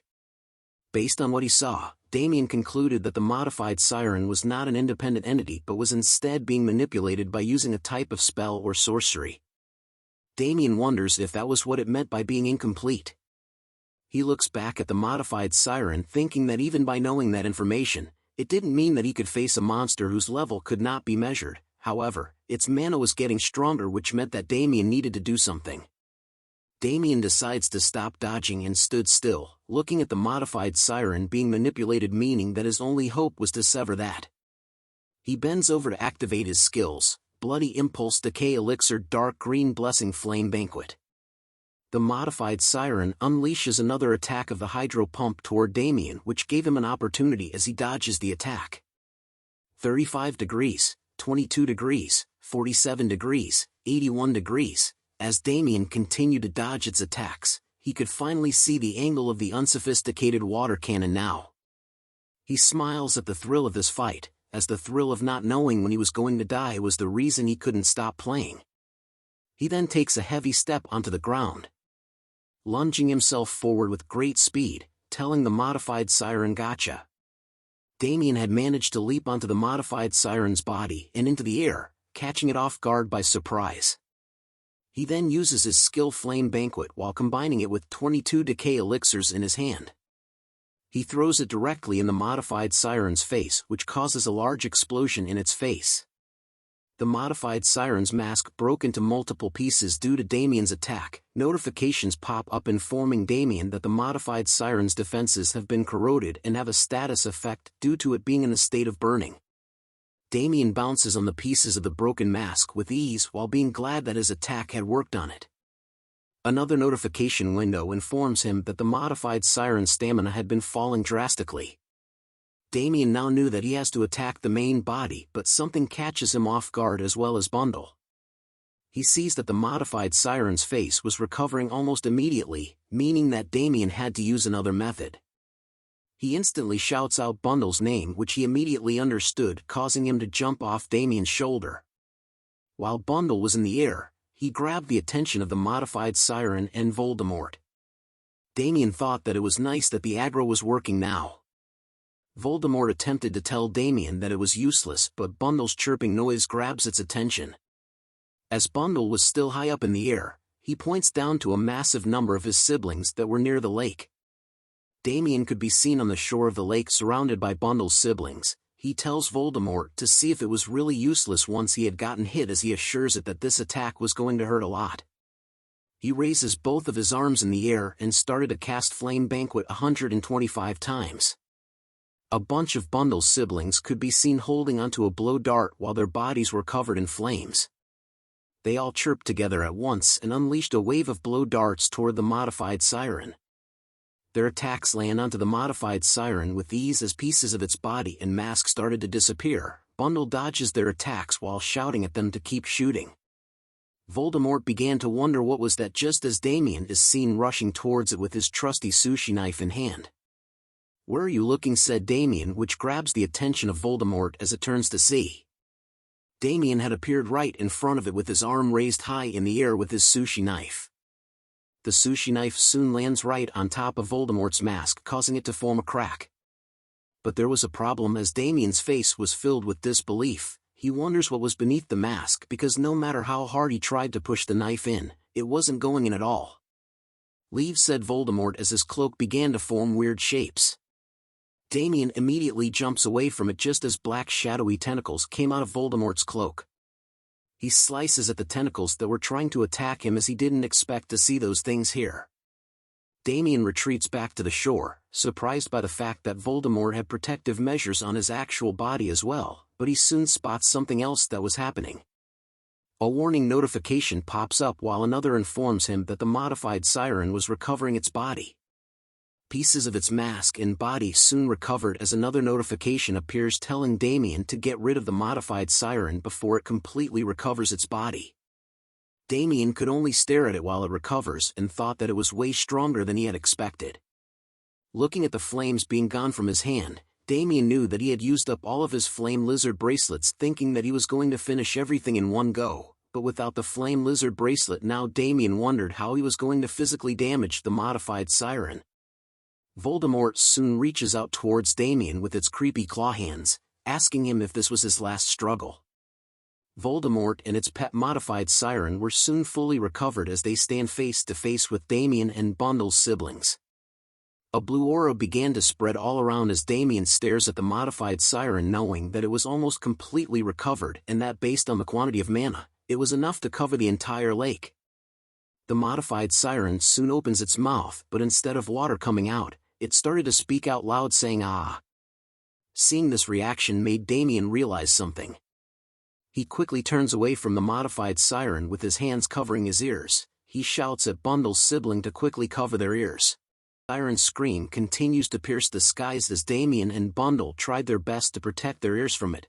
Notification alerts appears saying the modified siren is performing the song of the deceased, while another states that Damien movement and attack speed are slowed due to the effects of the song of the deceased. Damien continues to tremble due to the song as he covers his ears. He could feel that this was a similar debuff like the one he had felt in the Forest of Death. Another notification appears telling him that his mana was decreasing rapidly due to the song of the deceased. Bundle was looking drunk. He tells Damien that he was getting sleepy, but Damien could do nothing to help as he had realized it too late. The number of Bundle and his siblings fainting was more than he thought. Damien soon felt that he was becoming sleepy as well, causing him to think that he was too slow in covering his ears. He summons his trusty sushi knife, pointing it at his own leg. He knew that if he fell asleep here, he would die in reality too. He thrusts the sushi knife deep into his own life, knowing that no matter what he could not collapse here. The masked figure saw what Damien did to himself and said it was foolish of him, thinking that doing something like that will help you escape it. The masked figure continued to taunt Damien just as the siren began to moan louder. The loud shrieking noise catches Damien's attention as he turns to see what it was. He was wondering what kind of siren it was, but it was because it could drag the evil spirits from the swamp towards it. The masked figure continued to talk on. It explains that traditionally spirits are energies with the highest purity. If you forego your physical body, repent with your soul and worship the Messiah who will come again, even if it's a mere soul, you will receive salvation. On the day the world will end, we will defeat the false god, and the Messiah will open a new world and era. Damien could only think about how the evil spirits are going to the siren because it was using them as fuel. Although the song of the deceased is temporarily stopped, it keeps recovering, so how could Damien inflict physical damage on it? A smile crosses his face as he realizes that he could do that thing. The masked figure tells Damien to give up and accept his fate, even if he was a heretic. If Damien repents and offers his soul to the Messiah, Damien cuts its speech short by calling it bullshit. The masked figure was confused by what he said, so Damien repeated his words with a smile. Cut the bullshit, you bastard, he tells the masked figure as he holds onto a piece of cape it was wearing. Do you think I'll just lose obediently? Damien asked. The masked figure assumed that Damien had gone crazy from fear since his fate was already decided from the very beginning, but a sharp pain causes it to stop talking. The masked figure was confused and alarmed by the sudden sharp pain that was traveling through its body. Damien was excited to see that the function of using the witch doctor's skill called voodoo doll actually works here as he holds onto a voodoo doll with a needle pointed at it. The masked figure was confused about what was going on. He questions Damien about how he did it. How else you effer, said Damien as he continues to point the needle at the voodoo doll. Damien punctures the voodoo doll once again, causing the masked figure to scream in pain. He then explains to it that he had taken a piece of a torn clothing that was floating around and placed it in the voodoo doll. Because of you, I suffered so damn much, Damien shouted as he continuously pokes the voodoo doll with the needle, just like how I poke your mothers. Blood began to flow from underneath the masked figure's mask. Damien was surprised to see it bleeding now. Damien grew cocky as he walked towards the masked figure, telling it that he didn't know what it was made of, but he was sure that this wasn't such simple sorcery. And then he tells it to not die so easily. The masked figure calls Damien a bastard as it tries to reach out to him, but Damien immediately twists the arm of the voodoo doll. How dare you, he tells the masked figure. The masked figure's arm was then twisted, causing it to yell out in pain. Damien laughs at it, asking it if it was deaf, as he had told it that this wasn't simple sorcery. Knowing that the masked figure wouldn't be able to manipulate the siren for a bit, Damien calls out to Bundle and his siblings to wake them up. He informs them to take out their blowpipes as the flame banquet skill was still in effect. He points a finger forward with his eyes glowing like a maniac. He orders Bundle and his siblings to shoot so as to show them how strong he is. Bundle and his siblings agreed to the command and repeatedly fired blow darts to the masked figure and the siren together. Back in the Forest of Death, the female ninja stalking our man could feel that she had definitely passed by here and knew that something was strange. She continues to look around, noticing the strange singing she has been hearing since earlier. This causes her to think that she was hallucinating. She couldn't believe that she had fallen for such shallow tricks since she was too focused on finding her Jigachad. She begins to cast a skill, knowing that this flimsy hallucinatory magic meant nothing to her. She had used the kunoichi skill called Grass Bug. The skill reveals multiple green glowing footprints set in the waters in front of her. After the footprints reveal themselves, she notices that the traces lead to the place where the strange singing came from. She decides to charge forward no matter what could happen to him. She activates the kunoichi skill called Shadow Walking. It causes her to move fast through the forest as if she was the shadows itself. Her eyes were filled with the determination to kill our main Chad.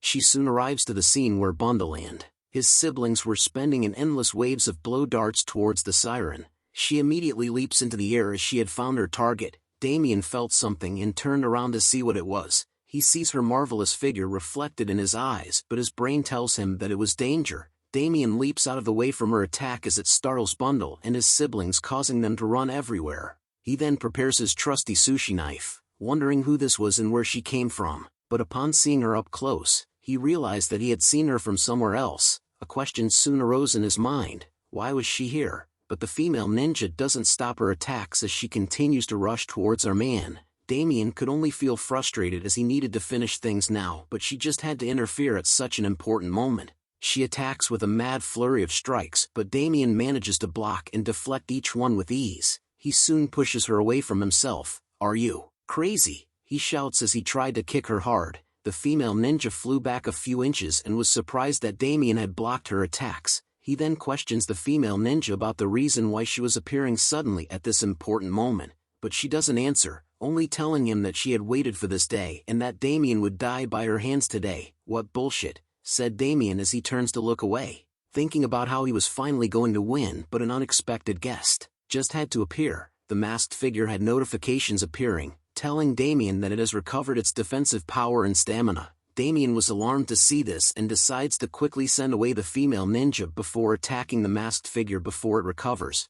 Damien then calls out to the female ninja, asking her if she sees that as he points to the masked figure. He tells her to F off as he was pretty busy in getting rid of them, and that if she didn't want to be screwed like them, she needed to leave now. But the female ninja didn't care about the masked figure or siren. Her only goal now was to kill Damien as she prepares her own sushi knife against him. She lunges straight at our boy, asking him if he understood. Damien prepares himself as he calls her a crazy bastard. She then activates a skill called the Tiger's Molar, which turns her into a human Beyblade. Damien's anger rose as he prepares a punch. "The nerve of an insignificant person to go here," he says. "How annoying," he yells out as he punches the bitch away from him. As she flew back again, Damien turned around, pissed that he had already wasted his equipment. Seeing the siren moving again, he saw that the masked figure had escaped from the influence of the voodoo doll and had recovered the modified siren based on the notifications that appeared. How laughable. Is this the level of the heretics? The pain inflicted by a mortal man cannot bend my faith in the Messiah. The masked figure spoke. "I, Alistair, convict you heretic in the name of the Messiah. With your death I will let all the corrupt and false people in this land know the judgment and punishment of the Messiah. So be happy, heretic, your body and soul too, as they will be used without waste as evidence of faith in the Messiah." Damien could only wonder if it was insane, as he had never heard of the name Alistair in his past life. So it meant that he didn't have any information on him.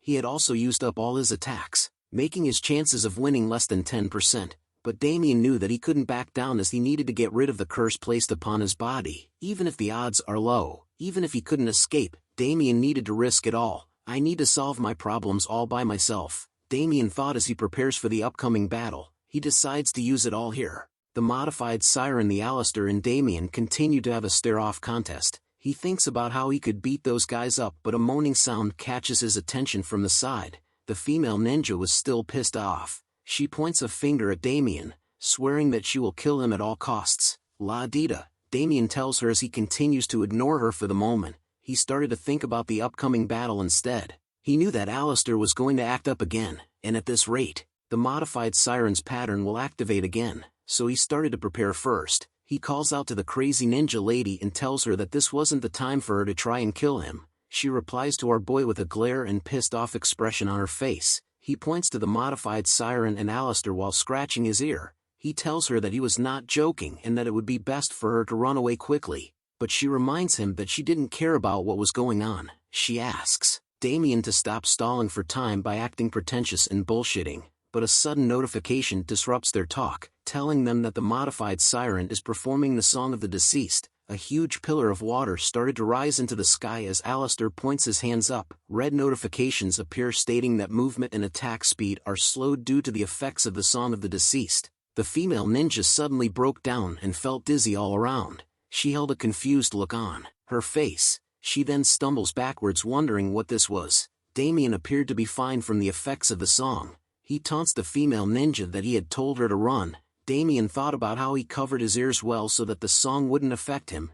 Damien took a readied stance, thinking about how he should calculate how much mana he has and to get all the buffs he could, and to use as many items as he could. Damien moves fast and spots a knife on the ground. Damien realizes that the female ninja had some stuff he could take. He threatens her with his trusty sushi knife and takes even more stuff from her. The female ninja could do nothing but watched as Damien took everything she had. Damien was whistling with joy as he holds onto a scroll like the ones from Naruto. He thought about how she had a lot of useful things, including the time bomb, which was quite an expensive item. Even more was that it was in its roll form. Damien had struck it rich. It's time for Damien to get serious since he had completed his preparations. All he needed to do was to finish things as planned. Alistair questioned Damien about whether he had finally given up since he hid his weapon away, which pleases Alistair as he tells Damien to do as he pleased. The modified siren had appeared right above Damien and Bundle's sibling, who could be seen hugging the tree in fear. Poor little guy, but Damien remained unfazed by it. He continues to walk towards Alistair and the modified siren, asking them if they wanted to know something fun. A grin crept onto his face as he tells them that he had been building mana inside his body since earlier, meaning that the mana hole inside of him is puffed up to the point where it's about to explode. Usually if someone gathers this much mana, it's normal for the person's mana hole to explode and for the person to die from their body exploding. With a smile like the Joker on his face, Damien asks them a question: what if the mana hole is much bigger than other people's? What would happen? Alistair remained confused and asks Damien about what he was saying just as a red aura started to creep up on him. With a sudden heavy step onto the ground that destroys it in an instant, Damien had cast the Witch Doctor skill. 99 times he casted the skill Bloody Impulse together. A red aura filled the skies as Damien leaps towards the modified siren and Alistair, as if he was a comet that was tearing through space. Take this bomb, Damien says to the modified siren as he activates the Witch Doctor skill Decay Elixir 47 times. He flings the Decay Elixir straight into the modified siren's face. It screams out in pain as a green explosion of smoke appears. Its mask is cracked, which Damien spots as he slowly falls down. He noted that it was nice as the preparations were enough. Play the Naruto theme song as our boy appears with 2 kunais attached with 200 time bombs between his fingers. He dances in the air with somersaults, landing multiple bomb attacks onto the modified siren with ease all over its body. The time bombs had done quite a lot of damage as it dropped the modified siren's health bar to 2. The female ninja was alarmed to see that Damien could use the time bomb when he wasn't a practitioner of ninjutsu. This was shocking to her, as you could only use it if you're well versed in ninjutsu. You bastard, said Alistair as he watches Damien flip in the air like Spider-Man. It's useless, he screams as he reaches out with his clawed hands. Alistair had begun to control the modified siren back as more evil spirits began to appear, but Damien turns around with a smile as he tells Alistair that he knew that this would happen. He finally lands back onto the ground, instantly dashing to the back of Alistair while summoning his weapon.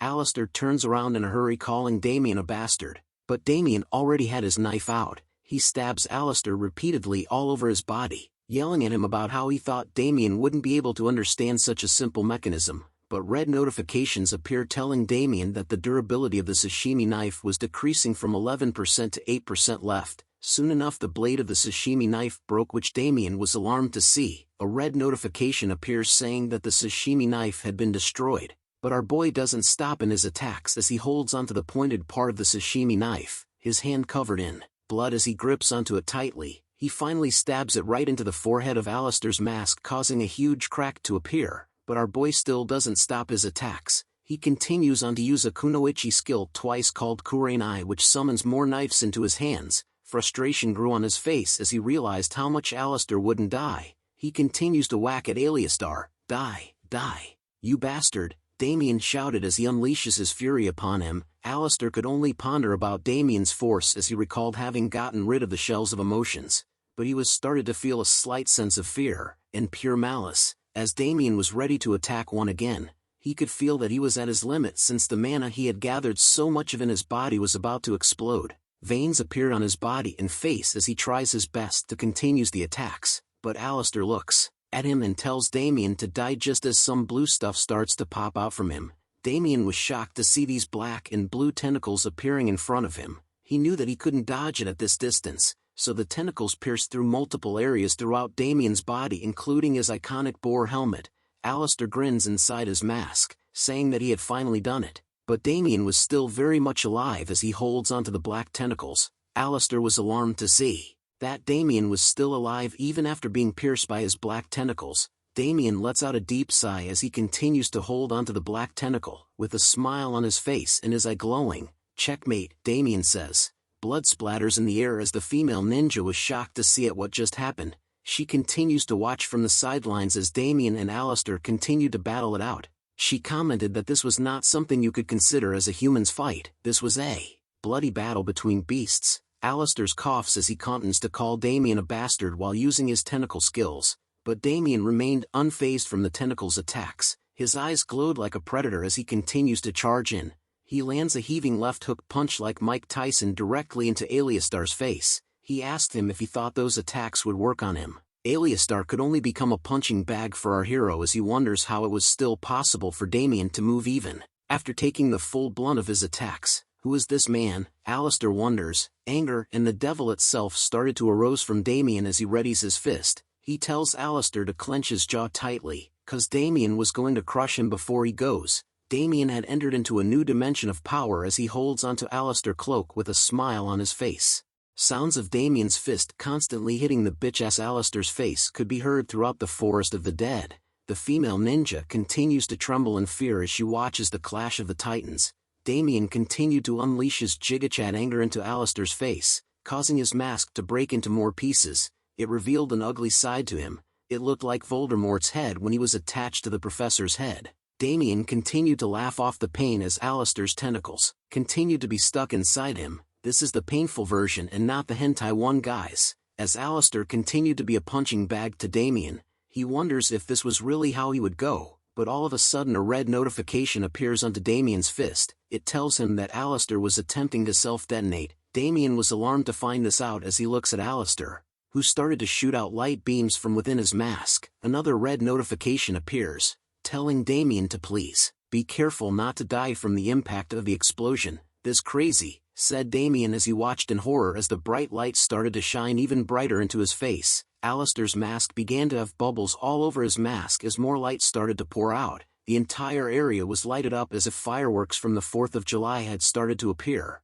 A massive explosion was seen afterwards that caused the waters to run rapid everywhere. Once the explosion was cleared, a lone figure stood in the middle of the lake by itself as debris continued to fall everywhere around it. The figure was revealed to be Damien, who had casted his zombification skill in order to endure and block the explosion from Alistair. "I think I thought of you too lightly," said a voice. This catches Damien's immediate attention as he looks to where it came from. He spots a figure in the skies moving around disgustingly. The black slime ball had revealed bright red glowing eyes and a creepy smile. "You bastard, come down right now, before I rip you to shreds," shouted Damien as he thought about how Alistair was still alive even after self-detonating and whether that was not his main body. Alistair took a moment before telling Damien that he would acknowledge this as his loss. Alistair continues to look down upon Damien, telling him that even though he didn't find out the identity of that inside of him, it was because he rushed too much. But regardless, even with Damien's strength, he couldn't avoid the coming dawn.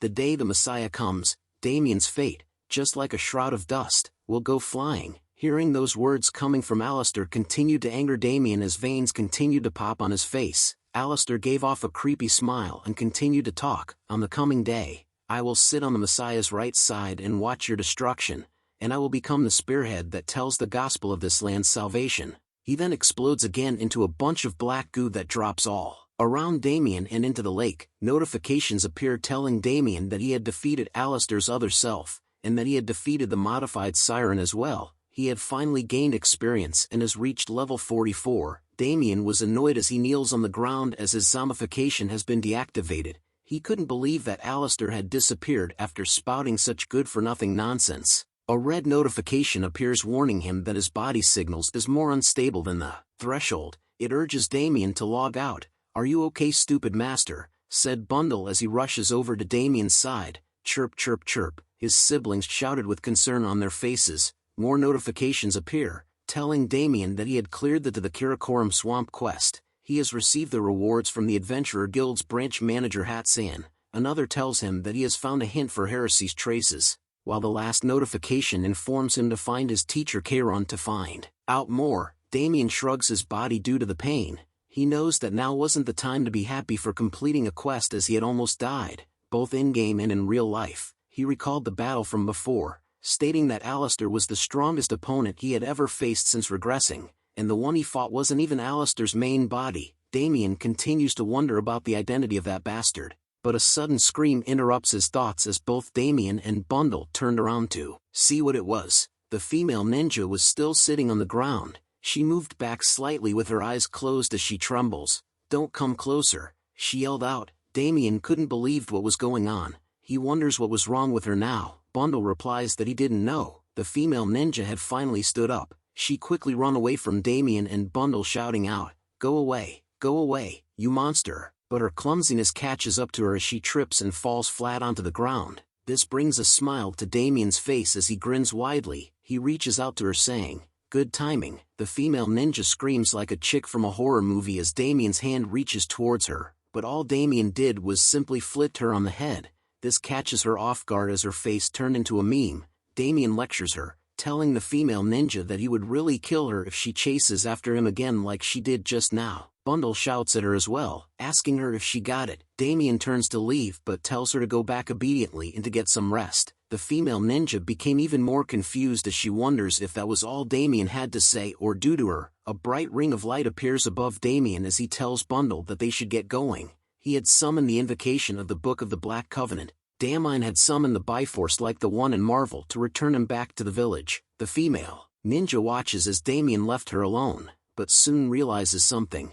She yells out loud to Damien that he should have given her back her weapon. Back at the Golden Lark lodgings located in the Terra Kingdom, "You're here," said a voice. Damien appears at the doorway with a stunned expression on his face. He was surprised to see his master here, who was sitting down while radiating brightly. Damien asks him about why he had entered someone else's room without permission, but Kayron laughs it off, telling Damien that everything he had belongs to him as well. But Damien asks him why he was here. Kayron tells him that he came here because he had a reason to. Bundle appears beside Kayron annoyed. He tells him that he wanted food too and that if he eats all of it by himself, Bundle was going to cause trouble for the old man. Damien was relieved to see that Bundle and Kayron were getting along well. As Kayron finally gave Bundle some food, "Did you meet them?" asks Kayron. He points a finger towards the rune of domination that Damien was holding onto. A notification appears in front of his face as he holds out the rune of domination in his hand. He tells Kayron that he didn't just meet them,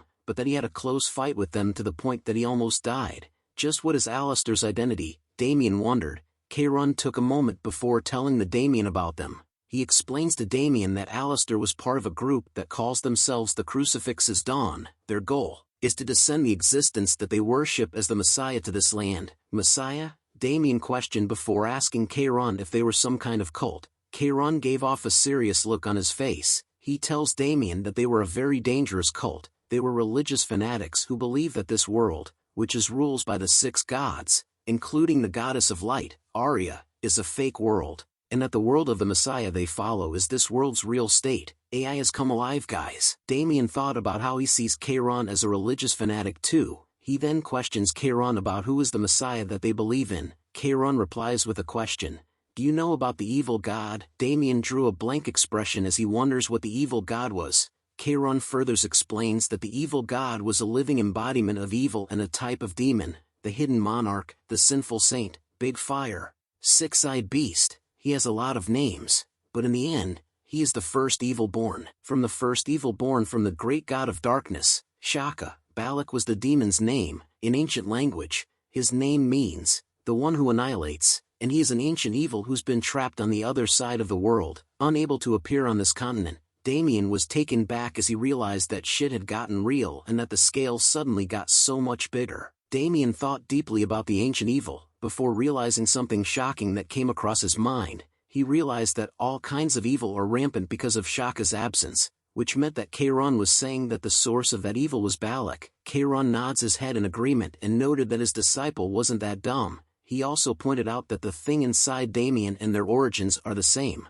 This was alarming to Damien, as he recalled the demon king Abraxas, but Kayron tells him not to be mistaken. He tells Damien that they simply worship the beginning evil that became rampant in Shaka's absence, and are mere robbers who only know a part of the truth of the end. They are Shaka's enemies. In other words, They are our enemies as well as our worst enemies' enemies. Damien was shocked to see that Shaka had so many enemies, as Kairon had only mentioned the goddess of light to be his enemy. "Are you complaining that we have more enemies?" asked Kairon. Damien immediately turns into an angel and tells him no, thinking that he was a crazy old man who was quick-witted. Kairon smiles and tells Damien not to worry. In the end, they rose using the twisted power of darkness, and are vermin who deny the gods and kill their creation. Their deterioration will become your bravery, and their subservience will one day become your strength, as long as Shaka's grace is with you. Kairon yelled out as he grabbed onto Damien's hand, causing dark purple aura to spread all around. Damien became mad and annoyed, wondering what was going on as the rune of domination started to change. Lightning started to spark everywhere as he yells at Kairon about what he was doing. Bundle immediately flies away from Damien. A glitched-out notification appears calling for warnings. Another states that an unfamiliar feel has seized Damien. Damien's veins started to pop and reveal themselves as whatever Kairon did had taken an effect on him. An error report is seen on the notification window as most of its contents are blurred out. Damien thought about how he couldn't understand the feeling that was going through his body. "Focus," Kairon shouted. "As I said, in the end, that is also the same darkness as theirs. You need to swallow it whole and take it as your nourishment." Damien's face was filled with pain as he tried his best to get a handle on the excruciating feeling that was coming all over him. He curses at Kairon, calling him a crazy FING old man. Another glitched notification appears, telling him that a fragment of darkness is permeating inside of him. Damien shouts in pain even more as the core inside him started to unleash black lightning everywhere. The glitched notification informs him to focus on absorbing the fragment of darkness. The veins inside of his body had turned into a golden river. The notification finally gets back to normal, telling Damien that he had cleared the quest token of heresy. As the insides of his body began to change rapidly, another notification pops up, telling him that he had gained experience and reached level 45. The painful experience had finally come to an end. Damien kneels onto the ground, breathing deeply as his body was sweaty all over. Another notification appears, telling him that the items that were disabled due to his low level have been unlocked. More notifications appeared, stating that the Oracle and Rune page has been activated. Damien was surprised to learn this as he looks at the windows. His hand started to glow bright green as another notification informs him that he has gained the Rune of Greed Extorting Hand. Damien stares at his hand, all confused, wondering what this was. Was it a pattern, or is this a charm? More notifications appear. Even I'm getting sick of notifications. It tells Damien that the Rune page was opening. A book appears in the air in front of him. He looks at it in disbelief as it shined brightly. His eyes opened wide as he looks at what it was. He wonders if this was the Sephiroth's tree, but upon looking at it closer, he realized that it seemed a bit different. Kairon wonders what the Sephiroth was but tells Damien that it was not that. He informs him that its name was the 7 Deadly Sins. They are Balak's subordinates and are the 7 evils of the beginning. Unlike Balak, who is trapped on the other side of the world, the 7 Deadly Sins undoubtedly exist in this world, planning certain things through their disciples, to bring him back from the other side. Damien wonders if Alistair was one of those disciples. Kairon agrees and tells him that Alistair was one of the Crucifix's Dawn's 7 disciples, who received power from the 7 Deadly Sins. Damien thought about the name 7 Deadly Sins as he recalls having heard of that somewhere before. He finally recalls where he had heard the name 7 Deadly Sins. It was from Abraxas, the Lord of Abyss. Demon King Abraxas also had apostles named the 7 Demon Dukes. Damien wondered if this was all a mere coincidence. Kairon tells him that from now on, Damien needed to defeat them one by one and absorb their powers. Damien figures that the Goddess of Light is hard enough by herself and wondered how long it will take for him to catch them all. Like in Pokemon, Kairon tells him that complaining was useless, because if he doesn't want to catch them, they will come looking for him themselves. Both Damien and Bundle were surprised and shocked to learn this. Kairon continues to explain that to them. This incident was nothing. If anything, they're simply aware of his existence now. He further adds on that Alistair wasn't even in his main body, and that all Damien did was bring them back up to the surface. Damien rubs his head in frustration over the new information he had been told. He yells out at Kairon, asking him what would happen if he completes it. Kairon tells him that he would earn power to match the lore of the other side. He lets out an evil smile and laughs, telling Damien that he would need to be careful not to be eaten alive by the thing that was inside of him. Darkness naturally consumes and is consumed to gain power. He then turns to leave, but laughs out loud once more before telling Damien that he was going to have a difficult journey from now. Damien agrees with him, as it was thanks to a certain someone that kept throwing him onto death's doorstep.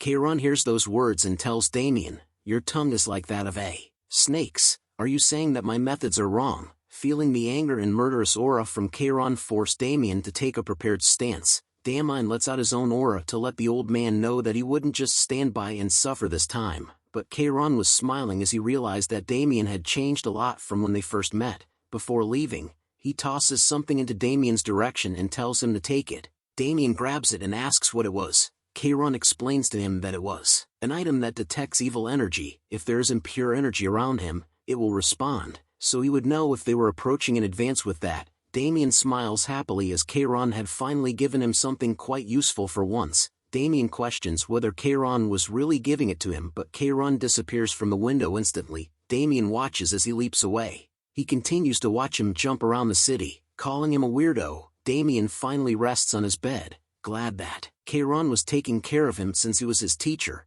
He then takes a closer look at the item. It was called Tessa Ring. It had the rank hero. It senses evil energy and glows red. Damien was alarmed to see how rare this item was. He thought that Keiron was just a broke old man and questioned where he got such a precious item. Bundle asks him if the item was that expensive. Damien tells him that if he sells this item, he would be able to buy a sedan. Bundle questions him about what a sedan was, but Damien tells him not to worry about it. He then thought about how he had unlocked something else as well. He calls out for the rune page that appears right above him. A window appears about the rune of greed extorting hand. It states that when struck, a fixed amount of HP or MP is extorted. The rune page revealed black pages that contained writings and drawings of a hand in white. Damien was alarmed to see that the skill had changed from blood absorption to mana absorption. He was even shocked to see how OP his was and that it was only the first property. "Isn't being OP good, stupid master?" Bundle asked, but Damien wore a disturbed expression on his face. He knew that it was a problem since it was too good.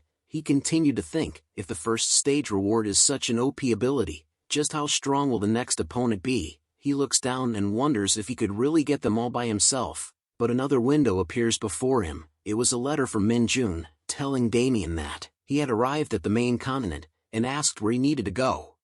"What?" shouted Damien as he arrived inside the city walls. "Did you say Jushin?" he asked Minjun, as Damien himself couldn't believe it. Minjun tells him that it was what his system window said as he looks at it with a nervous expression on his face. He also told him that the people he was around were walking around while wearing some old-fashioned clothes.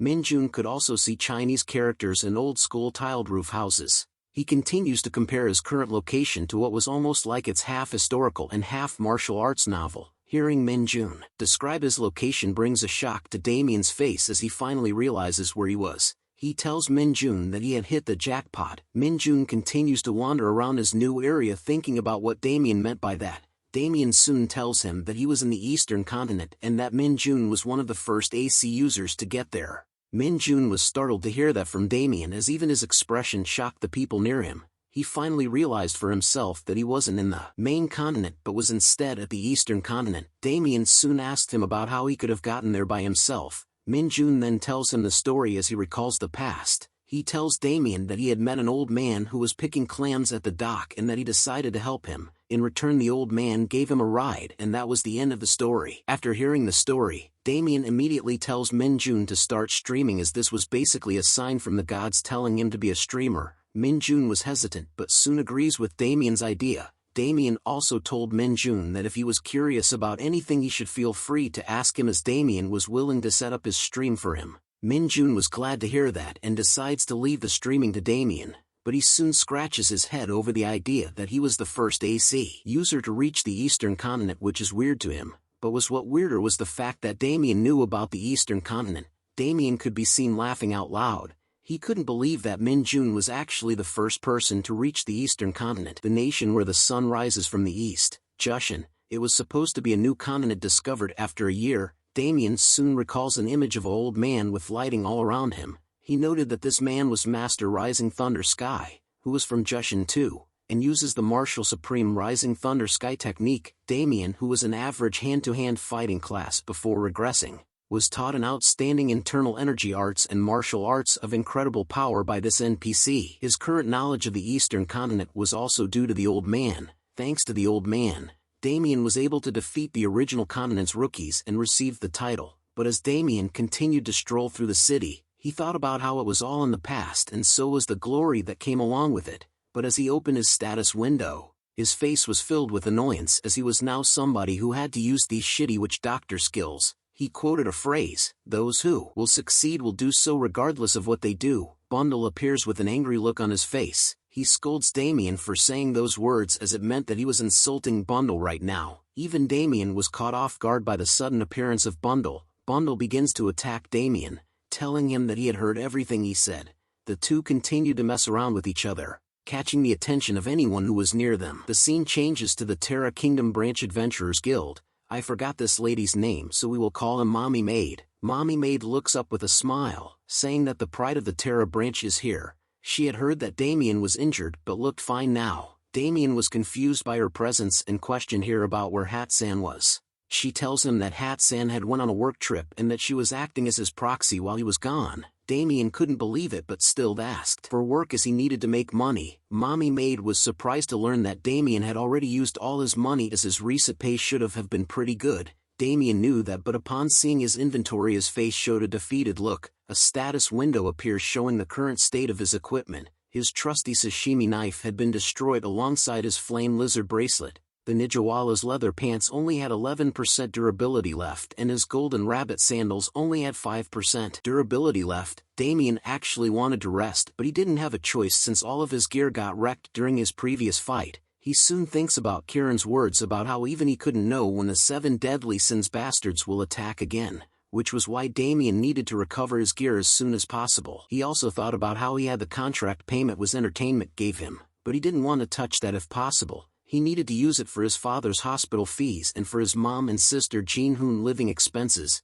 Damien was feeling more tired as he knew that he couldn't make the same mistakes as before. Mommy Maid continues to stare at Damien with curious eyes. She soon tells him that since it was a request from none other than their ace, she has to do what she says, while giving a seductive bombastic side-eye. Seeing that side-eye sent shivers down Damien's spine as he thought about how this person was really a bit scary. She soon hands him a piece of paper and tells him to read it. After reading the paper, Damien was shocked to see what it was. Mommy Maid licks her lips, telling him that it wasn't an easy job, but if it's her darling Damien, she was sure it would be possible. The scene changes to the Veritas Highlands where snow and ice covered the land. A portal is seen with various users surrounding it. Damien was busy dealing with the freezing cold weather. His body shivers intensely as he couldn't believe that Mommy Maid gave him a place like this one, which reminded him of the past. Bundle was curious and asked if he had been here before. Damien tells him no, but that there was a similar place in the world he lived in. It was during his National Army service. Back in Korea, an announcement is made,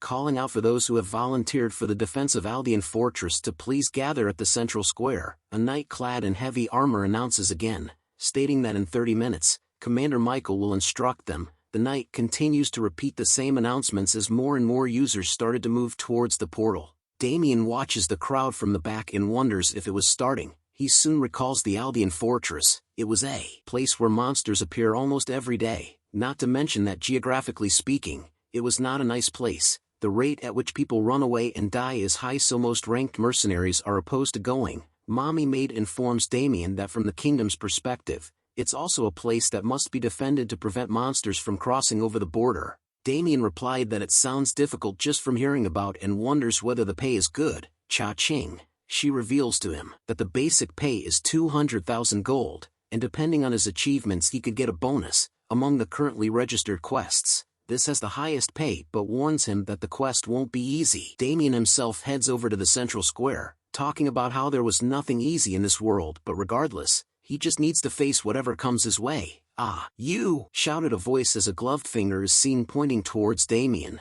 The sudden shout causes Damien and Bundle to turn around and see who it was. It was the female party leader who Damien had stripped her clothes off. She calls him out to him and calls him a pervert from back then.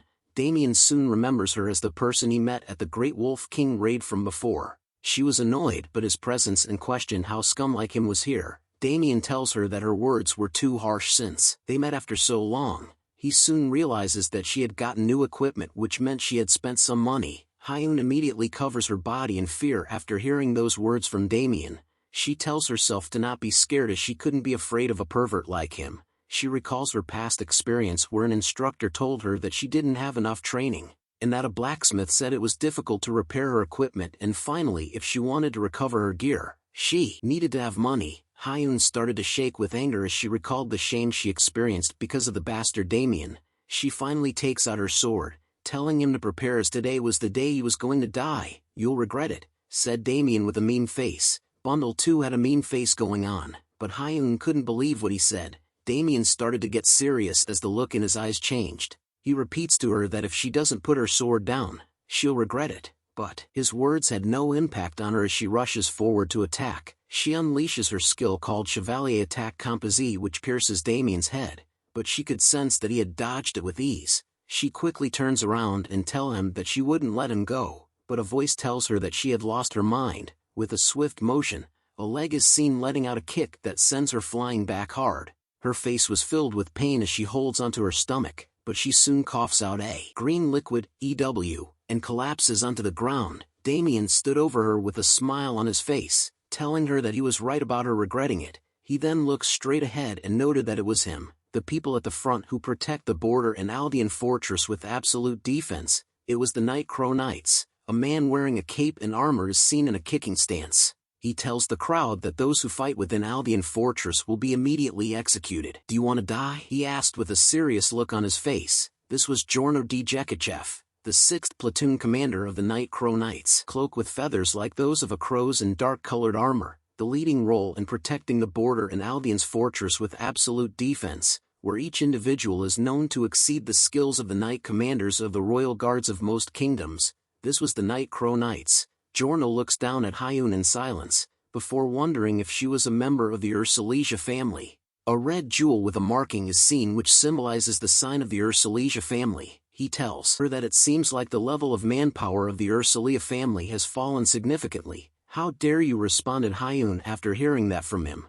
but Jorno turns to leave, telling her that since she was a member of one of the families that represent the Terra Kingdom, she needed to act accordingly, but if she wasn't a member of the Ursulija family, he would have killed her on the spot. She held a shocked expression after hearing that warning. Damien continues to taunt her, surprised to learn that she had quite a good backer and that he didn't know that the Night Crow Knights wouldn't take their swords out in a situation like this. He tells her to consider herself lucky since it looked like her class saved her life. But hearing those words coming from Damien made her even more angry. He continues to tease her after seeing her reaction, telling her that he knew she had feelings for him but that she should focus more on her job like the knight said. He reminded her that they weren't here on a vacation. Damien then smirks at her, telling her that she wouldn't have time to focus on him since she would be trying her best just to stay alive. He finally decides to leave and waves her goodbye and good luck. Hyun could only shout in the air about what was wrong with Damien, equipping a high-efficiency item enchanted with homeostasis magic to maintain body temperature as well as stamina recovery magic to combat long periods of reconnaissance or marches.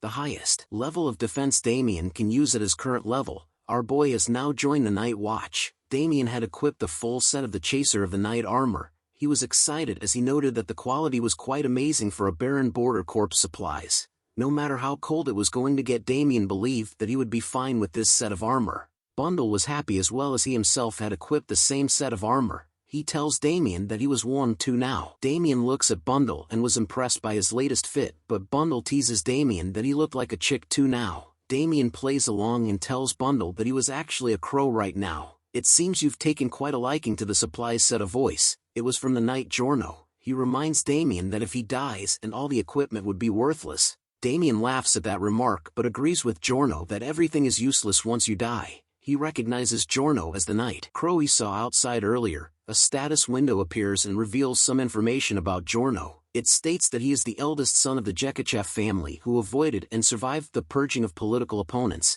After losing everything, he devoted himself to Aldean Fortress. Now no one knows of his past. He uses the swordsmanship of the Night Crows and the swordsmanship of Jekachev. His level was 99 and held numerous titles. Jorno tells Damien that judging from his energy, he noted that he wasn't a rookie like the woman from earlier. But then he issues a reminder to Damien, telling him not to forget that this is a dangerous place where even experienced warriors die overnight. The only ones who will clean his body are monsters. Damien could only nervously agree to what Jorno said as he thought of him as being pretentious. Giorno then tells Damien to go outside as he was the last one and that soon the commander's instruction for the defense will begin. Damien salutes Giorno as he left, telling him that he understood his instructions. A massive crowd is seen gathering in front of the portal. All of them were wearing the same set of night watch armor. A foot appears on the steps leading to the portal. A man is seen hunch over and walks up the steps. He turns around and shouted at the top of his lungs, welcoming the soldiers and introducing himself as Michael Sinister, the commanding officer. He greatly praises the crowd's courage for coming to this cursed place on their own 2 feet. He talks about how some may be here for their own advancements while others are here because of unexplainable circumstances. There are also those that may be here due to a sense of duty to protect humanity from the monsters outside of the borders.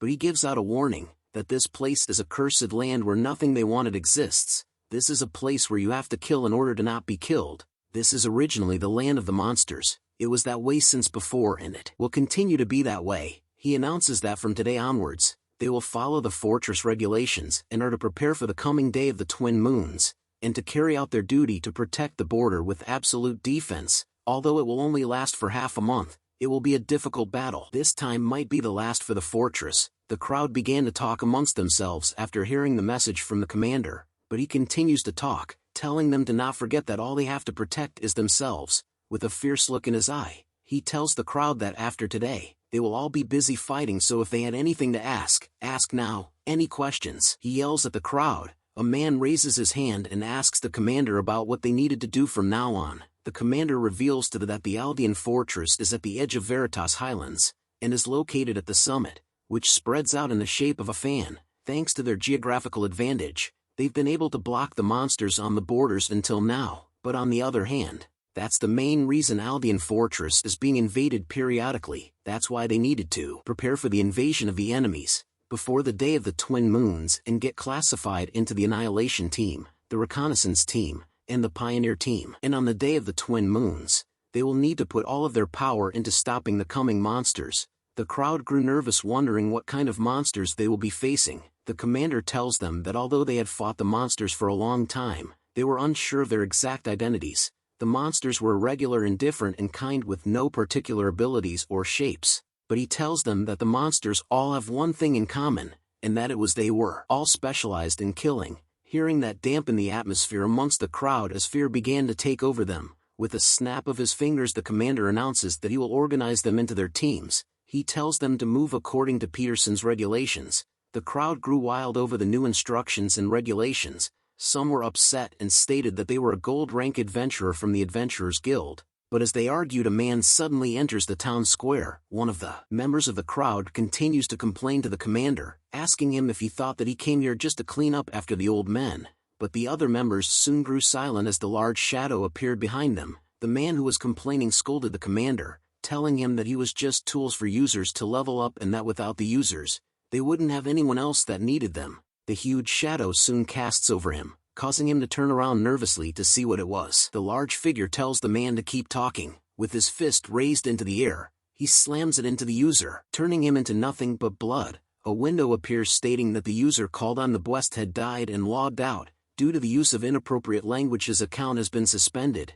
The other members of the crowd were shocked to witness the sight of one of them being killed in a single blow by the large figure, with blood all over his face and armor. He warns the users that if they go against the commands, they will be executed, and that if they resist or tried escaping, they will be executed. He continues to warn them that all acts that go against Aldean Fortress will result in immediate execution. Reminds me of Oprah, you get an execution, you get an execution. He then tells the users that if they wanted to end their lives right now, it wasn't a bad decision to keep talking shit like the bastard who had just died, since it'll be less painful than getting ripped to shreds by the monsters outside the border. He says with murder in his eyes. After witnessing the scene of a user being murdered right in front of him, even Damien wondered if he and Bundle should just run away right now.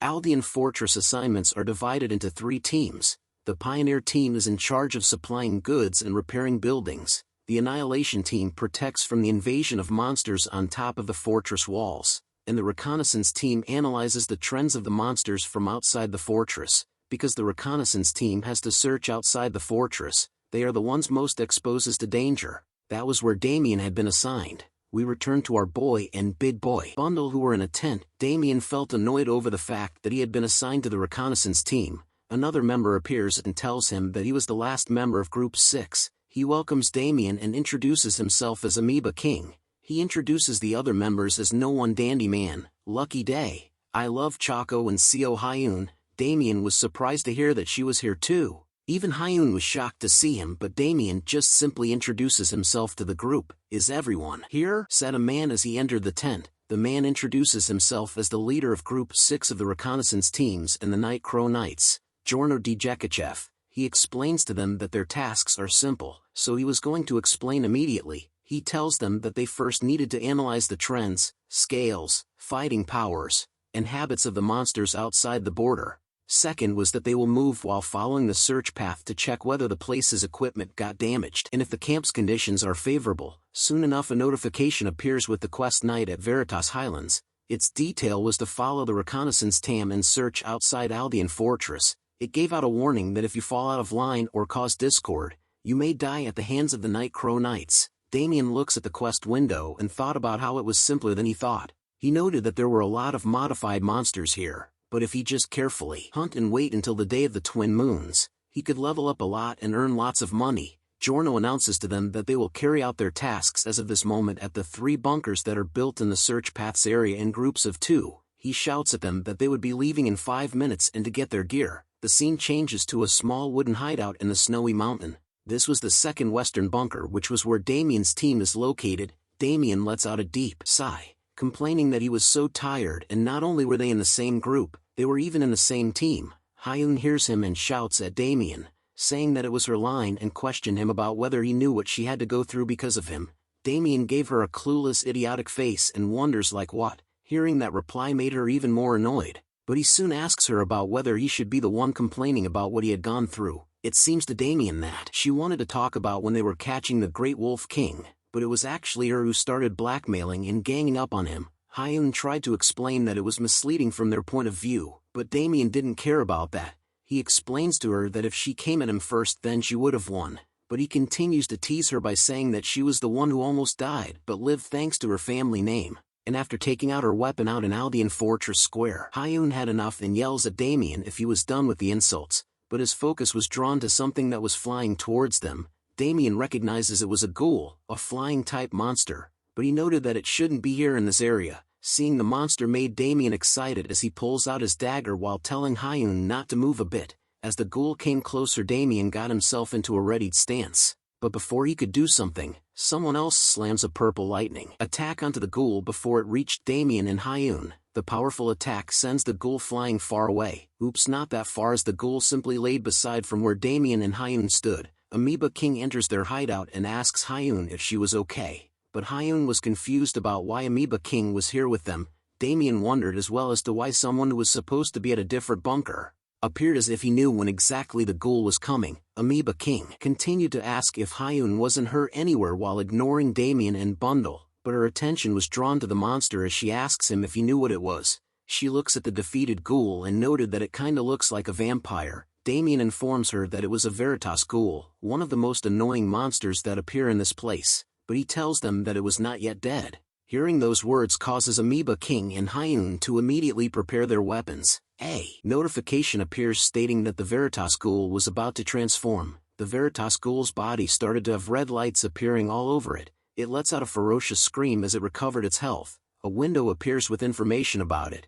It states that its species was a demon and that it was level 65. Its unique trait was that the moment this monster tries to transform, its level rapidly increases. So be wary. Hyun couldn't believe that Damien was right as she pulled out her rapier, but Damien tells her to move aside as there was no point in pissing it off by attacking it with a half-baked attack again.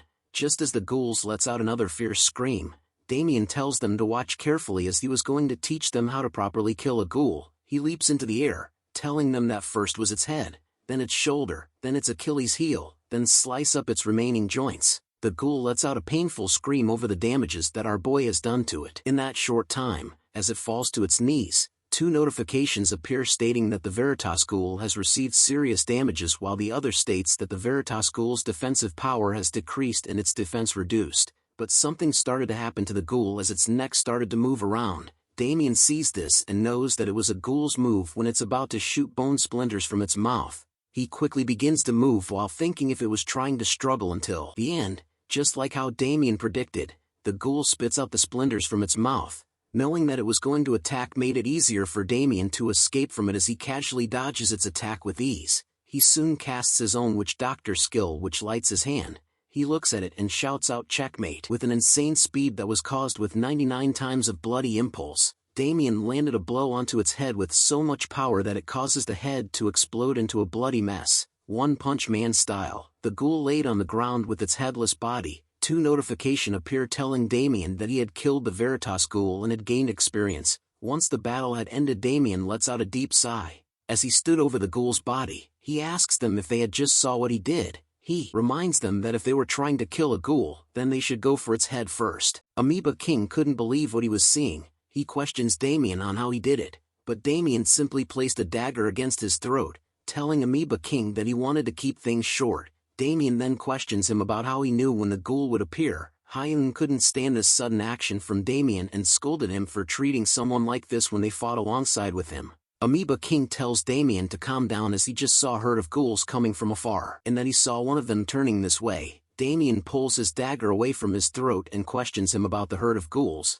He then poses with both daggers this time, telling Amoeba King that the Veritas ghouls didn't understand the concept of same race, so unless someone was up to something, they would never travel in a group. Damien then questions Amoeba King about who he was. Hearing that angers him as he couldn't reply back. Damien was ready to fight as he tells him if he wanted to get hit before explaining. "What's with the noise over there?" questioned a voice that drew everyone's attention. Giorno appears from above and questions Damien about why he was trying to fight his allies. Damien smiles as he looks up at Giorno for coming just in time. Giorno questions Amoeba King about why he was here since he was supposed to be at the third bunker. Damien knew that the NPCs became very firm when players interrupt the quest. Amoeba King tried to explain that he saw a monster approaching this way as Giorno leaps down to them. Amoeba King continues to explain his actions by stating that he thought it was a Veritas ghoul and that he came to help, but Damien cuts him off, telling Giorno that a certain person here left his bunker as he pleased and even knows a lot about ghouls. He informs Giorno that he thinks he came here for a different reason other than what he said. Damien even further implies that he thinks of him as a spy who will harm Aldean Fortress. Amoeba King continued to be annoyed and angered by Damien's sharp words. Amoeba King reveals an object that glowed red while calling Damien a bastard that was really annoying. Damien looked in horror over what was revealed. Amoeba King held a red orb in his hand and tells them that even though the rewards for the quest were good, he wanted to get rid of him and make it look like he got killed by the monsters. He finally decides to screw the quest and kill all of them. A red warning notification appears telling Damien that the Tessa ring sensed a strong feeling of darkness. He looks at the ring that glowed and wondered why it was doing that. He soon spots a bunch of the Veritas ghouls coming towards them in packs. Everyone were soon alarmed to see the group of ghouls approaching them. Amoeba King smiles as the darkness from the red orb started to enter his body. He questions Damien about the life he lived as someone had given him this to kill him. He continues to talk that even if he was lucky to kill one ghoul, there was no way he would ever be capable of killing all of them.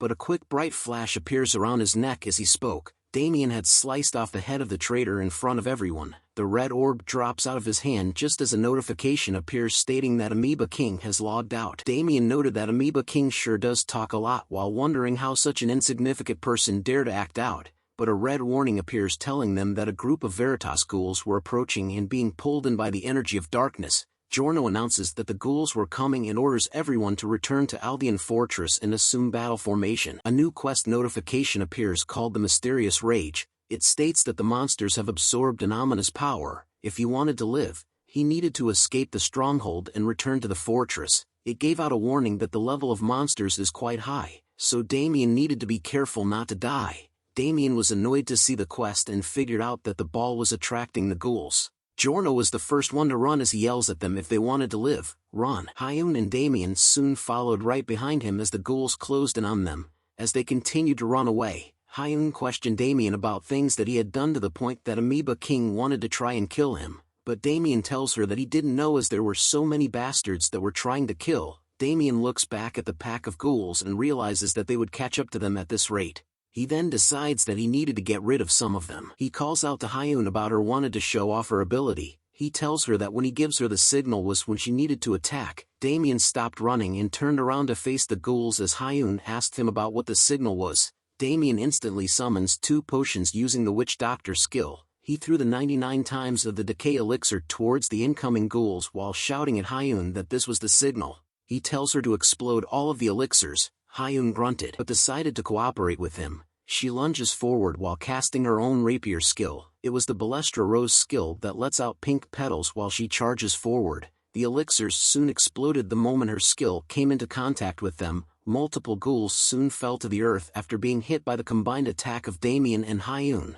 with his hand holding onto hers. Damien held onto the side of the ledge with Hyun as he tells Giorno that he was leaving the rest to him. A change started to occur in Giorno as he casted the Night Crow skill. He uses the Shadow Sword skill that left multiple purple slashes across the various ghouls that were near him and had beheaded them all in one strike. Multiple notifications appear stating that they had defeated a Veritas ghoul and gained multiple experience points. Damien shouted nice as he and Hyun jumped down. He thought about how awesome it was to get a free level up at this timing. Hyun on the other hand started to fall for our boy's Riz as she imagined flowers surrounding them as they fell together. Giorno soon approaches them and noted that they were both talented. He then informs them that they needed to escape this place quickly before other monsters come. After hearing the noise, they soon reached a valley that laid before Aldean Fortress. The 3 of them continued to move at a fast pace to reach the safe haven, but a sudden explosion and appearance of another player catches their attention. Hyun called out to I Love Choco, the female wizard who had fallen to the ground due to the explosion.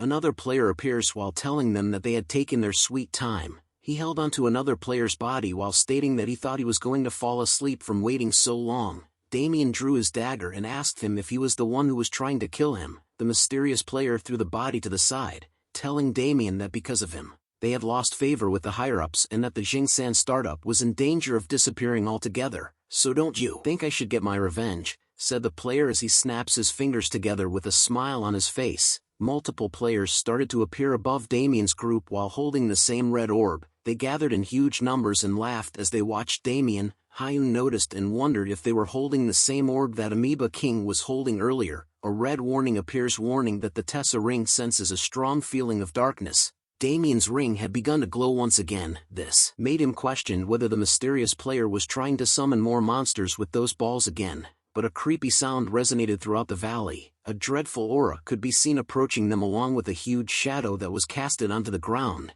Damien looks at where it was coming from and wondered what it was. Oh dear lord, a monster with multiple heads had appeared. A window appears revealing its information. It was a stitched-up predator whose species was a demon and type was champion. Its unique trait was this monster's type level and abilities are decided depending on the beings that make up its body, so pay close attention. Another red warning appears as it states that a champion monster has appeared and to be careful not to die. Damien held a nervous smile on his face as he thought that all he needed to do was to just search around for this quest, but a champion-level monster has suddenly appeared. The scene changes back to Aldean Fortress as a voice wonders why Giorno's reconnaissance group 6 hasn't returned yet. It was revealed to be Michael, the commanding officer. Thor appears by his side and informs him that based on the words of the other reconnaissance groups, the monsters did not show any special traits and that it was true that Giorno's Group 6 had not returned yet. Michael grew concerned over that news as he noted that it was strange for Giorno out of everyone to not return. As he continues to look at the map on the table, he soon asks Thor about how the preparations for the defense of the Day of the Twin Moons was going. Thor informs him that they were about 85% complete and that if they were to fight right now there wouldn't be a big issue. Michael then asks him if there was a possibility of the Day of the Twin Moons being moved forward. Thor reveals to him that he was bothered by the fact that Reconnaissance Group 6 not having returned right now as it was something that had never happened before. Michael thought about it and concluded that since Group 6 had not returned yet, it must mean that there was a different reason than what they've normally prepared for. Michael wore a grim expression on his face as he tells Thor that he had a bad feeling about this. We return to our boy who was about to face off against a stitched-up predator who was currently looking absolutely demonic right now. Even Damien was afraid by what he was seeing as he realized something. 2 players had been grabbed by the monster and one of them called out to the player called Lucky Day to save them, but it was no use as the monster pulled them closer to its mouth and began eating them in front of Damien and the others. The thought of a monster that swallows users whole was shocking Damien as he simply stood by and watched it happen, but Giorno places his hand in front of them, telling all the players that were behind him to leave this to him while they returned to the Aldean Fortress. He wanted them to let Vice Commander Peterson know to prepare to fight like the Day of the Twin Moons immediately, But Damien knew in his mind that even Captain Giorno wouldn't be able to face those kinds of monsters alone. To top it off, the enemies that surrounded them were flanking them, which made escaping difficult. Damien then informs Giorno that even if they were to leave everything to him, he wasn't sure that everyone will be able to return back safely. He then suggested to Giorno that they should all try to fight them together, but the man who summoned the ugly monster stood in their way, as well as the monster appeared right behind him. He questions them about whether they still haven't grasped the situation yet and wonders if they still think that they were in a situation where they could run away. He introduces the red orb in his hand as the destruction orb and that he had brought it here to catch Damien with. He raises the destruction orb into the air and asks Damien to see if he could beat the nasty monster behind him. "Are you an idiot?" said Damien to the man who held the orb, which stuns him for a moment. Damien tells him that although he didn't know where he got such a cheat key item from, but it was obvious to him that it was an experimental weapon used with his lifeline. He then questions the enemies that surrounded him on whether they even know who the guys who gave that to them were, such as their names, affiliations, or goals.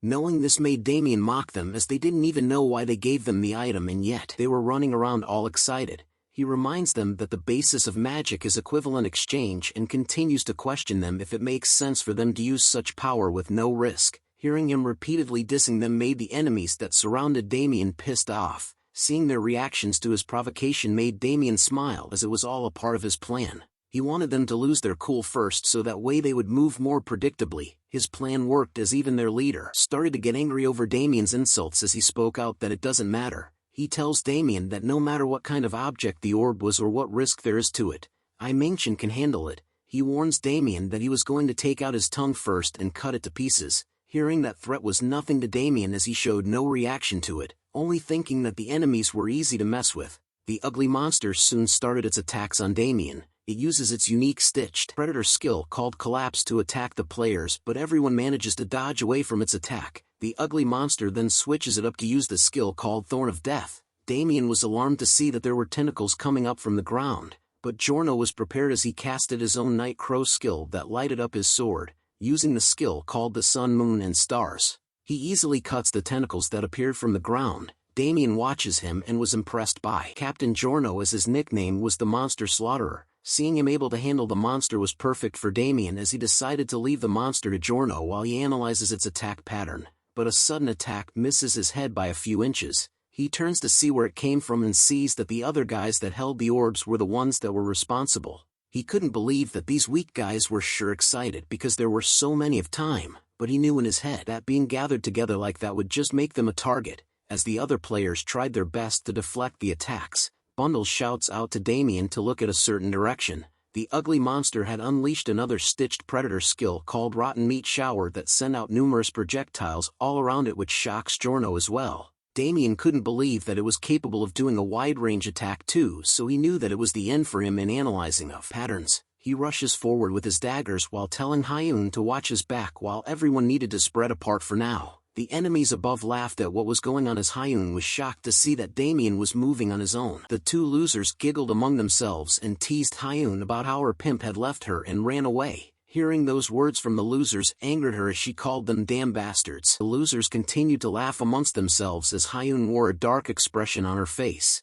She then instantly leaps above the air from where they stood while being covered in her pink petals. One of the losers wore a mean-faced expression as he knows what's coming next. She scolds them by telling the losers that if they wanted to screw around with those mouths of theirs, she was going to help them with it. Using her skill called Chevalier, Hyun slices off the necks of one of the losers that had made fun of her. Her attack causes a huge pink explosion to occur. The other loser aimed his weapon at her in anger over his friend being killed, but Hyun uses another one of her skill called Balestra Rose to cut off his head as well in a single swing of her rapier. She then turns back to look at Damien and wondered if he actually had a plan in mind. She tells him that she would kill him if he fails as she watches him from above the cliffs. Damien could see that Hyun was able to succeed in disrupting those bastards on the cliff, as they were nothing when you fight them one-on-one. Soon enough, everyone on Damien's team soon stared at a notification window that appeared in front of them. Seeing that the other players have recovered somewhat and that the stitched predators patterns weren't increasing anymore, Damien decides that this was the moment that they should go for the win. He had summoned a different weapon this time. It was the Kurenai dagger that was rank rare. Damien then began to speak out loud to his teammates, asking them if they could hear him and if any one of them had caught a champion monster before. Seeing that no one responded to his question, Damien noted that he was the only one with experience in handling a champion mob raid and then proceeds to inform them that he was the one to take the lead. Damien then informs them that this was the moment he started the battle against Mingchen. Damien started the battle off by casting his witch doctor skill. He easily slices the back and a few pieces off the ugly monster by casting Bloody Impulse 99 times. Hyun and Giorno were both impressed by Damien's feat, as Giorno commented that they had no choice but to trust Damien. He then went straight to Mingchen and gave him a massive kick towards his stomach. He then quickly turns around once more. Seeing the ugly monster up close, Damien knew that the more they attack it, the more it changes crudely, and noted that the monster was not normal. He could also see that the orbs the Jingsan startup bastards are holding show that only one group would do something like this. The mastermind behind this must be the Crucifix's Dawn. Damien then advises all his teammates to keep attacking the champion monster, adding on that the more the champion monster uses its abilities, the harder it gets for the Jingsan bastards to control it, so they have to make it keep focusing on them. He then orders Hyun to help Captain Giorno and keep attacking. Damien knew that what was important right now was for him to return to his teammates and then find the mastermind afterwards. Captain Giorno went to work as he started by cutting at the champion's monster legs. Hyun supported him by leaping into the air to cast her own abilities. Damien then orders Bundle to shoot the monster as well. Bundle hears the command and waves a red flag. A bunch of his siblings appear and took cover behind the pieces of the champion monster that had been cut off. They soon chirped and fired from their blow darts. The champion monster began to lose control and started to attack the very same people who had summoned it. A player from the Jingsan side had been taken and eaten by the champion monster as a notification appeared to inform their leader that they had logged out. Mingchen slowly recovered from Damien's kick as the champion monster continued to eat his people. He looks in horror and anger as he tried to make sense of what was going on right now. He could see that Damien was attacking the champion monster. Damien wore a smile on his face as he continued his attacks. Knowing that the Jingsan people had finally lost control of the champion monster that they had summoned, he then decides to change his plan by ordering Hyun to lead the monster to the cliff since they couldn't control it anymore. The monster will only focus on them right now. He then questions Dandyman and I Love Choco on whether they had prepared the trap he wanted. They both nodded in agreement as Damien wanted them to finish this off in one go. Captain Giorno, Damien and Hyun run beside each other as the champion monster chased after them. Damien informs the two of them that he was going to be the one to lure it to the very end, so he needed both of them to go up the cliff and in front of the trap. Hyun and Captain Giorno understood his commands and started to part ways from Damien. Looking back at the champion monster chasing after him, Damien started to count down to when the trap would activate it, but something happens to him. An arrow had pierced through his body as he ran. Mingchen shouted in joy over having caught Damien as he was the one that shot the arrow. Continuing to aim his crossbow at Damien, Mingchen laughs and asks him if he thought he was going to escape. Damien had fallen to the ground due to the surprise attack which caused the champion monster to catch up to him. Both Captain Giorno and Hyun turned around and called out to Damien with concern over what had just happened. But it was too late as Damien had been caught by the champion monster. Damien could only think that at least he had lured it to the cliff where the trap was. Wasting no time anymore, Damien turns and orders his team to not worry about him and to execute the plan right now, seeing that they had no choice in the matter. I Love Choco and Dandyman started to cast their abilities to turn on the trap. Her magic started to move around the cliff that was above where the champion monster stood.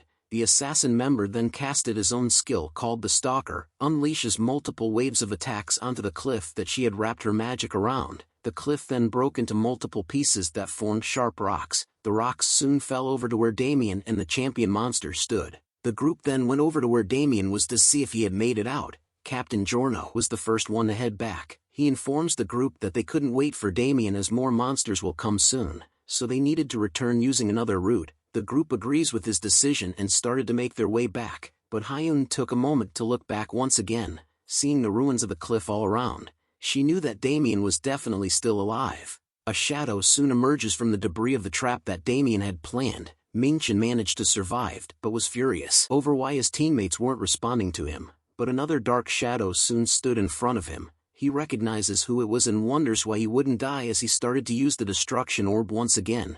He started to go crazy while repeating the words "die" over and over again as the destruction orb started to summon even more monsters that appeared on the cliffs around him. Monkeys with the skull masks appeared called boomers. They were a monster that appears in the extreme lands of Veritas Highlands. They are quite vicious and will eat humans and monsters alike. A red notification window appears and informs the user that the Tessa ring sends strong evil energy. Mingchen soon stopped talking as something happened to him. Damien had appeared once again in his zombified mode. "Look at our boy." Damien had pierced through Mingchen's body with just the use of his hand. He tells him that the reason why he wouldn't die was an industry secret, but informs him that just because he couldn't die doesn't mean that it didn't hurt. Damien looks up to the various boomers that surrounded him. Knowing that the zombification was about to end, he needed a way to sweep up that many monsters. He then decides to show off his skills for the first time in a while, casting a bright blue spell onto the ground. Damien shouts out, "Come out." Multiple blue summoning circles appeared around him as Damien casted the witch doctor skill called Corpse Creed.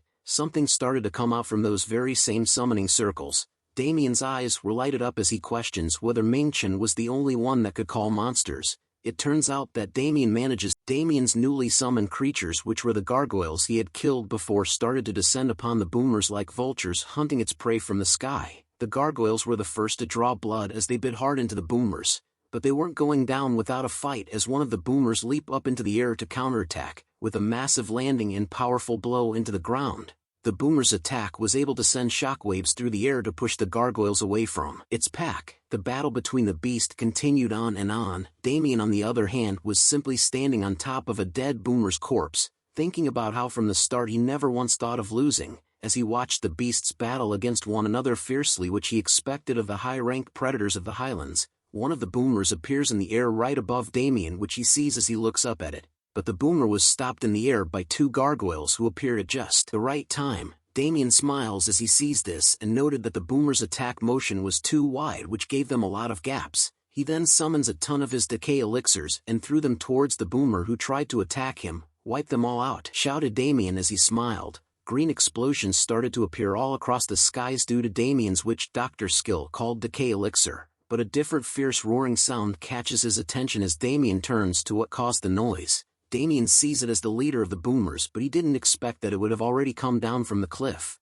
Seeing the incoming boss made Damien immediately draw his knife as he intended to end their fight in one blow as he casted his witch doctor skill as well. Using Bloody Impulse, Damien stabs the leader of the boomers with his knife straight into its skull in one swing, but the knife decided to be weak and broke apart as Damien tried to pull it off its skull. Looking at the broken knife made him wonder if he had overdone himself, but it didn't matter to him as the attack worked and ended the leader's life easily. Notifications appear to inform Damien that he had defeated the named boomer and had gained EXP. Another notification appears to inform him that he had also obtained the obliterator's skull as a skull mask appears above his hand. Looking at the green aura that was exuding from his hand causes another notification to appear to tell Damien that the effect of the Rune of Greed Extorting Hand has been activated. He smiles upon seeing this effect and wonders if he should go recharge on blood and mana now. Our boy is now a vampire. Placing his hand on the dead leader boomer's body activates a notification to tell him that he was absorbing the HP and MP of the named boomer. As he drains the health and mana of the dead body, Damien looks up to see who was still alive. Seeing the Albion fortress ahead made Damien think that those who were alive were gathered there, so he needed to quickly chase after them. The scene changes to Giorno saluting and reporting to the High Commander that he had returned to Albion Fortress. Michael, the High Commander, commented that Giorno seems to have been looking for him upon his arrival, which made him question what he wanted. Giorno was ashamed by his conduct but still wanted something from the High Commander. Michael then questions him if he wanted their forces. This was exactly what he wanted as he reveals to Michael that there was an emergency that is equivalent to the Day of the Twin Moons. Hearing this from him made Michael realize that they were right to be worried from before. He immediately sends out commands for the fortress to be on the highest level of alert effective immediately and for everyone to assume protective formation for a great monster. Thor along with his own team started to form up and walk together to their formation positions.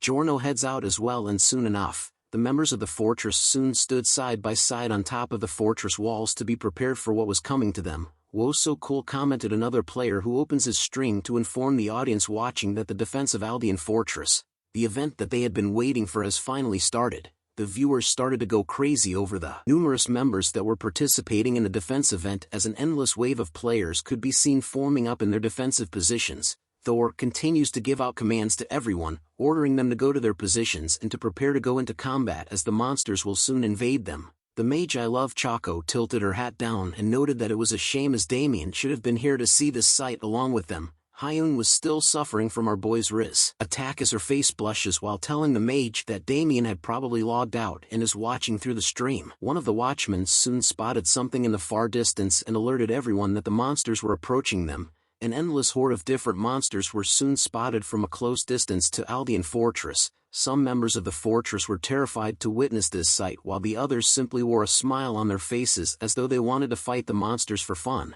But a familiar fierce roar is soon heard throughout the skies as its loudness was enough to cause the ground and monsters to shiver in fear over it. The leader of the boomers soon appeared on the cliff above the horde of monsters with its sickening aura spreading all around it. A mage from the fortress immediately casts the Night Crow skill called Scan, which gave out a green light. The mage reported to the others that the monster army at the front line was around 798 meters away and that they were slowly closing into the fortress. The war hears this and informs them that the special strike force of the Night Crow Knights should descend first. When the monsters are within 500 meters, they are to break through the battle line. Members of the fortress began to position near the walls as Thor tells them to prepare for the descent. Looking like Game of Thrones. "Wait!" shouted the mage who had scanned the area. He informs them that there was something approaching the fortress at speed. It was closing in on them from 650 meters to 580 meters within seconds.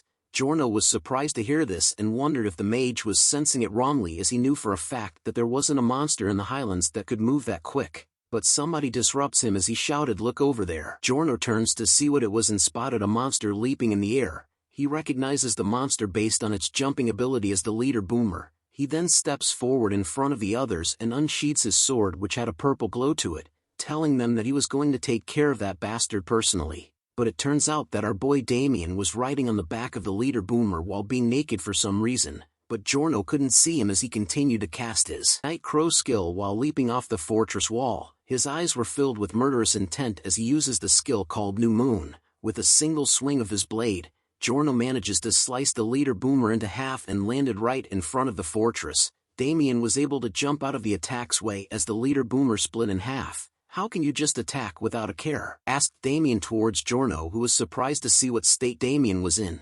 Damien was now a naked boy. A sweat drips down his face as he apologizes to Damien for attacking him. The rest of the members in the fortress were alarmed to see Damien as well, while Hyun was smiling from ear to ear. Giorno then welcomes back Damien to the group as he stood there magnificently without any clothes on. Facing their backs together, Damien immediately drew his daggers out even though he was naked. "Should I go again?" asked Damien as the monster army slowly surrounded him and Giorno from all sides. Giorno held a smile on his face as he tells Damien that that was what he was hoping for, as he and Damien were getting ready for the battle of their lives. Just as Giorno and our naked boy continued to be surrounded by endless waves of monsters, Damien remembered that before he starts slaughtering he needed to stream it. He smiles over the fact that a lot of people will watch the stream because it was the fortress battle. Thor continues to shout out orders to the members in the fortress, telling them that when the monsters enter the range, the special strike force of the Night Crows will descend together. The Night Crows followed the command that Thor gave out and leaped from the fortress together.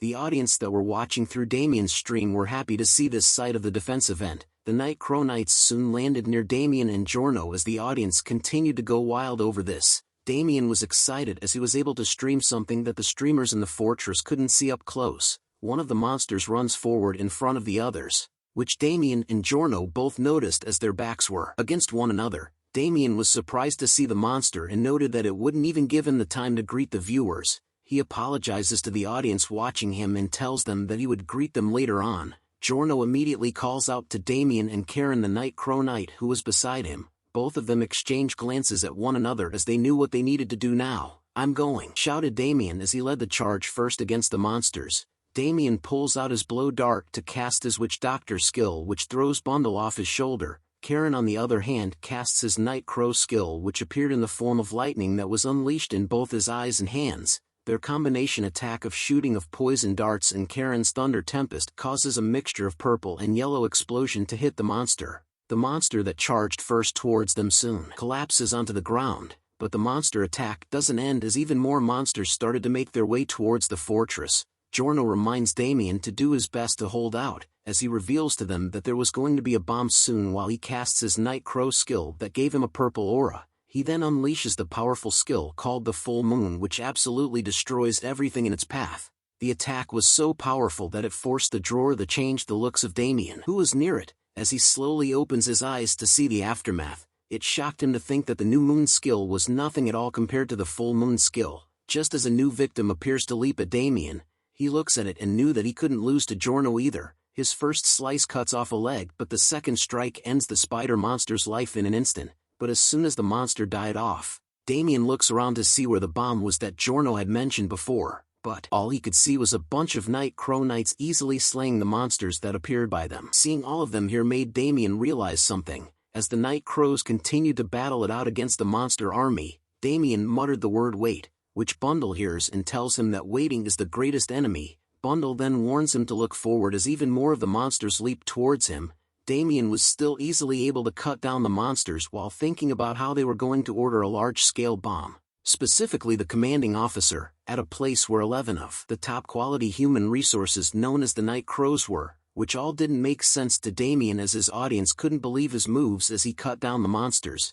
Damien then turns back to wonder if it was true that if the High Commander believes that the Night Crow Knights would be able to survive the bomb. He then shakes his head as he didn't need to know more details about the situation. Instead of trying to understand something annoying, Damien's eyes was more focused on the fight against the monsters. Soon enough, Giorno issues out a command to everyone for them to retreat to the trench in front of the fortress immediately. All the other Night Crow Knights heard his command and quickly went to follow it. Damien heard the command and stood still while thinking if the bombing was about to begin. A red barrier started to spread around the fortress as Damien knew that there was no point in escaping for him as he wasn't a Night Crow, which would make him die on the spot. He continues to wonder about what he could do as the barrier started to flash. A voice shouted out loud that the bomb was starting as numerous magic circles appear onto the red barrier at once. Damien decided then and there that he needed to raise his mana and endure it like a boss. A massive explosion occurs which sends tremors and shockwaves in all directions, destroying everything that stood in its way. As the fog cleared away, Damien is seen in a crater with notifications popping up to inform him that he had gained experience points and finally reached level 60. Damien continued to pant heavily even after surviving the explosion. His face was filled with pain as he knew that he had almost died to the explosion. He then continues to look around wondering if anyone else was still alive. The fog clears up even more to reveal that the Night Crows had hidden themselves in the trench that Giorno had mentioned. He looks around his troops and asks them if everyone was alive. His group replied back to him that there was no one missing among the 11 of them and that everything was okay. Seeing that his troops were okay, Giorno turns around to check on the status of the monsters. Much to his horror, it turns out that there were monsters that were able to survive the explosion like cockroaches. With his arm trembling as he grabbed onto his sword, Giorno curses out loud that it turns out that not all of the monsters had died, but a foot appears near the trench and tells him to rest some more. Giorno looks to the person and was surprised to see him here. The High Commander and Thor had finally arrived onto the battlefield. Michael questions Giorno on whether he had saved them for this moment. More Night Crow Knights and players had gathered and formed up onto the battlefield where Giorno was. He was no longer alone anymore as everyone rejoiced together. This was the moment that Michael calls out to the countless forces that will protect Aldean Fortress. He orders everyone to advance at the top of his lungs. "Advance!" shouted Michael as the players and Night Crows rushed forward to meet the monsters head-on. "I'll kill you all, you monster bastards!" shouted the leading man as he led the charge in front of everyone. Stream highlights from when Damien showcased the defense mission was sent on all screens, from the time that the explosions were about to be set off, to the moment that Damien had decided to take on the full blast of the explosion like a man, were all highlights of the Aldean Fortress siege. As the explosion took over and destroyed everything in its path, the stream was destroyed as well as numerous users started to complain about the livestream being cut off all of a sudden. The scene then changes to someone else who was viewing the livestream from his phone. He wonders how Damien would have survived in that moment. He talked about how if he was a viewer then he wouldn't have believed it, if this video didn't exist on his monitor. The man was further surprised that Damien was able to upload this kind of video. With that speed, gaining tens of millions of views is nothing. He chuckled to himself and thought about how he had never seen a streamer with this kind of influence before, making him wonder how far Damien can climb. The scene then changes back into the world of AC, where a player is seen kneeling before Arthur while shouting "damn it." He held a painful expression on his face as he asks Arthur about how it was possible for him to kill all of his guild members alone. But Arthur simply smiled and laughed as he held onto a spellbook that was flipping through its pages on his hand. The player couldn't believe that he had defeated everyone from the Rising Dragon Assembly to the Azure Dragons, which wouldn't be possible without hacks. He slowly stands up and tells Arthur that the Azure Dragons that he belonged to will never surrender to a hacker like him. The man beside Arthur couldn't believe what the player said about Arthur and wanted to kill him, but Arthur tells him no. He will be the one to finish this, as his staff started to glow a red light which alerts the player as he took a defensive stance. As he raised the staff into the air, red lightning started to appear all around Arthur. The red lightning soon shocks the player, who could do nothing against it at all. Arthur smiles and commented that it was nothing much. The man who stood beside him soon informs him that Secretary Kim Woo-sung was urgently contacting him. Hearing that made Arthur end his game, as he soon returns to his real-life body. Secretary Woo-sung appeared beside him as he awakens from the game, handing a tablet over to Arthur as he apologizes for interrupting him, as he had something to report to him in regards to the AC community that he had mentioned before. Arthur takes the table and wonders what it was about. The tablet, 2 clips that challenged Arthur to Damien. The users online were commenting over which one of them would win if they fought one another. Secretary Woo-sung informs Arthur that Damien was the rookie and streamer receiving the most attention these days, and that Wiz Entertainment Korea has been supporting him with unusual marketing. Seeing and hearing all this information about Damien made Arthur comment that he was much more interesting than he expected, which made he felt that they would meet someday. The scene then changes to Damien, who was working out. He stops his workout halfway through to scratch his ear as he felt that someone from somewhere was talking about him. He soon wipes his sweat and started to look at his handphone. He was receiving chat notifications from his teammates at Aldean Fortress who were praising him and thanking him for being in the same team as them. Seeing all the notifications on his phone made Damien think that there must be a lot of OTube revenue now. Min Jun then pops up behind him, wondering what he was looking at. Damien immediately hides his phone and tells him that it was just AC news, of course. As he continued to work out, Damien questions him on whether he had raised his level by a lot since he had just moved on to Jushin, but Min Jun wasn't sure as he had gotten himself trapped somewhere weird, and now he was just hearing about Tri-Flower Spirit Gathering or Quintic Anatomical Chi, but seeing Damien working out made him comment that he was a monster for lifting that much weight at once. Damien then thought deeply about what phrases he was talking about, as they didn't sound unfamiliar to him. He was certain that Min Jun was currently at least a hero rank, or even a legend rank. Min Jun continued to explain his situation about how he was currently being trained as if they wanted him to beat someone to death. But Damien tells him not to be sad, that he was slower than others, and that it will come back to him in a good direction, which made him question Min Jun on whether he was recording things as well. Min Jun tells him yes, but that he sucked at editing, which Damien answers with a calling card. He tells him to take the card and contact them by giving Damien's name so that they would edit the recordings for him. Min Jun then thanks him for the card, which Damien simply wanted food sometime in exchange for. Hearing that Damien simply wanted food annoyed Min Jun, as he knew that Damien ate like an elephant, but Damien reminded Min Jun that he ate the same as him. Just as the two bros were discussing, a wild booty appears. Damien immediately took notice of that booty as he turned to see it. He continued to stare at the female gym member with a dazed look on his face. The female member could sense our boy's Riz level stare as she started to sweat profusely, which Damien started to notice. The female gym member then turns her head to see who it was that was staring at her, but upon seeing her face, Damien pointed a finger at her as he recognizes who she was. The sudden reaction from Damien was strong enough to stun the girl, which made her fall onto the treadmill face first. As she held her head in pain, Damien commented that it was her, as his AC avatar was shown in the background. Her face was soon filled with a familiar look as she recognizes who Damien is. Damien had figured out that she was the female ninja that was harassing him inside AC, and the very same player whom he had stolen all his equipment from. She finally stood up to question Damien if he was the asshole that she saw in AC and wondered what he was doing here. She accuses Damien of finding out what gym she went to and following her all the way here, which she then labeled him as a stalker. Being labeled as a stalker irritated Damien. He then reminds her that he understood that she was a narcissist, but there was no way he was interested enough in her to actually chase her around in reality. He informs her that he had come here to exercise and that he was with someone he knew over here too. Min Jun laughs awkwardly and agrees with what Damien said. He then tells her that if she has an issue with something that happened in AC, then they should resolve it in AC so that they wouldn't waste time in reality. The female ninja agrees with what Damien said as she turns back to the treadmill to get her phone, telling him that what happens in the game stays in the game. But Damien still wondered if she had any other business with him. She then handed her phone over to Damien with the contact info page opened. Her face started to blush as she tells Damien to hand over his phone number so that they could meet in AC. But our boy was stunned by this sudden request as his face was filled with confusion. The scene then changes to show that Damien was wandering along the streets after leaving the gym and female ninja behind. but his face was shown with an annoyed expression as he commented out loud that he was seeing all kinds of things today.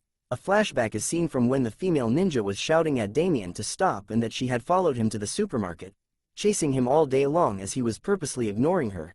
She even screamed out loud that he would pay for this as Damien thought about how she was threatening him to just give her his number. As he opened the door to his building, Damien couldn't help but wonder that the female ninja was weird. He walks inside the building and noted that he didn't want the people he fights with on AC to get involved with him in real life, but another lady appears in front of him as he reached his floor.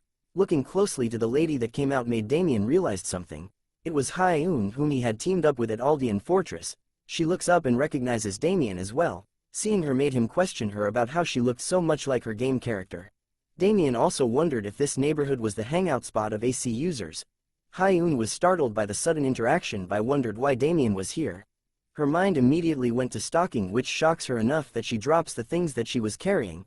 As the plastic bottle rolled out from her bag on the floor, Damien questions why everyone thinks that he had so much time to stalk someone.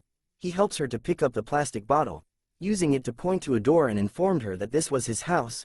Hyun couldn't believe that he was right next door, which made her flustered as Damien helped pick her stuff up.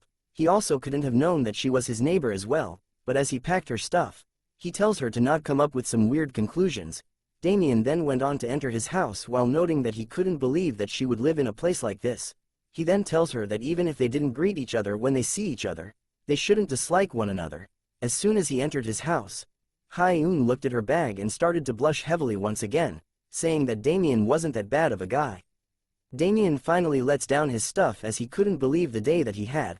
He went on to remove his shirt as he figures that he could finally rest, but a red notification window appears to tell him that he still had 11 hours 49 minutes and 57 seconds left. The notification then warns him that if he does not enter the game, he will die, so he needed to be careful. Seeing the red window annoys Damien as he couldn't get his rest at all.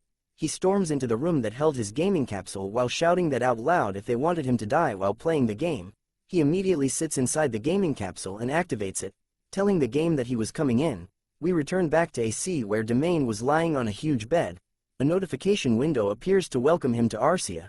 More windows appear to inform him that he had cleared the defense of Aldean Fortress and Mysterious Rage quest.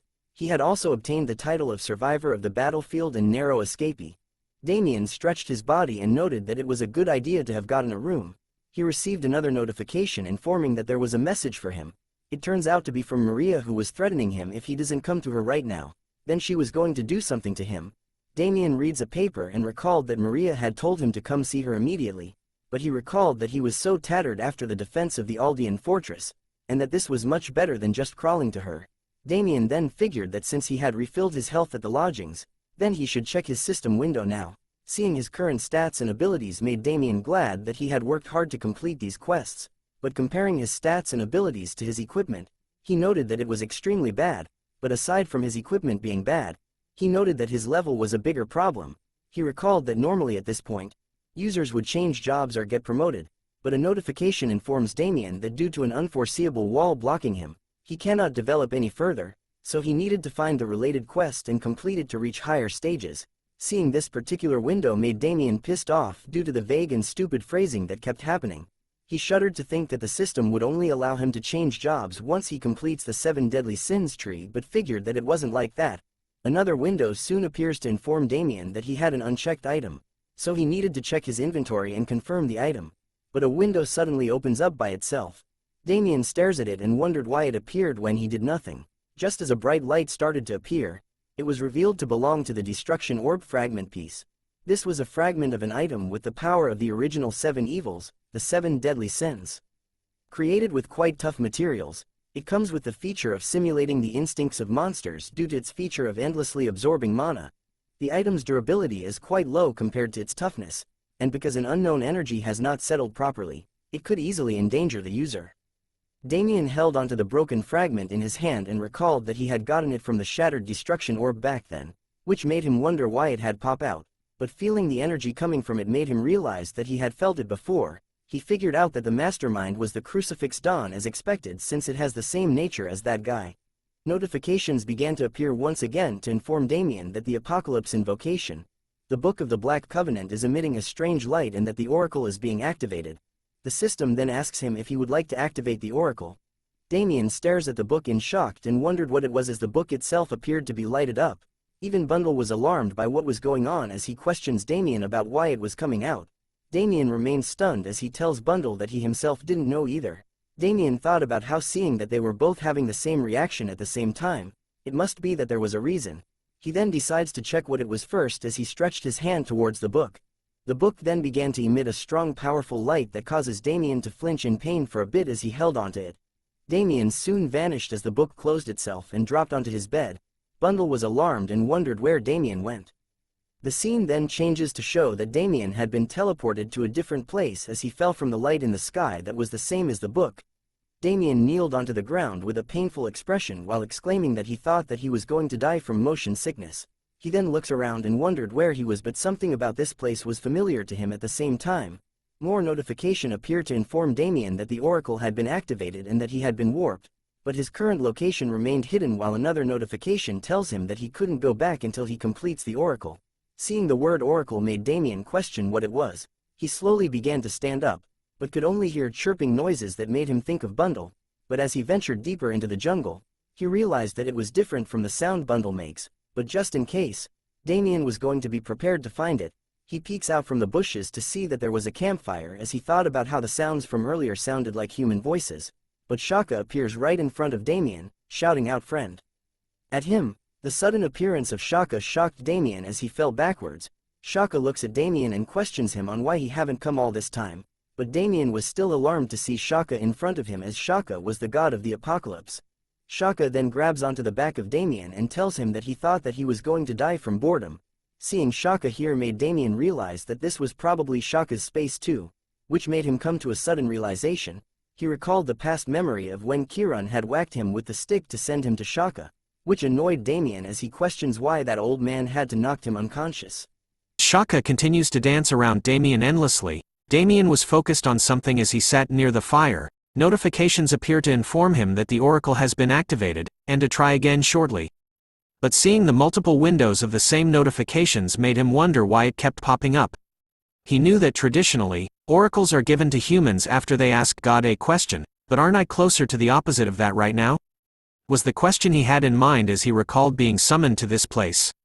Shaka appears and starts to complain to Damien about why he was just sitting there, which startles him. He apologizes to Shaka and got up, thinking that it was good that he was able to meet Shaka without getting beat up. Shaka then asks Damien to explain why he didn't visit them all this time.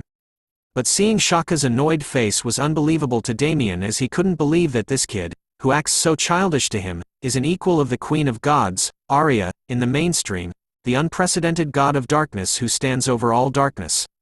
So, Damien just tells him that he was busy. Shaka wasn't impressed by his answer and called him a liar.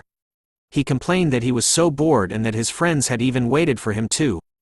Damien kneels to apologize once again and tells him that he would come more often. He thought about how no matter how strong of a god Shaka is, no man is an island. Shaka hears this from Damien and warns him to not do that again from now on. Damien stood up and replied that he understood, but was also relieved to see that he had these chicks with him. Shaka then wonders if Damien had brought presents with him with a smile on his face. Damien thought about the present just as a quest notification appeared called the condition of reconciliation. The quest explains that reconciliation means that he must resolve any negative emotions towards each other. There is nothing better than a genuine present when reconciling with an old acquaintance. Let us try to ease the anger of someone with all our hearts and feelings who we want to reconcile with. The quest type was epic and tells Damien to give an item that the target might like. Damien couldn't believe that the game was trying to rip him off so blatantly as he continued to stare at the window. With his inventory now opened, Damien was confused to see it suddenly open, while Shaka on the other hand was happy to see it. He wonders why Damien had brought so much with him as he stares at his inventory with stars in his eyes. Seeing the greed in his eyes, prompted Damien to tell him to wait a second to calm down, but Shaka simply grabs Damien's inventory off him. This action shocks Damien as he couldn't believe that you could just take someone else's inventory like that. Shaka went on to remove everything from Damien's inventory as he pulled out each item one by one. Damien could only scream in horror over this sight. Multiple windows appear to inform Damien that he had been robbed of numerous items. But all he could do was scream and wail as he thought about how the game knew he was being robbed, then they should stop it. Damien decides to chase after Shaka, who continues to hold onto his inventory. Damien chases him around the fire till a notification appears to inform him that the seventh god Shaka likes his present, and questions him if he wanted to give Shaka a present. Knowing that the quest was mandatory, Damien knew that he had to press yes. Shaka's eyes begin to glow once again as he finally spots an item that he found cool. Damien looks at him with displeasure as he asks what he was taking out now. Shaka shows the destruction orb fragment piece in his hand with a smile on his face, asking Damien if he was going to give him this. But our boy couldn't believe that Shaka wanted that thing amongst everything else. But he decides to think about it as Shaka waves it in front of him. He thought about how maybe this robbery in the pretext of an oracle is because of that. There must be a reason why this situation came to be, so he decides to press yes while cursing over the fact that he had been robbed just like that. Notifications appear to tell him that he had cleared the quest and that his favorability of the seventh god Shaka has risen to 100%. After receiving the gift, Shaka continued to speed around in circles like a speedster non-stop. Seeing his reaction made Damien wonder if he was a track and field athlete. But Shaka soon comes to a stop, telling Damien that since he had given him a present, then he should give him one too. Damien was alarmed by the sudden kindness as Shaka placed his finger onto his body and told Damien to take his present. A purple light started to appear as Damien wondered what Shaka was doing to him, but he soon recognized the feeling that was inside his body in the form of a purple orb. Shaka's eyes held a certain madness as he continued to give his gift to Damien. The purple light had now engulfed Damien's entire body. He then reappears back onto the bed that he had left before. He started to breathe heavily and questioned if he was back. Bundle appears by his side and questions where he went, but all Damien wanted to know was how much time had passed. Bundle wondered what the hell he was talking about as he tells Damien that only 10 seconds had passed since he vanished into the book. Damien couldn't believe what Bundle said, which caused him to attack Damien. As Bundle continues to attack Damien, he wonders if it was all just a dream. But he was certain that what he felt was too distinct to have been a dream as the purple orb of light remained inside his body. A notification appears to inform him that a strong surge of darkness has filled his body, and that the seventh god Shaka's power was reconfiguring his monohull. Damien started to feel pain in his body as the purple orb within it started to react even more heavily. Another notification tells him that his incomplete monohull is now forming its complete shape. His face was filled with pain as he struggled to breathe as the notification window showcased the percentage slowly increasing. Damien lets out one final scream of pain as the percentage reaches 100%. A notification informs him that it was a success. His monohull is now complete and has formed a new ring. His body has knocked down an unknowable wall and developed into a higher stage. But he curses out loud over the fact that the purple orb wasn't stopping. Bundle was worried and asked what was wrong, but Damien could feel the change in his body now. He felt that the wall that was stopping him on level 60 was now gone as his stats showed that he was now level 70. His skill window now contained over 7 new skills. He finally understood the meaning of the oracle upon seeing it. This is a new beginning. The witch doctor class was now changing. Seeing that his witch doctor class was changing, Damien felt that he should test it out now. And so, he did. Damien leapt and ran around the room with a mad fury look in his eyes. He smiled as he could definitely feel that the flow of mana in his body had increased. He even practiced the 1-inch punch, which unleashed a purple aura around his body as he tested it out. He felt that his body and class were definitely up, which was absurd to him. He noted that it must be S rank or might even be SSS rank. Damien had basically formed a new circle. If his sixth sense activates here, he might be able to raise his senses like from his devoted days. Bundle was enraged by Damien's actions as he tells him that even though he was basically naked, he was super fast. Damien was pleased to hear that and replied that his body was indeed awesome. As he laid down on the bed, Damien thought about how he needed to get some gear right now, while Bundle was furious at him for taking all the space, which made it hard for him to lay down as well. But a pigeon with a letter tied around its neck started to peck against the window of Damien's room. He hears the noise and goes on to open the window. Picking the letter from its neck made him wonder what it was. It was written from Maria Jones, who tells him if he doesn't come immediately, she would kill him so that others couldn't even find his corpse. This message sends chills down Damien and Bundle's body as they read it themselves, as Damien had totally forgotten about it. The scene changes to a beautiful city called the Holy Theocracy Orinus's capital Upatel. A divine estate with glowing waters is seen where someone sat in the middle of it on a throne. It turns out to be Arya, the goddess of light. Mamma mia, her eyes remain closed as she stares up, but she slowly opens them after some time has passed. She could see that there was a black star in the sky, the star of darkness that swallowed everything is brewing. She wonders how something that had already died once is reappearing once again now. But the black star started to crack and reveal a red aura inside of it which she sees.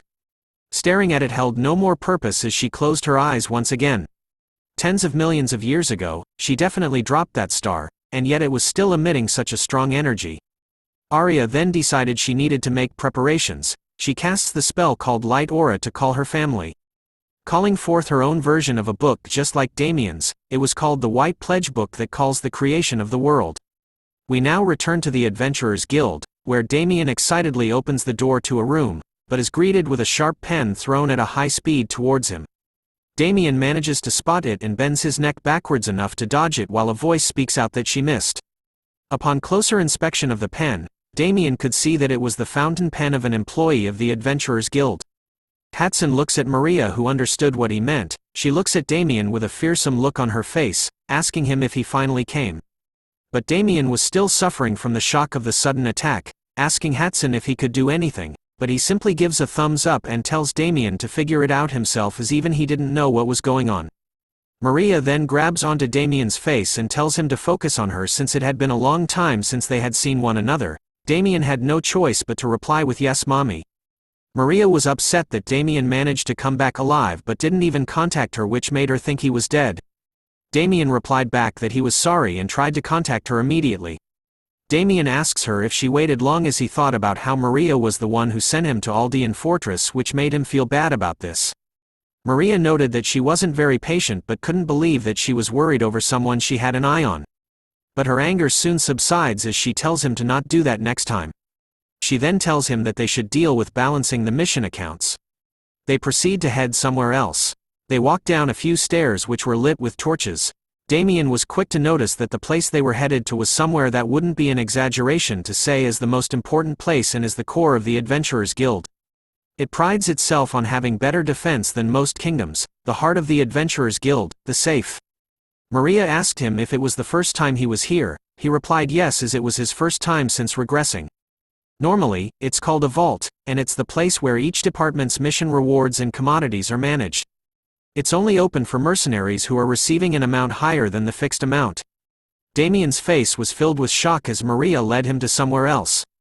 She introduces him to vault number 1492, which was his. Seeing his vault made him recall the version of himself when he was a devoted before regressing. Maria soon questions Damien about what he did, which he was unaware of, till Maria continues to question him about what he had to do for the fussy nerds at Aldean Fortress to favor him. Hearing the word nerds made Damien slowly realize who she meant by that. She then tells him that if he was curious, then he needed to hurry and place his hand here on the magic circle, as once the vault opens, he would understand what she meant. The moment Damien placed his hand on the vault magic circle, a notification informed him that his mana was resonating with the safe's magic technique. Another notification informs him that it was a success. He can now use the safe's vault function as the vault door opens. A bright light was casted which causes Damien to cover his eyes from its blinding light. Seeing the amount of gold and equipment made Damien think that he could swim in here. Damien questioned Bundle on whether this was a dream, as he couldn't believe that all this gold was his. Seeing the disgusting look on Damien's face made Bundle slap him repeatedly as he tells Damien to get a grip. Maria informs him that she was going to quickly explain the rewards he received. Fast forwarding at lightspeed, she ended the rewards list by telling Damien he had received a total of 7 million gold excluding the commander's special reward. Maria was impressed by her skills on having an eye for people, while Damien was super happy about the rewards. He immediately translated the 7 million gold as being around $60,000. As he swam in the gold coins, he couldn't believe that he was getting paid this well. But he soon takes notice of the equipment laid out in the corner of the room. He notices that there was a letter in its belt and proceeds to read it. The letter wrote, "To Damien, it was an honor to be able to fight together on the battlefield, soldier." It turns out that the equipment and letter were both from Giorno. Damien couldn't believe this and felt kind of touched by his act of grace. Maria then claps her hands to inform Damien that there was one last thing. She presented him a golden case and noted that this was probably the best gift. Damien took it from her and slowly opened it up. "Holy moly," shouted Damien as he finally saw what it was, a platinum badge.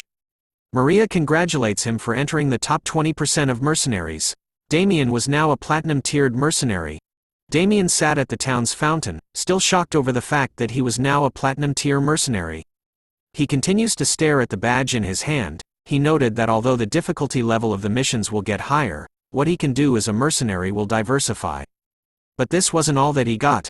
A window appears with the title of Survivor of the Battlefield, a title given to someone who survives a fierce battle that was not possible to survive in. It seems to contain a strong will that does not come from normal people. He had also received another title called Narrow Escape, a title given to one who has repeatedly escaped death's strong grip. It is as if the user is able to survive from any hopeless situation. Seeing that he has these two titles, Damien thought that this might be enough while Bundle questioned him about what he was saying about being enough. As he rubs Bundle's face, Damien tells him that it would be okay to slowly leave this place, but Bundle was curious about what he meant by that. He explains that he had done everything he could do here, and before he knew it, Damien had reached level 70. Staring at the window, Damien knew that for normal classes, this level would mean the third occupation change. He places a dot on a map, stating that farming there would be limited. Nothing good will come out from staying in one place for a long time. So he decides that they should go to the central part now. But he questions himself on whether they should reset the items for now. Bundle tells him that they should. Damien started to look through his inventory for any good items just as a group of golden armor players started to walk past him. One of the members started to trip over a piece of broken pavement and fell head first in front of Damien. The player curses out loud before asking Damien about where he was looking. He shouts at our boy, asking him if didn't see him passing by. But both of them knew that the broken piece of pavement was the reason why he tripped. The player didn't want to admit it, so he continued to taunt Damien while another member of the group went to ask him about what happened.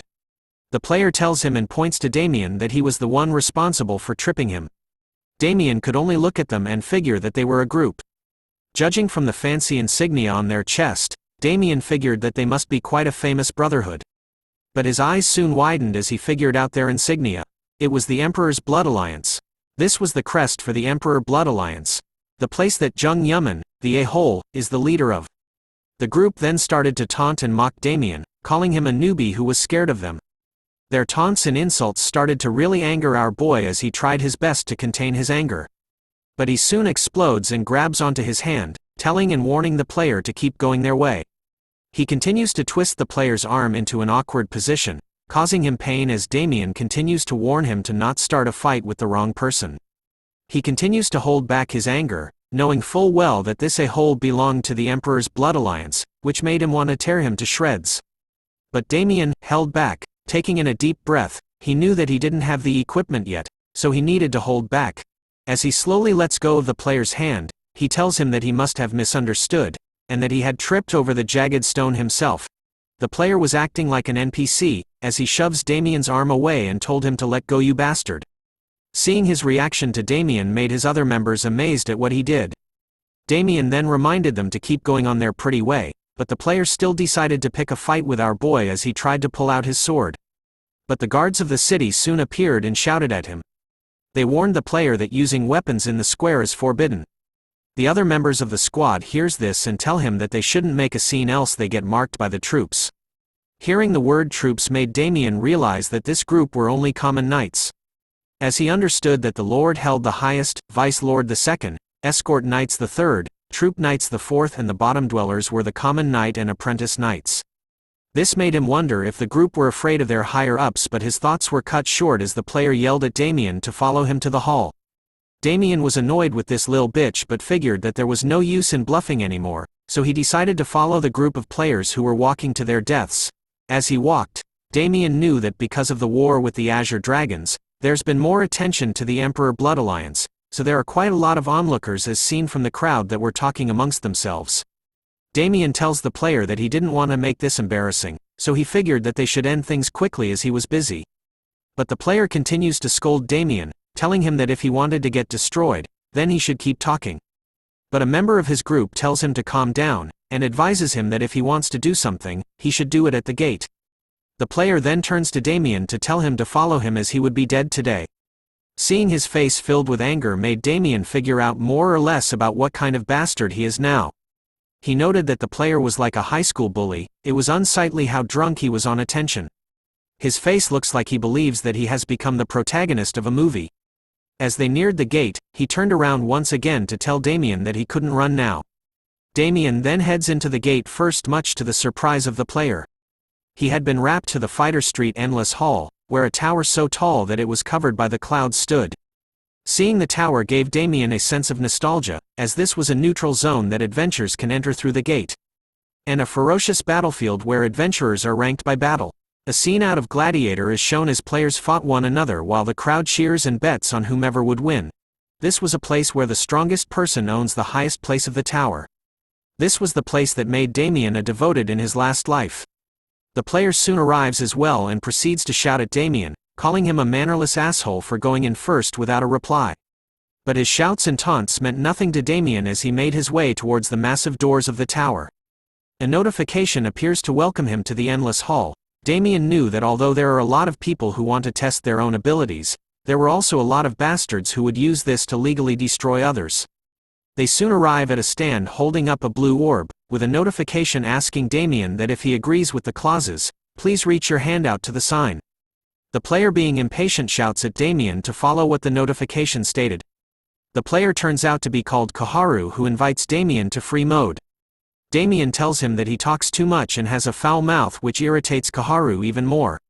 Damien stretches out his hand to agree as he knew that he had no reason to reject. Both of them were soon teleported to the Field of Honor, a place that looks like an arena where gladiators fought one another like in ancient Rome. As Damien equipped the Night Crow equipment, he looked out his window and wondered if it was working.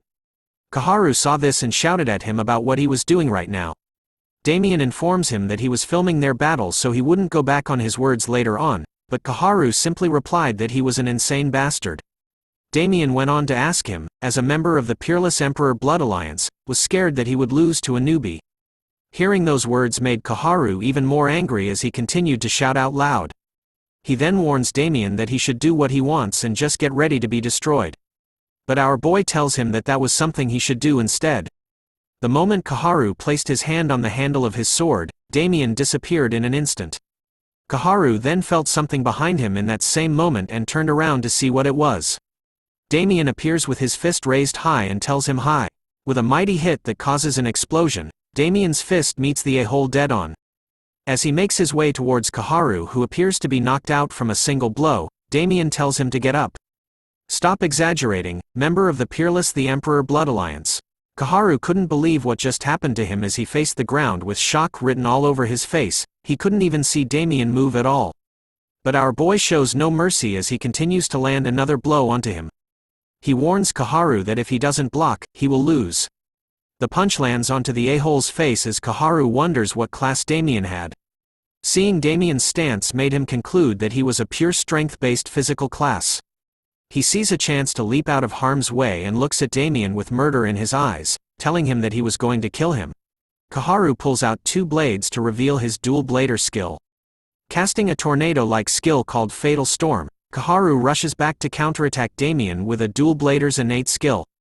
Damien easily sees the attack coming and knew that blocking it was crazy, so he needed to dodge it, which he does easily as he reappears beside Koharu, taunting him about how slow he was even though he was probably an assassin class.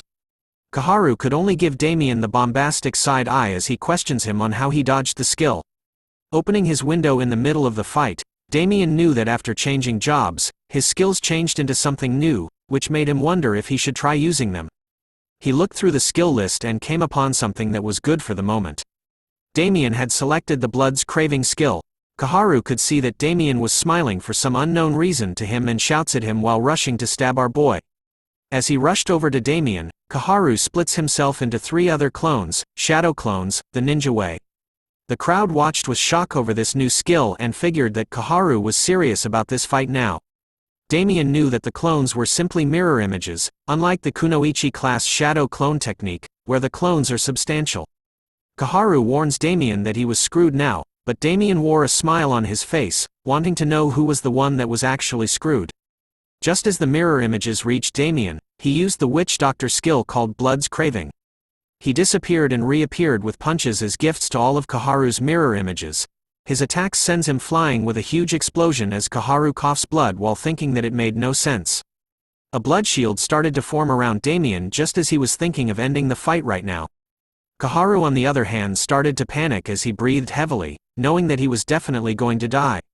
The crowd watches on and couldn't believe that a member of the Emperor Blood Alliance couldn't even beat a normal adventurer. A member of his group started to scold Koharu, shouting at him to get up, and that losing would make them all look like fools. But a member of the crowd soon recognizes the equipment that Damien was wearing. They realized that Damien was the player from the defense of Aldean Fortress. The streamers in the crowd started to announce the news that one of the members of the Emperor Blood Alliance was fighting Teacher Da from the defense of Aldean Fortress and is getting crushed. They also commented that it was insane that Damien was also a Platinum tier adventurer. A member of Koharu's group scolded the streamers and ordered them to end their streams right now. We return to the moment where Damien was about to bitch slap the poop out of Koharu's face as he stood there in silence. As Damien gives each bitch slap across Koharu's face, he tells him to respond when he talks to him. But Koharu still held onto his blade, thinking that to wait just a bit more. Damien continues to taunt the poor little boy, asking him if he was crying right now. But Koharu's face was filled with an intense hatred which was alarming to Damien.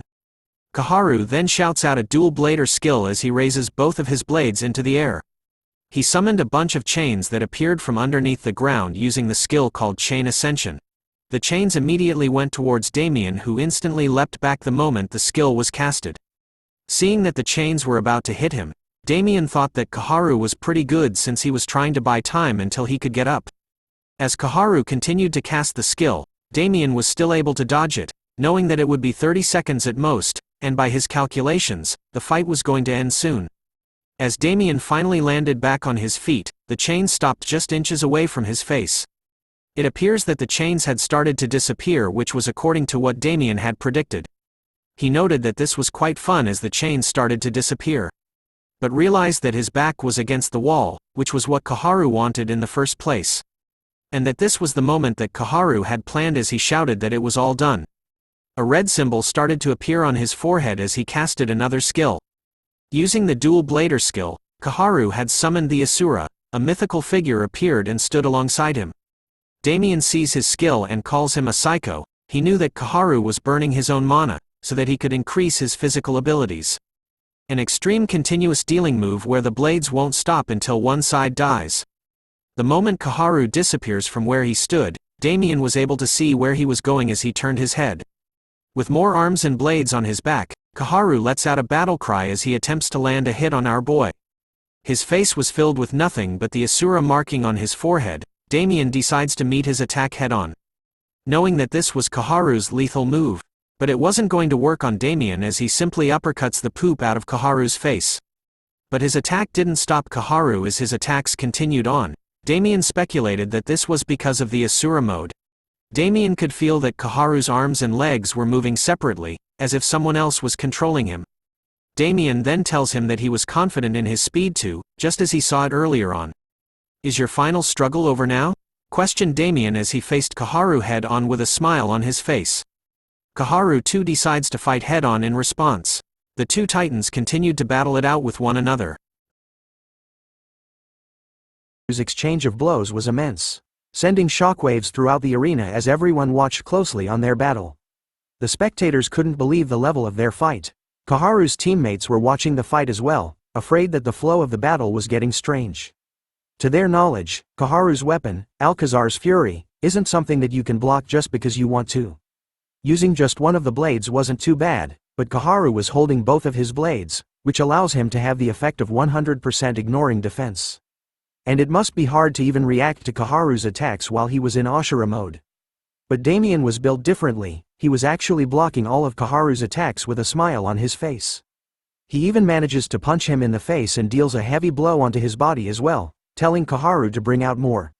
This time, Damien was the one on the attacking side. He endlessly sent a barrage of punches towards Koharu, who couldn't even block a single one of those punches.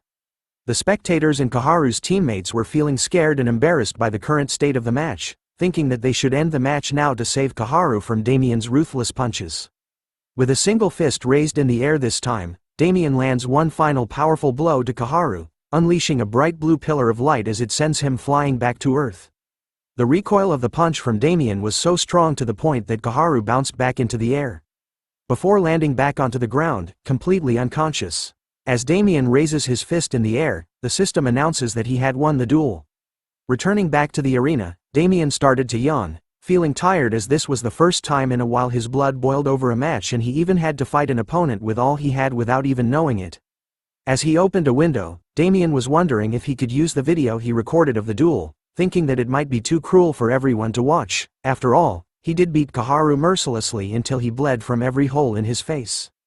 But as he thought that uploading the video of their duel onto YouTube would make his image worse, Damien stumbled upon a bunch of internet comments, talking about his duel. He couldn't believe that a video of his duel had already been uploaded, and with so many community comments already posted to it, most of them were saying that Damien should have gone easier on Koharu, but our boy didn't care about that at all. Seeing how fast the video had been uploaded made him think that someone in the audience from before was the one to upload the duel. But after seeing the comments from everyone, Damien thought that it was fine now, so he decided to send a copy of the duel to Wiz Entertainment.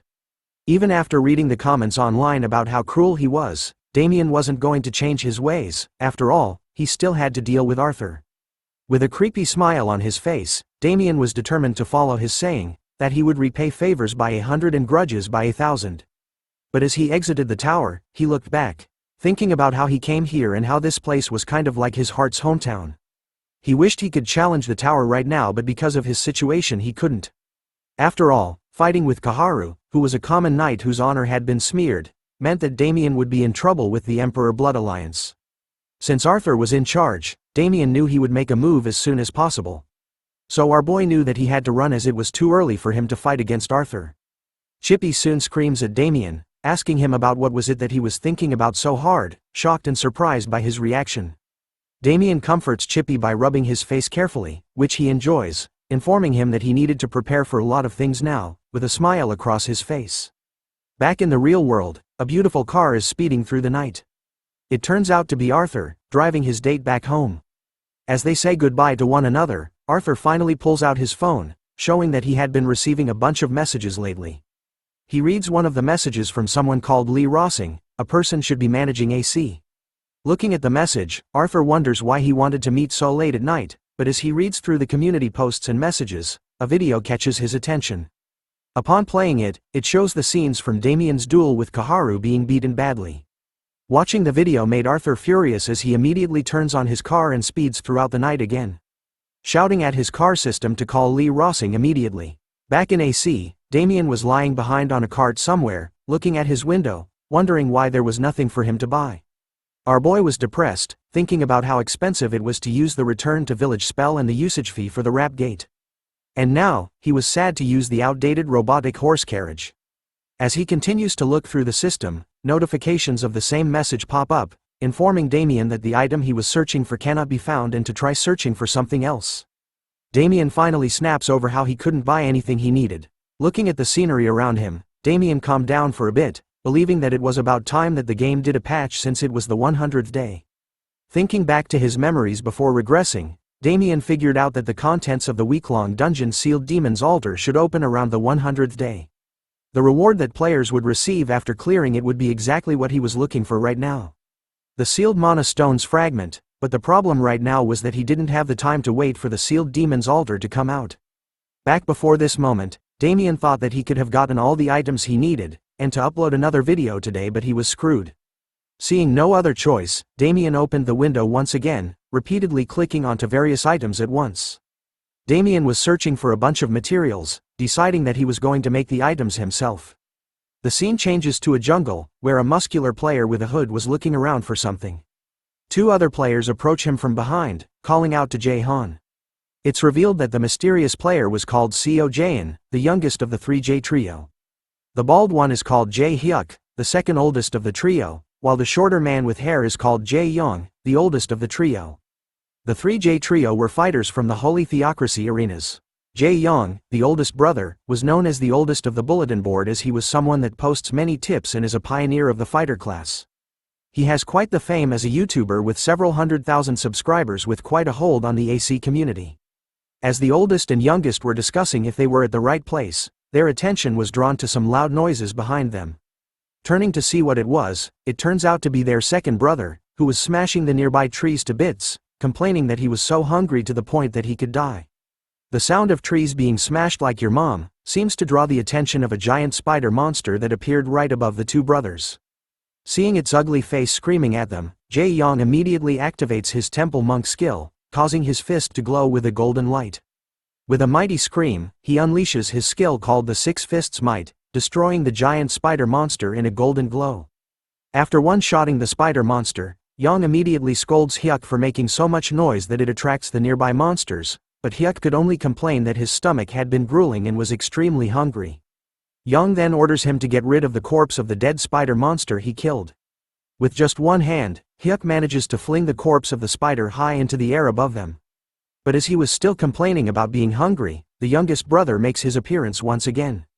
Ensuring Hyuk that there was no need to worry about his hunger anymore. He proudly shows off that he had gotten the tail, causing Hyuk to start salivating.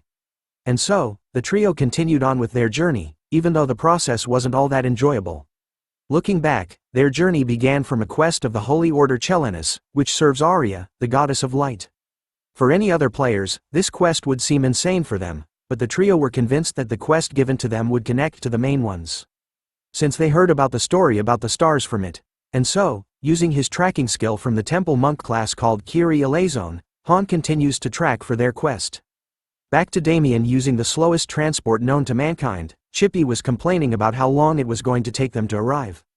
After hearing Damien say that it was going to take 37 hours, Chippy slams him in the face repeatedly with his beak. After riding for some time, the two bros finally see a different sight. A castle appears on the horizon. But the castle wasn't Damien's goal, as he was looking for something else to pop up now. Chippy was curious by what he meant by that, as a dragon or a giant wouldn't appear in these mountains. That's when something started to move quickly towards them, which Damien was happy to see. It turns out to be Ongoliant, a giant type of spider that exists in valleys or bogs. Even though it was coming straight towards them with immense speed, Damien was casually waving at it, making Chippy panic. As he stood up, Damien assured Chippy that they were going to be fine, and started to cast his witch doctor skill called Blood's Craving. But just as he was about to cast his skill onto the incoming giant spider, another voice shouts at the bros to move out of the way, surprising them. The moment Damien leapt out of the way from the spider, its body began to spin into the air before landing onto a nearby tree, with its head missing from its body. Damien was stunned by this sudden sight. He couldn't believe that there was someone out here that was able to destroy a level 72 Ungoliant in one shot. But as he was figuring out who it was, a figure appeared in front of them, mentioning that he almost got into trouble. A bearded man with a giant hammer appears, greeting the bros and apologizing that he didn't know that they were standing there when he sent the giant spider flying in the air. Looking closely at this bearded man with a giant hammer, Damien could see that he was able to bench, squat and deadlift at least 500 kilograms, just like him, making them both the same type. But as he continued to stare at the man, Damien's eyes were caught by something. Looking closely at the giant hammer the man was wielding, even the bearded man realized where Damien was staring at. And started to flex his hammer at them, which was now covered in a purple aura. Seeing the giant hammer up close with the purple aura, Damien's eyes were sparkling as he figured out that what he thought was right all along. It was the actual legendary warhammer that he had only heard rumors about. It turns out that the bearded man's warhammer was called the Ogre-born Crusher Maul. It was a hammer strong enough to break even ogres' bones. It also has the blessing of ancient magic, so it is almost unbreakable and impossible to fix. The bearded man proudly shows off the warhammer in his hand, asking Damien and Chippy if this was something that they had never seen before. Damien still couldn't believe that he was seeing the famous warhammer with his own eyes. The hammer itself was the national treasure level item that anyone who played this game would know, the warhammer. It's an item that boosts your power by 500 points, so for normal class users, this would allow them to get around 500 levels stronger. Even before regressing, the warhammer was a treasure-like weapon that was priceless. The old man couldn't help but laugh at Damien's reaction to his hammer. He reveals that he had been using it pretty well till now and also had rejected numerous offers from people who wanted to buy the warhammer off him. Damien was now stunned by the fact that he was missing how he used to talk to people. Because of his propensity stat, he had to avoid meeting other players. So after talking with this old man for a short moment, Damien felt that he really liked him a lot. As the old man placed his hand onto Damien's shoulder, he asked him with a nervous look on his face whether he was free to help him out with something. As he reveals to Damien that he was actually lost at the moment, leaving our boy stunned. The old man recalled that his friends had told him to come to Pharma or Farami or some other place that sounded like those, so he went, but then he got lost because all he did was look at the map and simply moved in the east direction.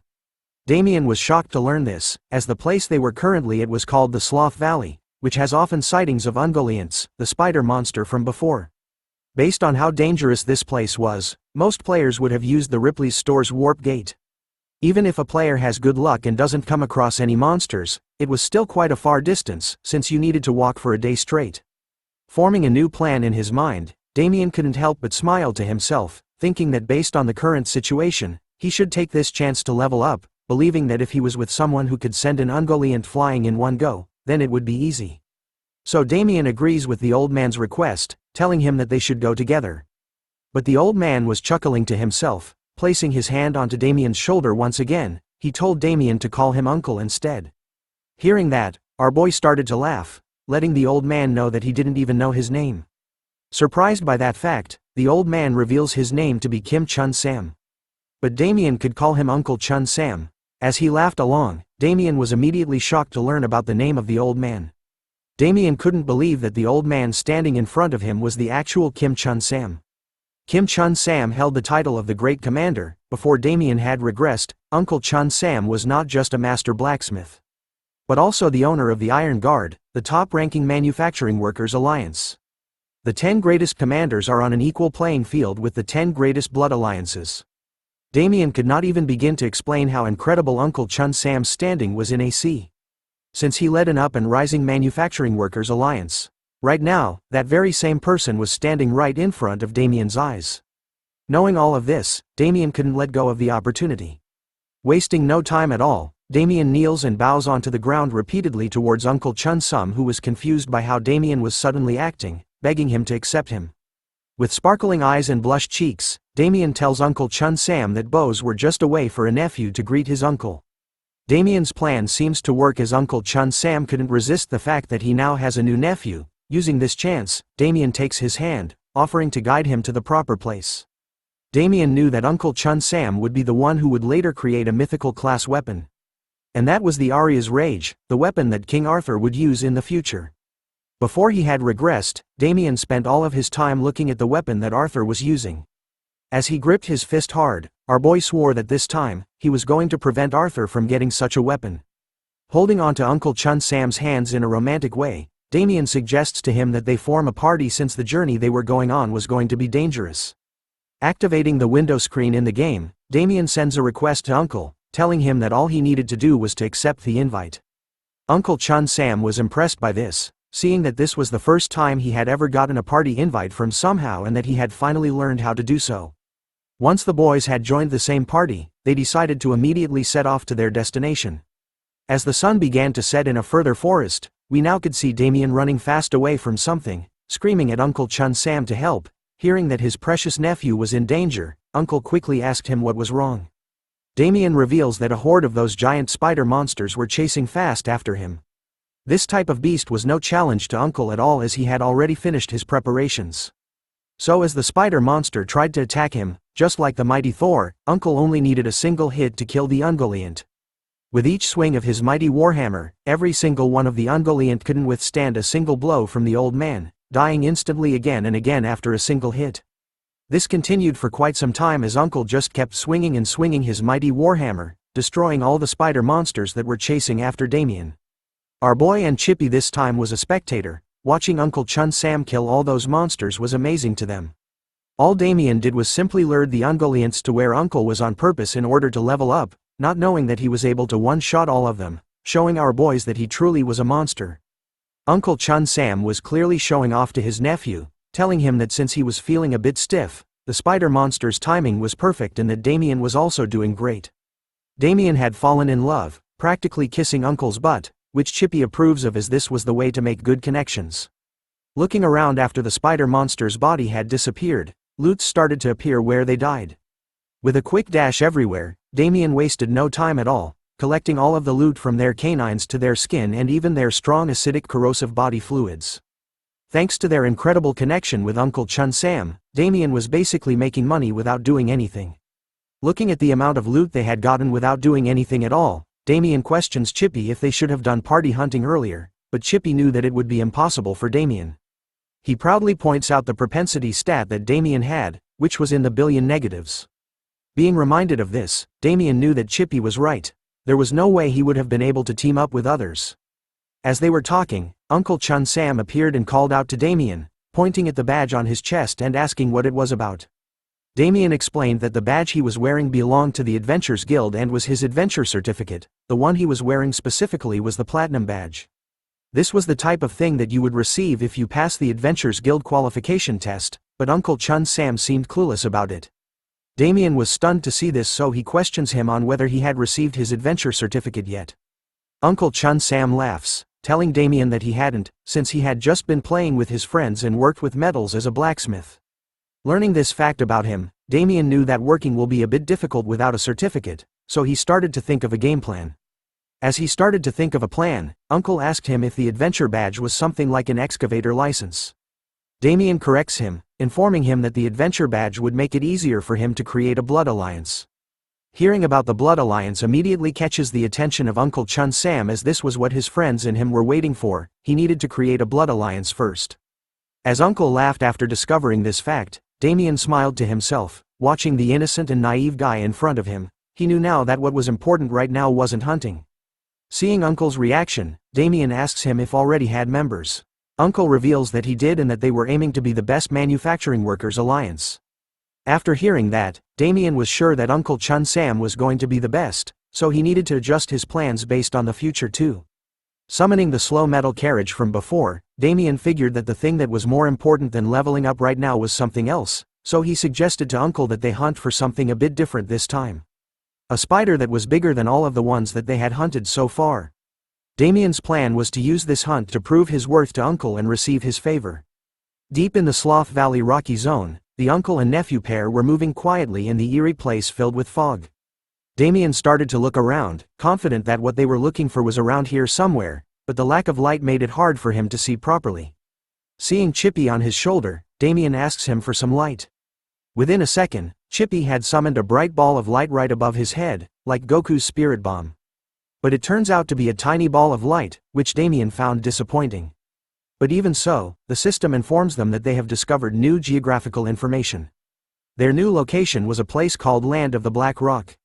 While Damien was disappointed by Chippy's small ball of light, Uncle Chun Sam was impressed by it, making Chippy climb on his shoulder instead. As they ventured deeper into the unknown, a strong green smell started to reach Damien's nose. Making him sniff and look for it more, Uncle Chun Sam was curious about what our boy was currently doing, as he looked like a dog. Damien explains to him that the sniffing was because there wasn't much light, so it was hard for him to find what they were looking for, so instead of using sight, Damien was going to use his sense of smell. He assures Uncle Chun Sam not to worry, as he was sure that the thing they were looking for was in this area and that he was going to find it soon. Seeing Damien sniffing away into the darkness made Uncle Chun Sam turn to Chippy, asking him if it was normal for people to find monsters by sniffing out their smell. But Chippy didn't know about it either. Laughing at Chippy's reply, Uncle Chun Sam was still confident in his nephew's ability and was sure he had a proper reason for doing so. But as he was talking to Chippy, the same smell that Damien was sniffing finally reached his nose, but it was too strong, causing Uncle Chun Sam and Chippy to cover their nose from the horrible stench.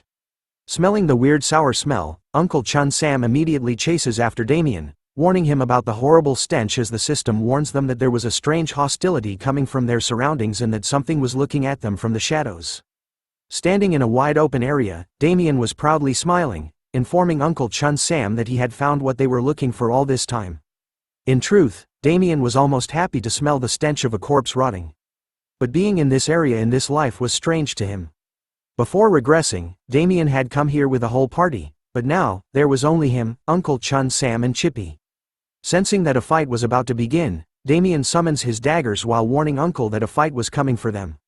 Instead of being afraid, Uncle was happy to hear that, bringing out his own warhammer in an instant. The system warns the boys that there was a strong feeling of death that was sweeping the place they were standing in, before informing them that the monsters of this place were finally revealing themselves. As a bunch of bright red eyes started to appear from the ceiling, right above them. To start off the fight, Damien immediately places his hand onto the ground, summoning a bright golden circle, which uses his witch doctor skill called reviving the dead. He then turns around, asking Chippy if he was ready. Soon enough, a bunch of Chippy's family members started to appear once again, holding onto their blow guns, armed and ready for firing. In his battle armor and holding a red flag, Chippy was leading his brothers and sisters, waiting for Damien's single command. Seeing everyone prepared, Damien orders Chippy and his siblings to aim for the ceiling and to commence firing onto everything that was moving around. Following his orders, the siblings fired an endless barrage of darts straight into the ceiling. Chippy and his siblings' attacks seemed to land without missing and were powerful enough to knock the spider monsters from the ceiling. As they fell to the ground, Uncle Chun Sam took the chance to deal the finishing blow, smashing every one of them into pieces. Both of them were battle maniacs, as even Damien was smiling from ear to ear as he sliced each of the spider monsters that fell from the ceiling. As they stepped through the dead bodies of every spider monster that they had slain, Uncle Chun Sam asks Damien about what kind of spiders they had been killing since they looked different. Damien tells him that these were the grunt soldiers. It turns out that grunt soldiers were the babies the queen laid and also the guards of this place that they were at. They would sometimes also be the queen's meal if they were being bad boys or girls. Their true names were red soldier spiders that protect the queen's refuge and move solely based on her commands. Seeing more of the spiders coming in different forms, Damien feels that they could communicate with one another, while Uncle Chun Sam could clearly see that they were pissed off right now. Tired and angry at the loud noises the new spider monsters were making, Damien started to scold them as he felt that they were cursing at him straight at his face. He finally snaps and attacks first with his own blowgun, hitting the closest spider monster directly into one of its eyes. Laughing at his attack that landed, Damien still cursed at the spiders, but as he did, Uncle Chun Sam shouted at him, warning him to duck as more of the spiders appeared right above Damien's head as he was distracted. Just like Thor, Uncle Chun Sam throws his mighty warhammer, covering Damien from the spider attacks and killing all of them in a single blow. Damien was shocked to see this. He was glad that Uncle was here, or else his head would have gone flying instead. Looking at how the spiders were moving, Damien informed Uncle Chun Sam that the spider monsters were going to be more active from now on, and trusted him to watch his back. With his trusty warhammer back in his hand, Uncle was ready for the fight, and prepared to watch Damien's back. In a massive T-flexing pose, a blue light starts to appear all around Damien's body as she summons a bunch of arrows from his sides. Pointing his arm straight towards the spider monsters that were incoming, he sends all the blue arrows into their direction, using the witch doctor's skill called Vengeful Spirit's Arrow. The blue arrows were powerful and accurate, landing onto each of the spider monsters easily and killing them. But there was a slight issue. More of the spider monsters started to appear even after killing a bunch of them at the same time. Damien was slightly panicking, seeing that there was another endless swarm of them heading their way.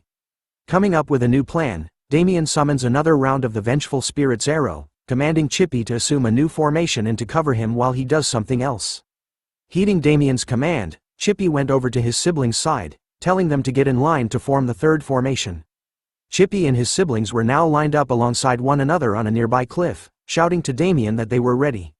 Wasting no time at all, Domain orders them to fire at once, as he fires his own blue arrows towards the endless horde of spider monsters coming their way.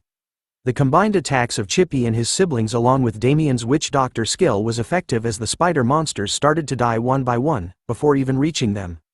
Things were going as planned. Damien started to smile as he felt that this was doable, and was glad that he had trained Chippy with several strategies.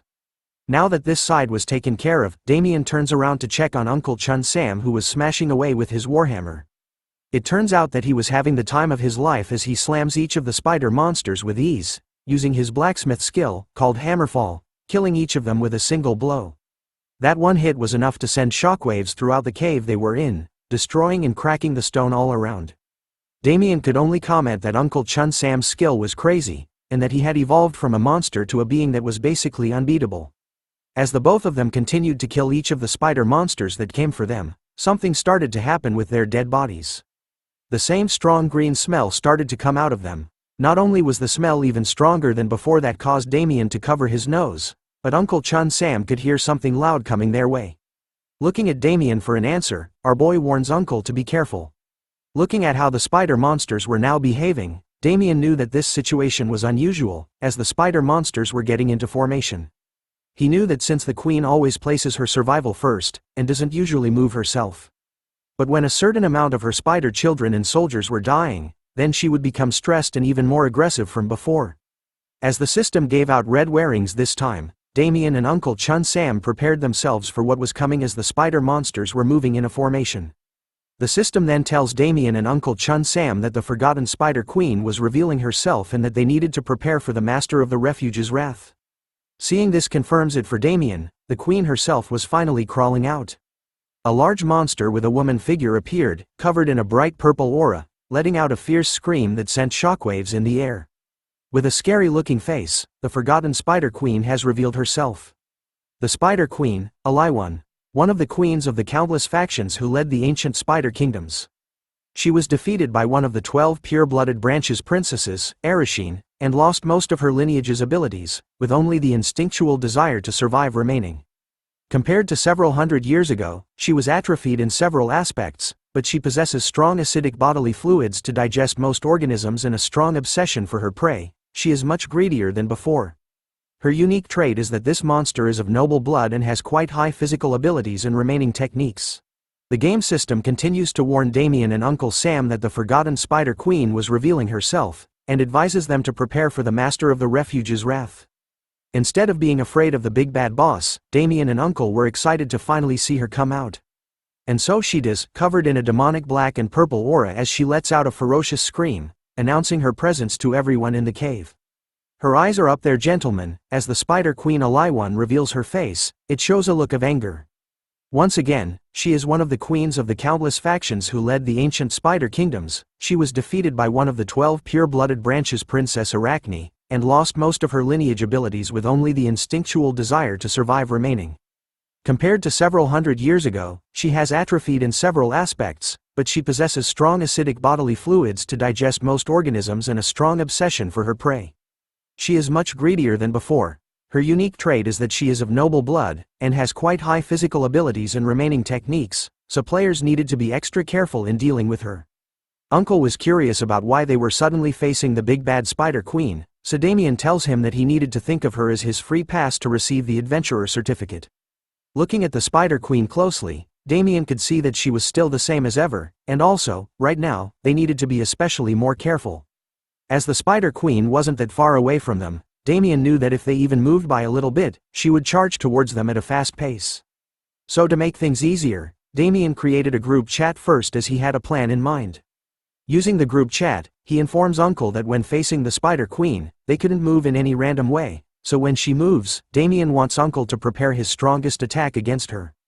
Because all they needed was one strong blow. Looking at the way Damien was smiling at him, Uncle was questioning about what he was thinking, but seeing how Damien has performed so far, Uncle decides to trust in his plan and starts to charge his warhammer with a powerful blue aura, hoping that a single blow was enough to work against the Spider Queen. But as Damien and Uncle were preparing for their plan, the Spider Queen started hers too. In the palm of her sharp claws, a ball of purple energy was gathering together. Draining the blood out of her fellow children, their blood seems to empower her skill. Damien was able to spot the skill and knew what it was the Spider Queen's blood explosion skill. Wasting no time at all, our boy started to cast his own spell, gathering a bunch of red energy in the palm of his hand just like the Spider Queen did. A bunch of explosions occurred in the air as the Spider Queen and Damien's skill fought against one another. The result was Damien and Uncle being completely fine from the spider's attack, revealing their Giga Chad aura, while the Spider Queen simply had Ohio aura on her side plus her ugly face. After defending themselves from her attack, Damien scolds the Queen for attacking them without saying a single word. Bundle agrees with him, even saying that the Queen has no morals. Uncle was stunned to see that the Queen was actually closer to them than before, wondering if Damien had actually seen her attack that quickly. As the battle had started, Damien tells him to just think of that one strong blow they needed. While he charges up his attack, Damien was going to stall her for as long as it takes. Seeing that everything was going to be okay, Uncle agreed with the plan and started to charge his powerful blue aura once more. The Spider Queen was bad as heck. Her face was filled with anger after seeing that Damien was able to block her surprise attack. Our boy started to gather even more of the red aura into his hand, warning the Queen to stop glaring at him while he's asking her nicely. As he charges towards the Queen, Leroy Jenkins style, he warns her that he was going to pluck out her eyes as revenge.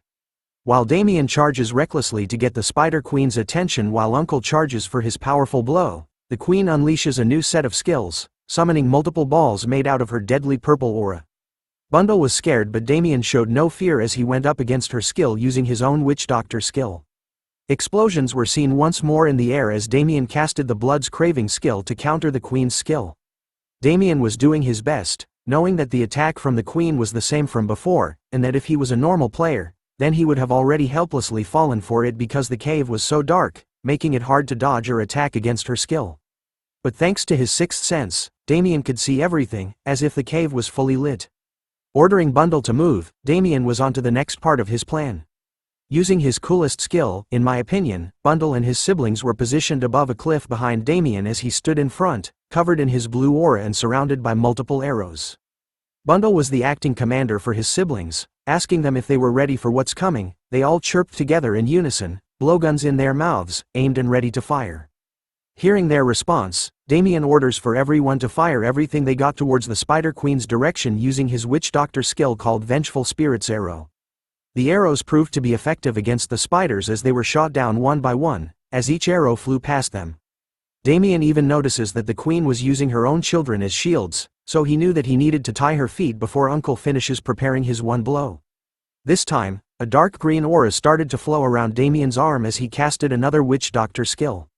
With a wave of his hand, a whole bunch of insects started to swarm towards the Spider Queen. Damien was using the witch doctor skill called Epidemic Rage. The insects followed Damien's instructions and gathered themselves towards the queen's legs, causing her to be confused by what was going on. It turns out that the skill Epidemic Rage applies 50% of magic damage per second by releasing Epidemic's aura to those around the caster. If the caster hits the mark, the target's defense ability, magic resistance, and abnormal status resistance will be reduced by 1% every second. The radius of the cast increases is proportional to the caster's intelligence stat, and if there is an enemy nearby not affected, they can move without being influenced by the casting radius. The insects were doing as Damien wanted, planting themselves onto the queen's legs, holding her in place. At the perfect time too, as Uncle informs Damien that he has completed his preparations for the one blow. Seeing the immense aura that Uncle was giving off, Damien was shocked to see that this was his actual power. His aura this time was from a different dimension, the scarlet light aura that surrounds his warhammer. Damien knew that if Uncle hits a vital point, then no monster would survive that hit. Seeing that everything was in place, Damien informs Uncle that it was time for the execution, so they excitedly charge towards the queen who was stuck in place, thanks to Damien's insects. Uncle unleashes his blacksmith skill called Unnatural Death, transforming his aura and turning him into a battle god, ready to smash a bitch into pieces. Even the Spider Queen was able to sense the danger of Uncle's aura as he charged towards her. In a desperate attempt to save her life, she screams out loud, unleashing another one of her skills. The system warns the boys that the forgotten Spider Queen Aliwan is now howling as she spews a highly acidic aura. Damien was pissed off to see this from the system. He couldn't believe that the queen was using Poison Nova, which takes an incredible amount of mana. The plan has now changed as Damien warns Uncle that he would die instantly if he gets hit by the wave of purple acid that was coming in their direction, so he shouts at Uncle to dodge it immediately. Uncle was panicking due to the sudden change of plan, so instead of casting Unnatural Death, he changed the skill halfway, and decided to use Gravity Pose to dodge the acid wave. After dodging the acid wave, Uncle using Downward Blow, to attack the queen instead. The impact of his warhammer was strong enough to shatter the ground and spread boulders made of stone everywhere, while leaving the queen buried in the rubble. Seeing the aftermath of his skill attack, Uncle wonders if he used too much strength in killing the queen. Damien rushes in afterwards, praising Uncle was his strong attack as it was no joke at all. But Uncle was nervous. He reveals to Damien that in order to dodge the acid wave, he used the one blow that was meant for the queen. Damien could see that the queen had survived, rising out of the rubble. He knew that it was a shame that Uncle had done that but guessed that it couldn't be helped. After all, if he had hit the queen on her hit with the original skill, she would have died immediately. So he assures Uncle that it was fine, and to focus on surviving right now, while preparing to just do the final blow instead.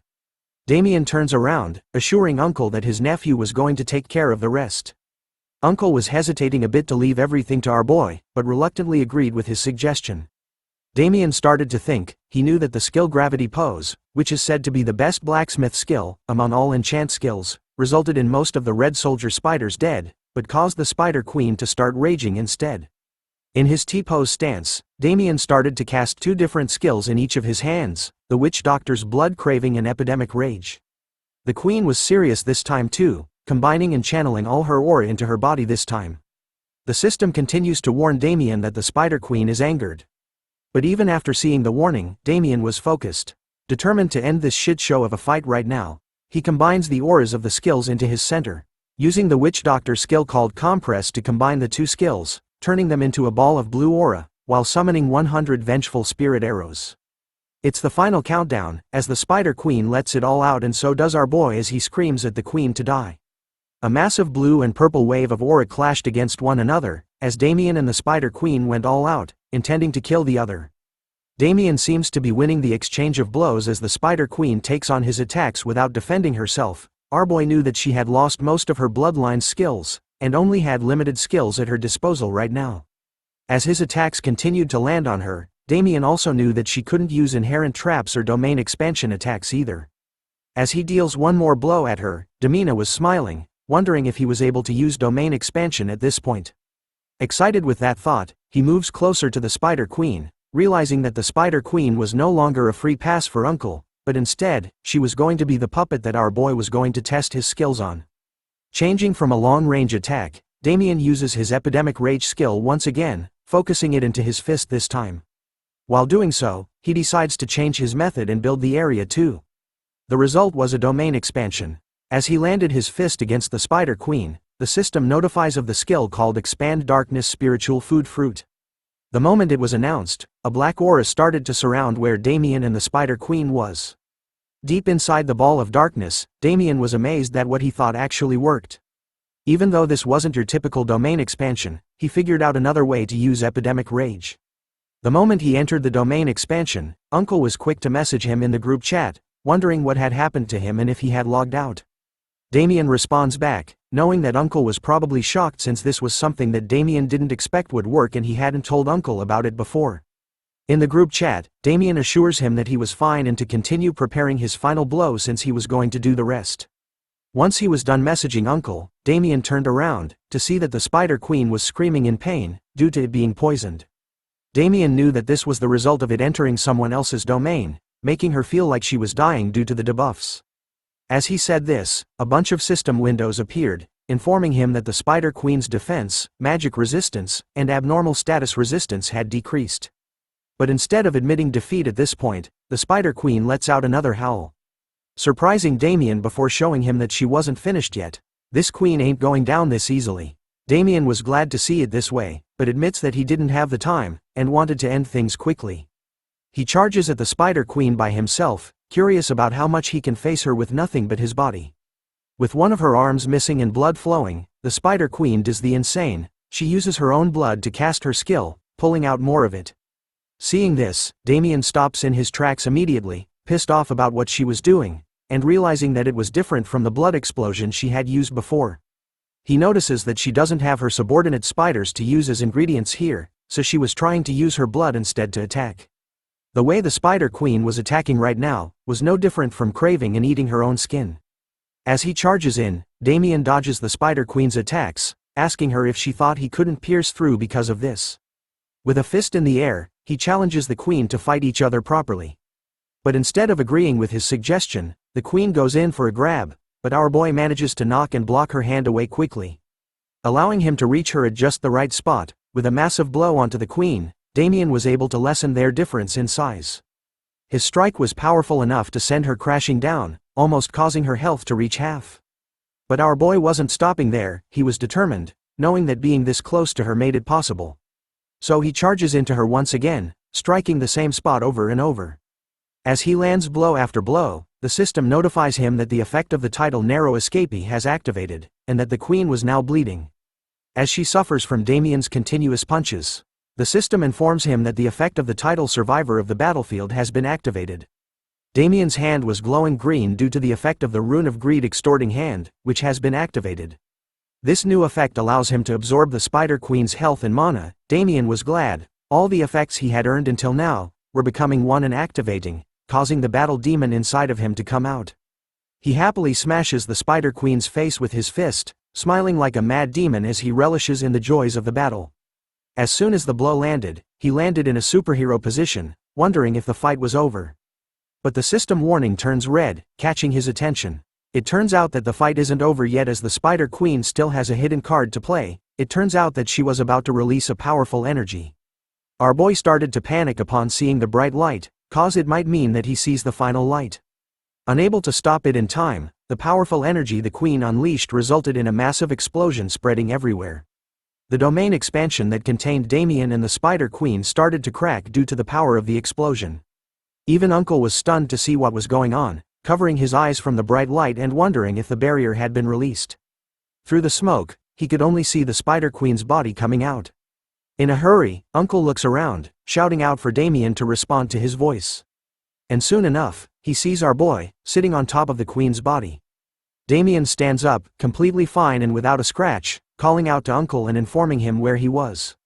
Damien wanted to chat, but he knew that right now, they needed to handle the Queen, who was struggling to live. With his leg raised high up, Damien stomps the Queen's face, hoping to end the fight right now. After kicking the hoe in the face, Damien casually leaps down from her body, telling Uncle that the Queen wasn't much, just acting up. But Uncle was concerned, asking Damien if he was okay cause he thought that he had died from the light earlier on. Damien reveals that he was fortunate enough to have the perfect skill to use at that time. It turns out that this was the first time he had actually used the skill. We turn back time to when the Queen was about to let it rip, and Damien could see his death coming, but luckily, he still had one card to play, a skill called Ghost, which transforms his body into a spirit state and moves it into the spirit world, leaving a puppet in his place. His body, which will be transported to the spirit world, will move to a designated location within a 10-meter radius, and once time passes or the puppet is attacked, it will disappear. Items and skills cannot be used when in the spirit state. It turns out that Damien had used this skill in the very last moment, just before the Queen's last attack was about to reach him. But he tells Uncle that the fight isn't over just yet, as he takes something out from the inventory. Holding a potion in his hand, Damien reveals that this was the most important thing. Damien shocks Uncle by pouring a health potion onto the Queen's body, healing her in the process. As the Queen recovers a bit of her health, Damien turns to Uncle, asking him if he was ready to deal the final blow right now. Uncle was stunned about what was going on, as the Queen is healing, but Damien, with a smile on his face, tells him that he needed to deal the last hit. Uncle was surprised by Damien's suggestion, telling him that he was the one that did all the work, which makes him wonder whether it was actually okay for him to do the finishing blow. Damien tells him that this was a present that he had prepared for Uncle. Chippy, on the other hand, was urging for the boys to quickly kill the Queen, since she might recover. Seeing that the Queen right now was a present from Damien, Uncle agrees to his request and raises his hammer. With just a single swing of his warhammer, Uncle blew away the Queen's head completely off her body. The moment he does, the system notifies him that he had killed the Queen. He raises his warhammer high in the air as Damien praises him for the nice shot. Uncle couldn't help but laugh, feeling the excitement of killing such a powerful beast. A bright light started to surround Damien. He had leveled up to 71. Not only that, he also received various crazy rewards from being part of a party that killed the Queen. He received a Lion's core, blood, an awakening bead and 100,000 gold. But looking back at the fight with the Queen, Damien didn't just receive experience points or items from killing her. He was using mana for a vengeful spirit's arrow to make it into a tri-beam. And in doing so, he was able to create an area through epidemic rage, to expand darkness spiritual food fruit. He had basically obtained a new skill. After recalling what he did, the boys started to congratulate one another over a job well done. Before they were done, Uncle started to look for something in his pocket.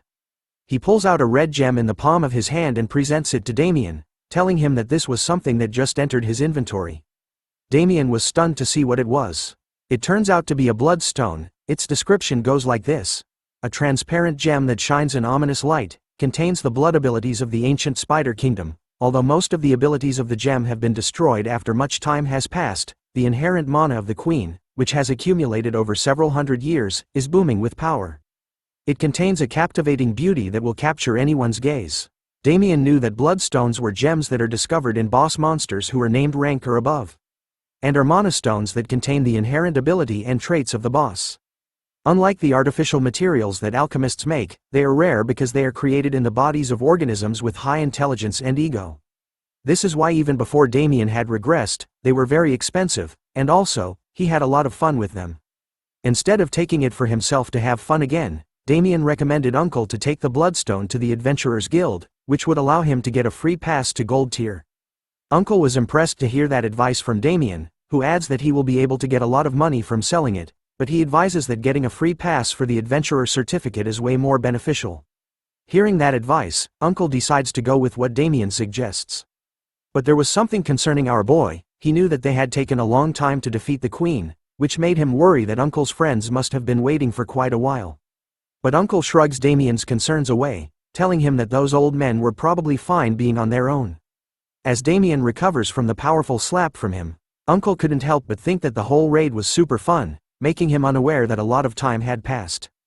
Thinking about it deeply, this was all thanks to Damien, so with his talent, Uncle decides to propose something to him.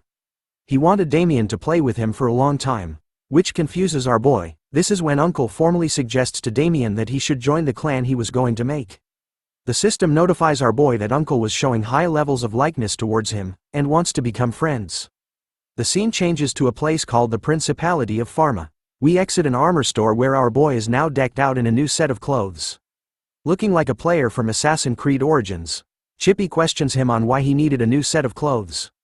Damien reveals to him that the crow armor he was wearing the entire time became like rags after fighting the Queen. Even though he lost the clothes, he was still happy over the raid, since it was quite fun. Another reason was because of Uncle, who invited him to the clan, which he didn't reject. After all, joining the clan was Damien's main goal. If anything, he felt sorry for what Uncle had given him before they parted ways. In a flashback, Damien was shocked to hear what Uncle was offering him besides the clan invitation. It turns out to be the loot from the Queen, where Uncle happily gives them all to our boy. But Damien still didn't want it as he had nothing to exchange for the loot. So instead of taking it, Uncle decides to use it as activity funds for the Blood Alliance he was creating for later. Soon enough, our boys were walking towards a massive teleportation gate. As soon as they exited the gate, they found themselves in a new place, covered with multiple towers. This place was called the Mage Tower Street, called Ivory Tower of Truth. It's a place where you can find many rare items you can't get, even at the trade center. Mage Tower of Wisdom, researching in-depth inquiry and enhancement of mana. Mage Tower of Vision, researching magic scrolls and progressive experimental application of enchantment. Mage Tower of Dimension, researching other-world adventures and developing multidimensional and parallel world theory. Mage Tower of Traits, researching complete understanding of monsters and objective theory on evolutionary genealogy. There were many towers available in this place, but to Damien, there was only one that he wanted to go to.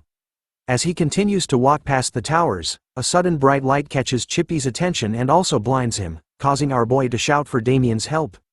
As soon as Damien casted his own eyes on what was causing the bright light, his eyes were soon affected as well. Covering his eyes, Damien knew what it was, a tower that shines so bright that you might go blind looking at it. It is called the Mage Tower of Alchemy, and it's the gold storage of what seems to be all of the treasures in the world. Before Damien had regressed, it used to be called the Gold Tower, where only money ghosts obsessed with alchemy and transmutation gathered. There were also rumors that if you entered, your pockets would be cleaned out.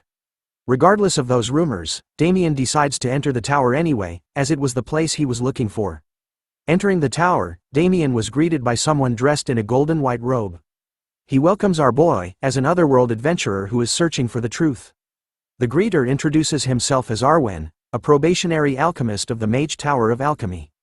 Damien was startled to see a probationary alchemist, who was dressed fancier than the priests of the 6 orders.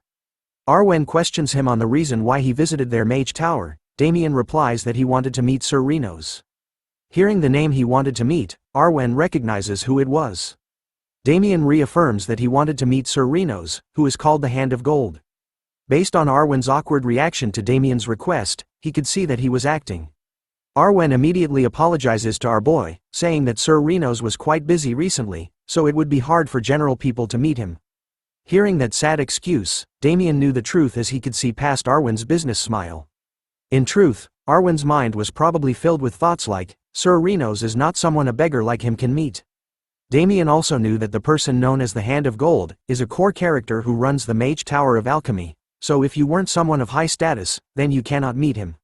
Arwen then offers a separate solution. If he still wanted to meet Sir Renos, then Damien would have to pay a separate deposit and make a reservation. But Damien immediately rejects the offer, and starts to look for something in his clothes. He lays a huge pouch onto the table in front of Arwen, asking him if this was enough. Because in Damien's mind, they are the same when it comes to moving through the logic of money. Instead of accepting the bribe, Arwen humbly rejects it, saying that the Mage Tower doesn't accept bribes or payments. Those words didn't matter to our boy, who angrily tells Arwen to open the pouch first. With his trembling hands, Arwen reluctantly agrees with what Damien wants and slowly pulls the pouch open. The moment it opens, a bright light shines out from it, stunning Arwen and causing his mouth to open wide. He was confused by what he was seeing, an endless amount of jewels ranging from different sizes and colors. With a smile on his face, Damien simply tells him that the pouch contains one big bill. Hearing that it was one big bill, Arwen automatically converts it, and figures that it meant 1 million gold. With a gangster-like look on his face, Damien tells Arwen that if he wanted all this gold, then he needed to guide him to see Sir Renos right now. The bribe seems to work as our boy moves on. An announcement tells him to please hold on tight to the handle, we are rising to the top floor.